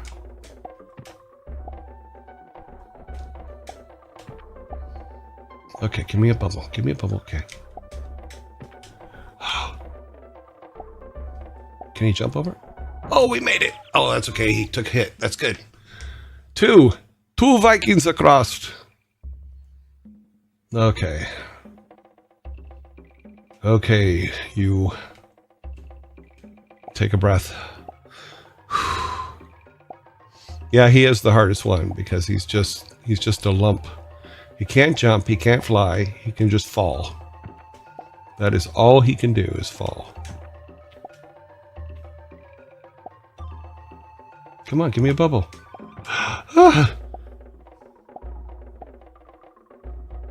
Okay, this is straight down. Okay, we got this. Doing well, doing well.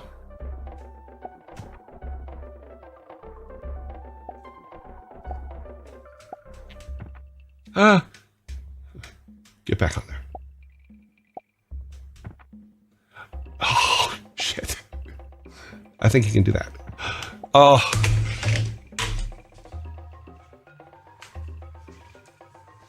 See, but now that takes all the fun out of it. Now we can't go back every day and do 5. Well, we still haven't made it to the end, but we've made it past the bubbles, which is a huge thing. Oh, no. Oh, yeah, that's right. Okay. We're going to call it at 34 tries. But let's do this. Eric needs to get the key. We're not done yet. So we got some more things to go here.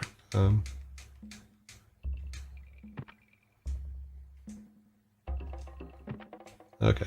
Olaf, you go there. Baylog, come up. Get yourself ready. We're going to open the door.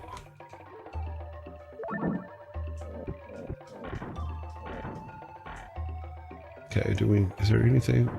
Yes, Eric, come over here and get this food. Now eat it. Okay. Olaf, it's up to you to lead the way.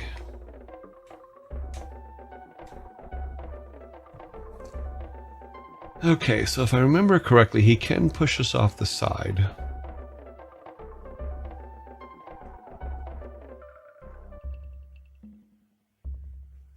Let's get Baylog closer.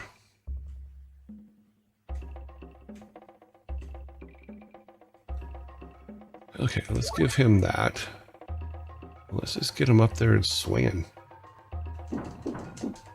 Oh, nice. Mwah. We have a spitter. We have a Hawktoon snail.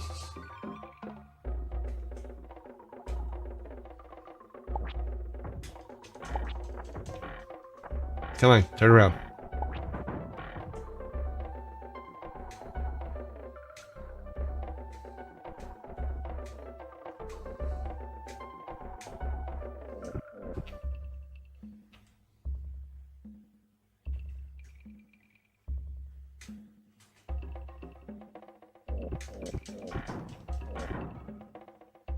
Let's come back here real quick.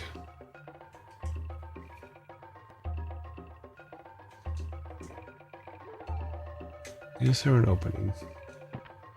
No, but there's more guys. Okay.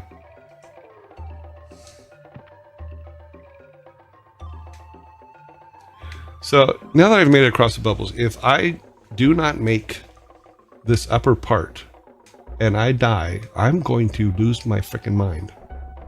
It is not going to be a pretty sight.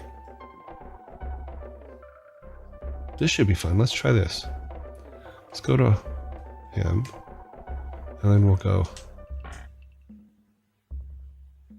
Nah, missed him. Funny. Let me go back. Let me try a little bit lower. Let's see if he can get. Yeah, he can get a little bit lower. Let's go there.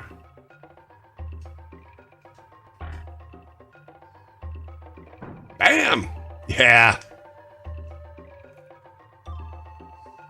One more. I think we need 3 to kill him. Nope, 2. See, that's some skills right there. Skills. We got skills. We got skills to pay the bills.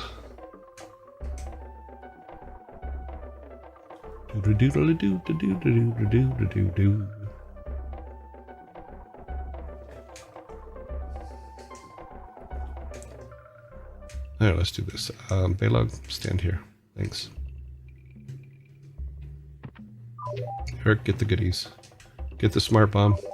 Thank you. We have a smart bomb. We can use it when we can get a lot of guys in one spot and use the smart bomb.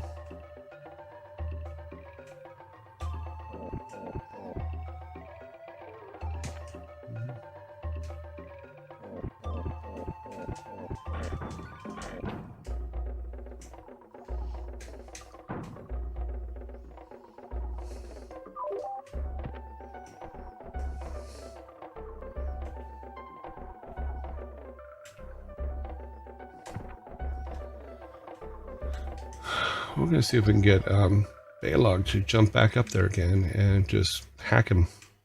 It seemed to work really well last time. And we didn't have to put Olaf up. Oop, almost walked off. Ha! That's right. We did that.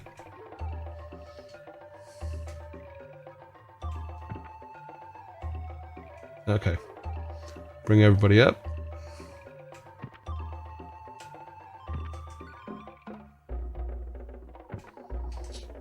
Olaf, we need your shield up. Eric, jump. This cannot be an easy one. Is there a guy? There is a snail. But he shoots lower than we are, so.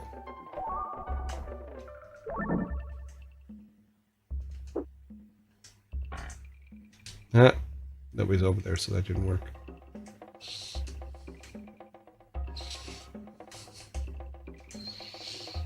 I think all we have to do is get to the far end here, and then we have killed this level, and we've made it through. We've made it!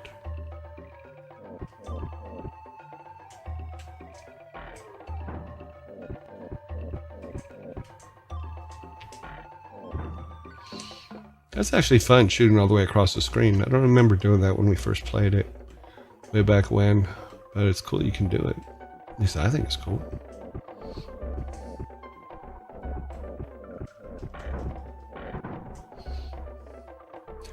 And here is the exit of the bubble level. We have done it. We have succeeded. We have made it. If that happened, let's see. Yearjoy, if that happens, I'm prepared to throw my controller out the window. Trust me, there's been many times I have. I just throw it on the desk and throw my hands up because it just drives me crazy. Let's see what our friends have to say. Let's get them all close to the exit here. And then we will be jumping back to Egypt. Now, we all smell like swamp. Boy, do we need baths? Baths? Vikings don't need no stinking baths. We don't need no stinking Vikings either. So, and there you go. Okay. Yeah, there's 2 trees. There's for level 7, which we did last week, was TRSS is the code for it. And then for the Sega, there's one of the Sega ones, and it has a TR33 as the code for it. Okay. We need our blocker. I don't remember. Can he bash that? I think he can. Let's find out. He can.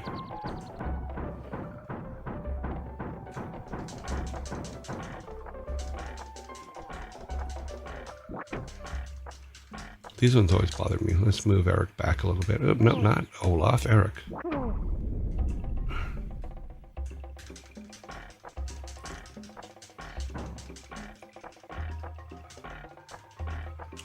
Yes, it is an amazing game. Someone said, what an amazing game. Yes, I would, if you like the old Super Nintendo stuff, go and get this game.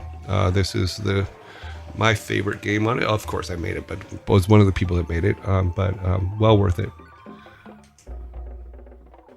Okay. Everybody's been hit at least once. We have 1 minute before they do the ads are coming soon on me here. Is there something down here? Nope. Not sure if we should go that way. Pretty sure we're going this way. Ooh, another one for Eric to pound his head against.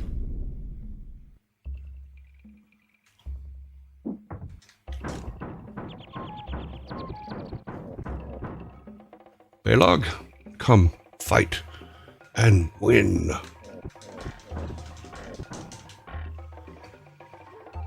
Oh, 42 seconds. Oh, there's another one. Oh, a little closer, go a little deeper. Is there a monster back there? No, there's a big juicy steak. We like them big juicy steaks. Let's see if there's a, I don't remember if I put a, no I didn't.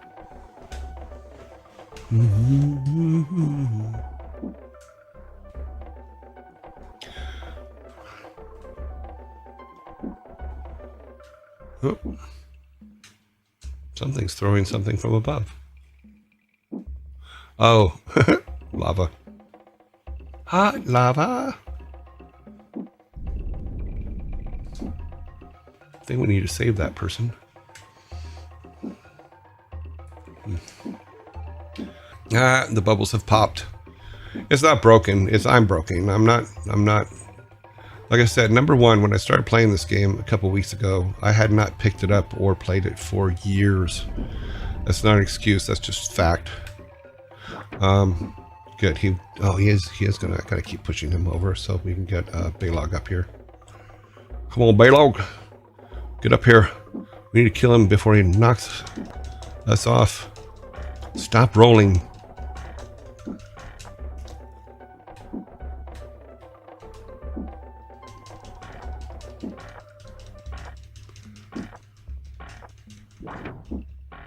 Okay, we got him. All right. Where we have a red key, but it looks like this guy opens with a gray key. Eric, come up here. I can have Eric jump over there. Let's see. Okay. I don't think this key opens that. No, it doesn't. Is there one down? Eric's got to be careful because he can get he does. He has no protection. Okay. Balog can get over there because he can float. Ooh. I got a flying machine. Dad, we're dead meat. We're dead meat. Oh, that's not going to work. Okay, we got to wait for him to... Okay.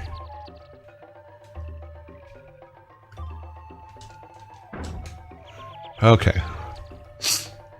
So far, so good. Where's the red key?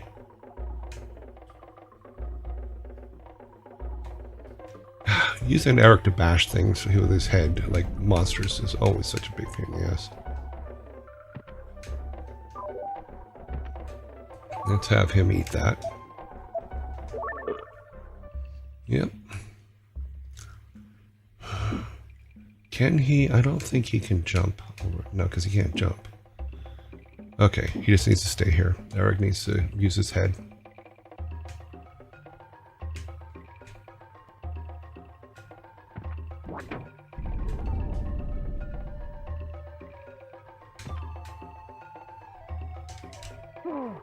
Whoops. We gotta wait till he puts it down.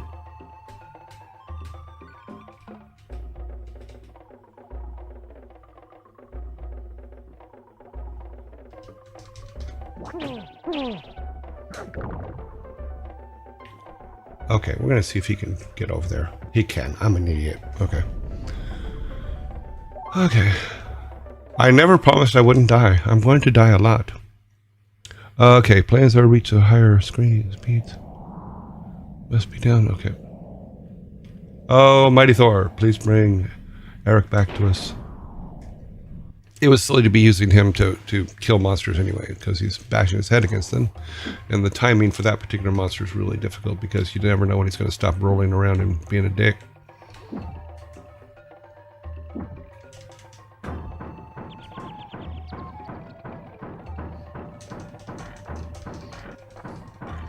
Because you can only do damage to him when he comes out of the roll, so that's kind of a pain.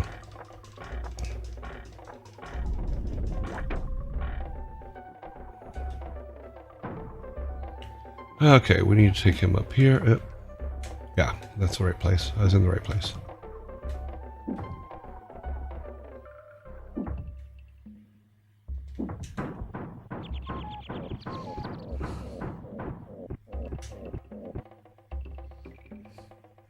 Dinosaurs are easy to kill. Couple shots and that's their will. Eric wants a juicy steak. He's going to get there. He's not going to be late. Okay. And here we go to this. We need Olaf over here. We need to get him up here and on this so that we can block that guy. We want to bring Balog up, but we don't want to put him up there until it's ready.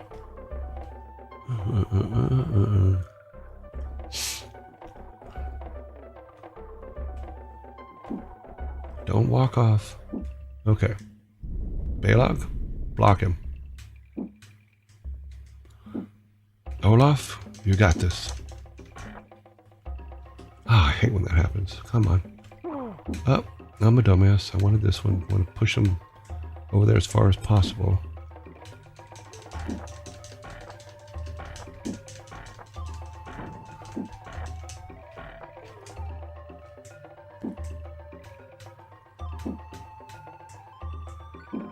I always go in the wrong direction on that.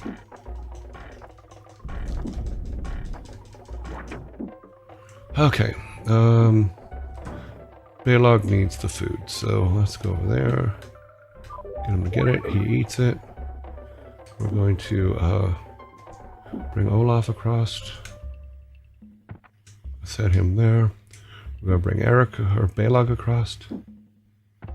Set him there. Let's go get all these guys all taken care of.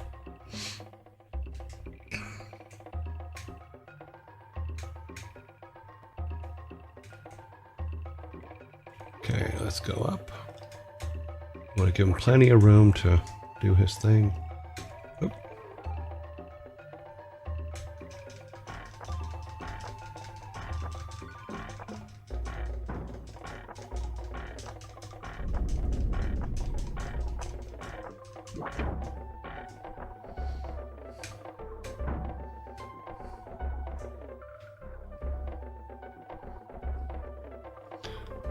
I just realized I've stopped talking. Sorry, guys. Just trying to... Okay. After school, play in the North by Northwest, which is here. I do have that one, which is Vikings 2. I was saying the other day, I really like the werewolf in that one. The little werewolf kid. That one's a lot of fun. Okay, we want him to keep him on this side. Oh, damn. Man, I'll get down there.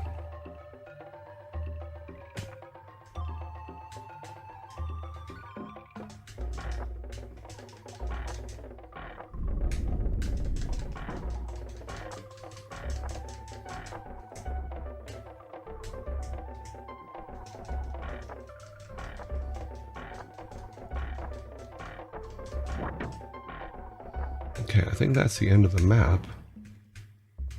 The only thing over there was food, not the key.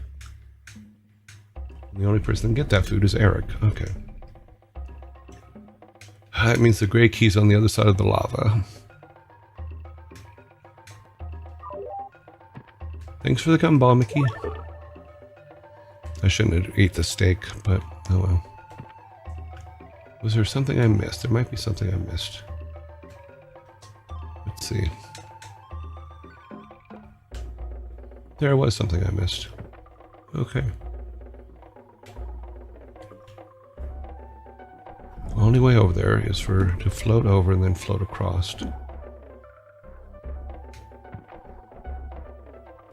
Then Balog's going to have to jump down. So this is the one thing about all the old Nintendo games I didn't like is a lot of blind spots. Is you're jumping into the unknown. I have jumped into the unknown and it was horrible. We died a horrible death. But it doesn't look like this is going to end well. I think he's going to take a hit on this one. Yeah, he took a hit. Then he's going to get hit.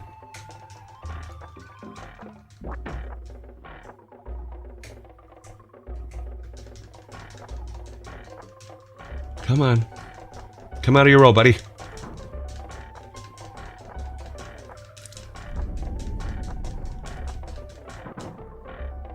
Okay. I'm going to give Olaf the shield. I believe that there's nothing else down this way. We'll see. No, that's where we came in, I think. Yeah, that's all where we came in. Okay. Everything on this side is done, which means that the key is on the other side of the lava. So we would be going up to the lava and flying over the lava.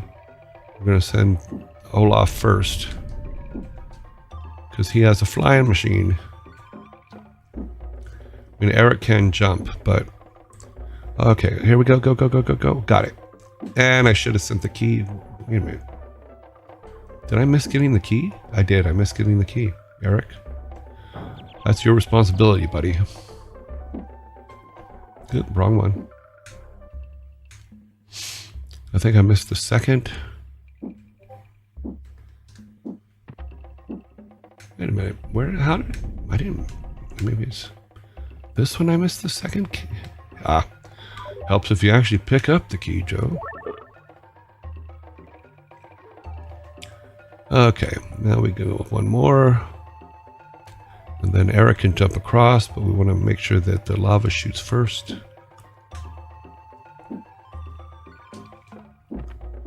That was me almost not making it. Okay, let's give... we'll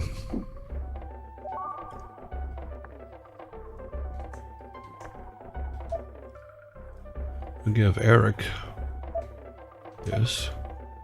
He's going to eat it immediately so that he has an extra... not going to die point. And then he has to get down there and use the key. I think Balog can block the lavas, but I'm not sure. Yes, he can. Okay. Okay, Eric, get down there and oh.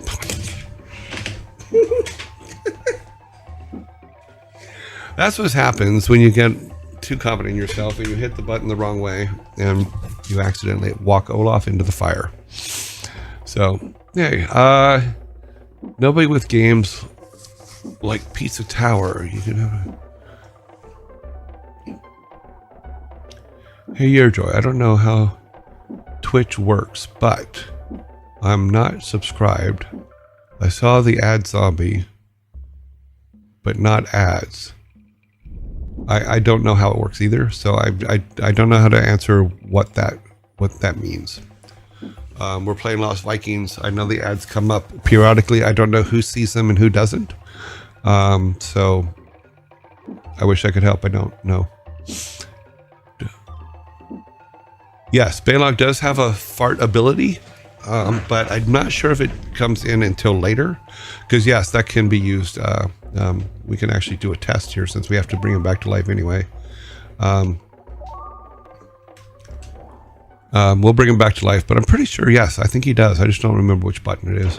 Almighty Thor, please bring Olaf back. Thank you.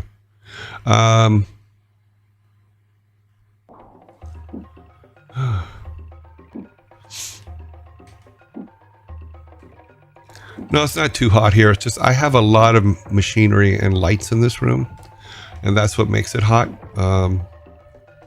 So I do have a fan that runs pretty constantly in this room, so.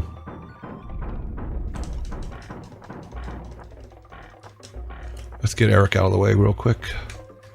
Move Balog forward. Push him way up.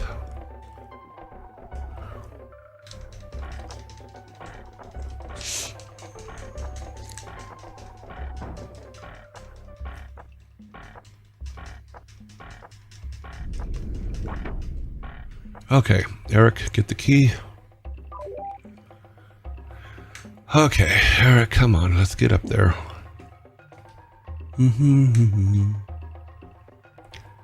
Yeah, the levels do actually get harder as we move forward, but they're well worth the play. But most of the times when you die, it's usually because you've done something silly, and I'm really good at doing silly things, so.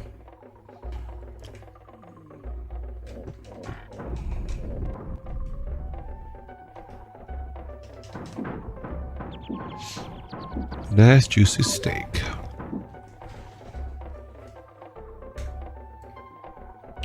Boom, boom, boom, boom. I mean, technically, we could take Eric and jump over and put the bridge up. Let's find out about. I just don't remember what button it was. Oh,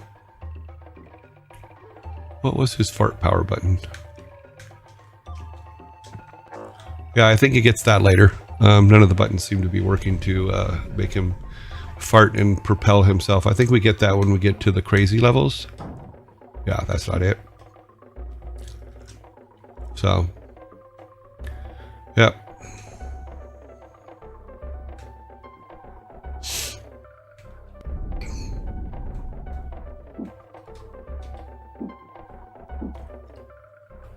Silly Billy.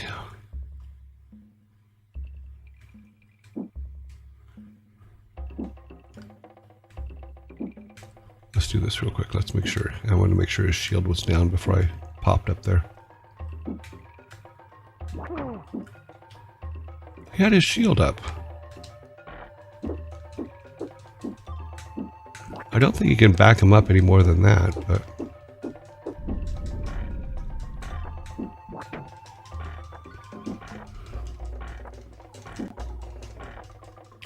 Can he push him off? That'd be funny. I don't know if he can or not. He can. Huh. Hey, Eric, come up here and give Olaf that steak you have.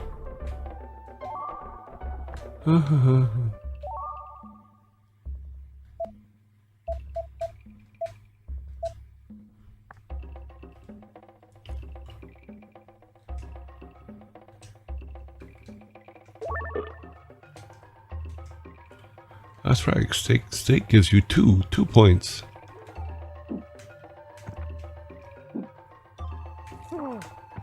Hi.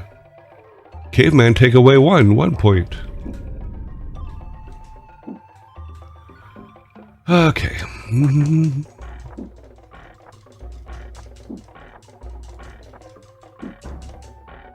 Okay. Okay, we're gonna give Balog the apple. We'll take. Yeah, his fart ability. I don't think he has that yet until we get to the wacky level. At least that's my remembrance.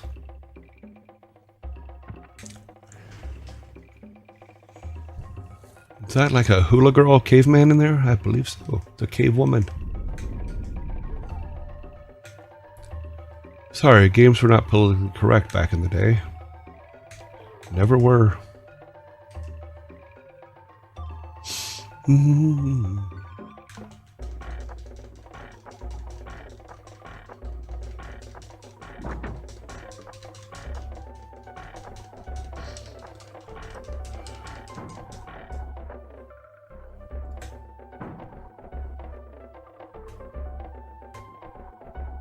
Okay, we want to get him stuck on the outside, not on the inside. Okay.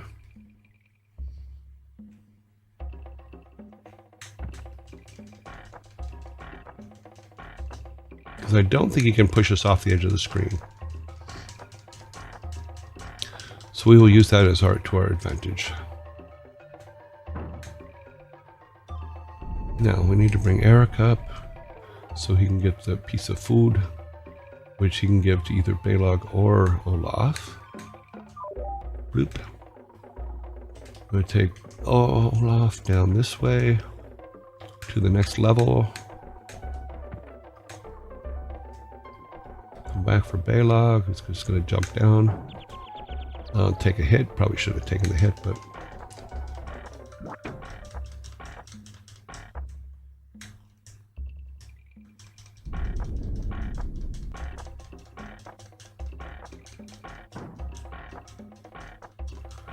Why does this one take 3 hits? He should have only taken 2. We shot him twice. We shot him once. Oh, that sucked.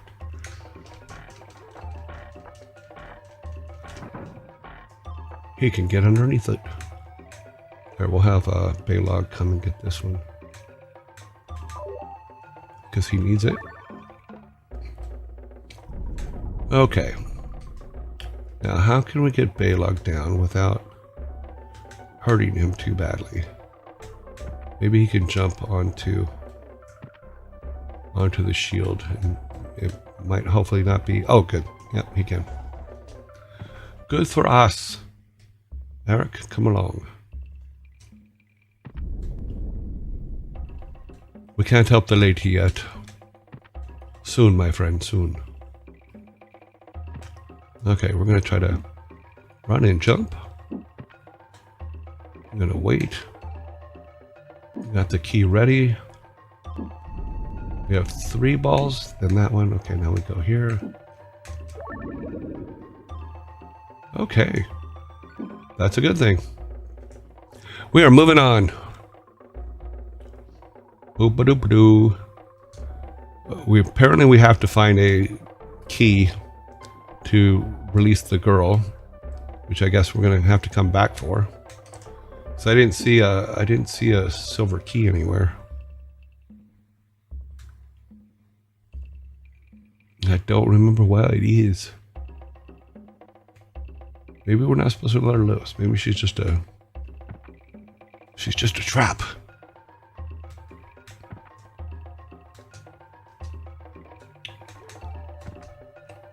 Okay, Olaf, lead the way. Okay, that looks like a breakable. I don't think it is, though, but it does look like one. So we give Eric a headache. That's okay. He can deal with the headache. Oh, that's going to be fun. Hopefully there's a smart bomb around here.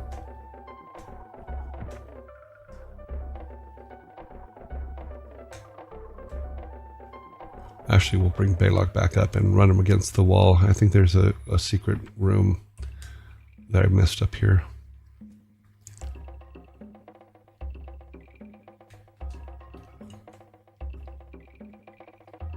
Yep. Oh, it leads to them. Well, that can't be good. Let's grab Balog. Leads to them and a big old piece of steak.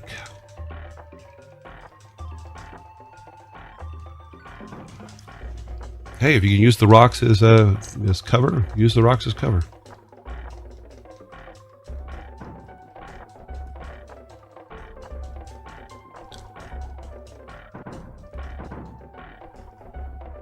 Okay, Eric, or let's send Olaf up because he needs the steak. Oh, thought I gave it to Olaf. Okay, give it to Olaf. Oh, he's not close enough. Oh, no, don't throw it away.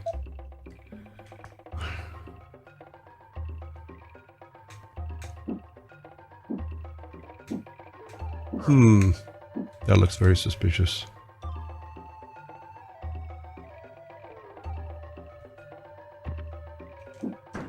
Nope. Yeah, try.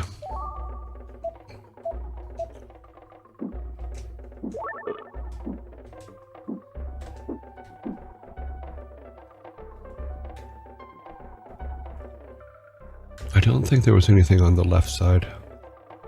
We go up here and kind of bring him down. I don't believe there was. No. We're good. Okay. Biolog, you're next. Okay, I'm sorry I'm not keeping up with chat, guys. Sorry about that. Let me go back over here. Ads happen sometimes. Oh yeah, ads are happening in 3 more minutes. Sorry. Yeah, I don't know. Can farts increase the size of the bubbles? No. That would be funny. I don't think it was possible to do that back then, but you can probably do that now. That would be absolutely hilarious. Olaf's farts make the bubbles bigger. That would be great. I'm actually kind of sad we didn't think of that. Okay. We're going to drop down when he's on this far side here. Oh. Okay, Balog, get down here and start shooting him. Come on, come out of your roll. Thank you. Jeez, Olaf is just taking a beating on this level. And look, everybody. Bubbles. There's a bubble on the level. Let's stare at the pretty bubble. No, just kidding. It's just one. Let me see. Do we have a... Okay, we'll get him up there first.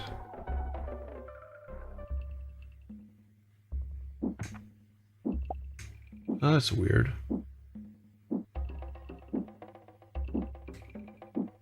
I never saw the gray key for the girl.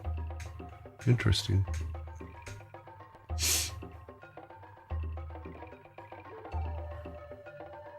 Come on, Bubble.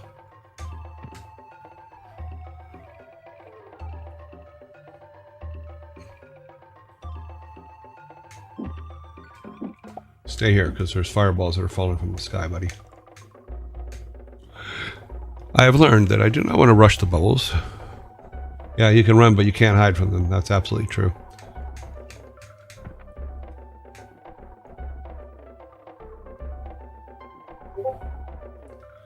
No, I did not try to shoot the lock. You're absolutely right. What a dumbass.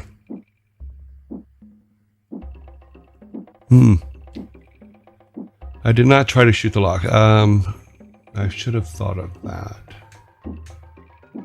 Okay, so we gotta move everybody up one fireball at a time. That doesn't work though, because they're random.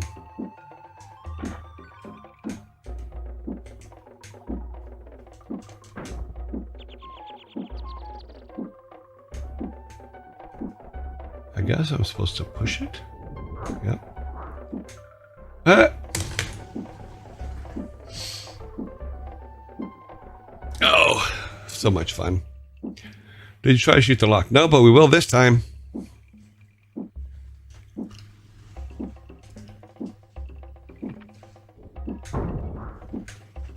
I was going Go down here, and that's the exit. Yeah, so I think we had to shoot the lock. There's nothing there.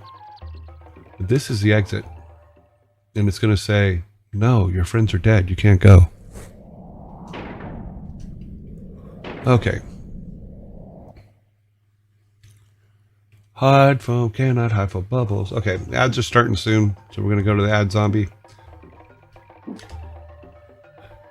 Bump, bump, bump. Now we basically know where everything is in this level. We know what we need to get to.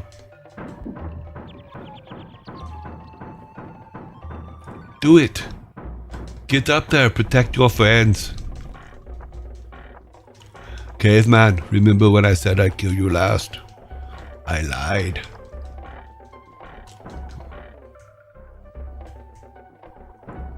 Eric, get the key. You're the one that needs to open that door. Or put the bridge up, sorry.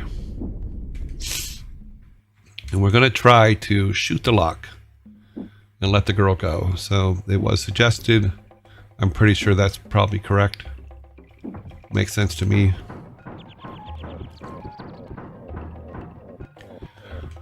Someone's asking, do you have a favorite console you're particularly fond of? Not really. When the boys were growing up, we had everything. We had a 64, we had a Wii, we had Super Nintendo. We didn't have a Sega. No, we didn't have a Sega, but we had pretty much everything that you could have. You know, I joke with people. It's like, no, never leave your kids at my house, because if the police ever have to show up, they'll look at my house and go, oh, his house is set up everything to lure kids in. It's not. It's just I play games all the time, you know. Between this room, which is my main computer room, and the my sled upstairs for Gran Turismo racing. Yeah, it basically looks like a 14-year-old's playground, and it's just where I live. So, because I play with stuff, play games. No children allowed. Okay, let's give this a try. Yes, that worked. I'm a dummy. Look, a little dancing girl. You think letting her go would calm the caveman down, but I don't think it does. We just caught Olaf picking his nose. He does that now and then. Come on, stop rolling.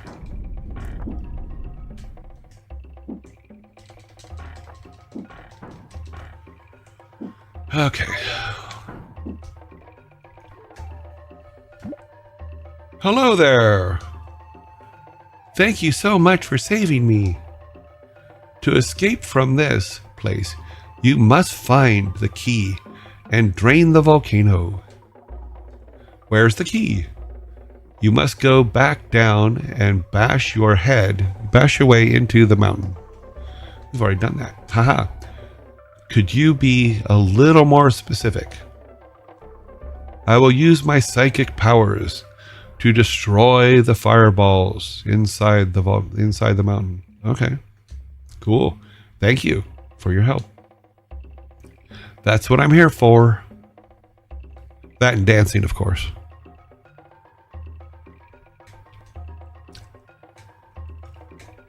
Let's get them up here. Yeah, monsters. You think the cavemen would be happy with at least the cave woman, and they wouldn't attack us, but apparently that's not how this works.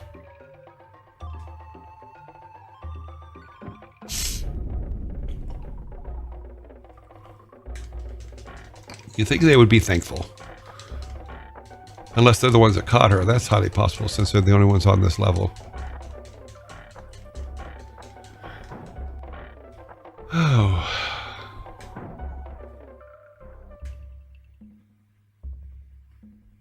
Yeah, we want us to be against the wall, because you can't push us off the side of the screen.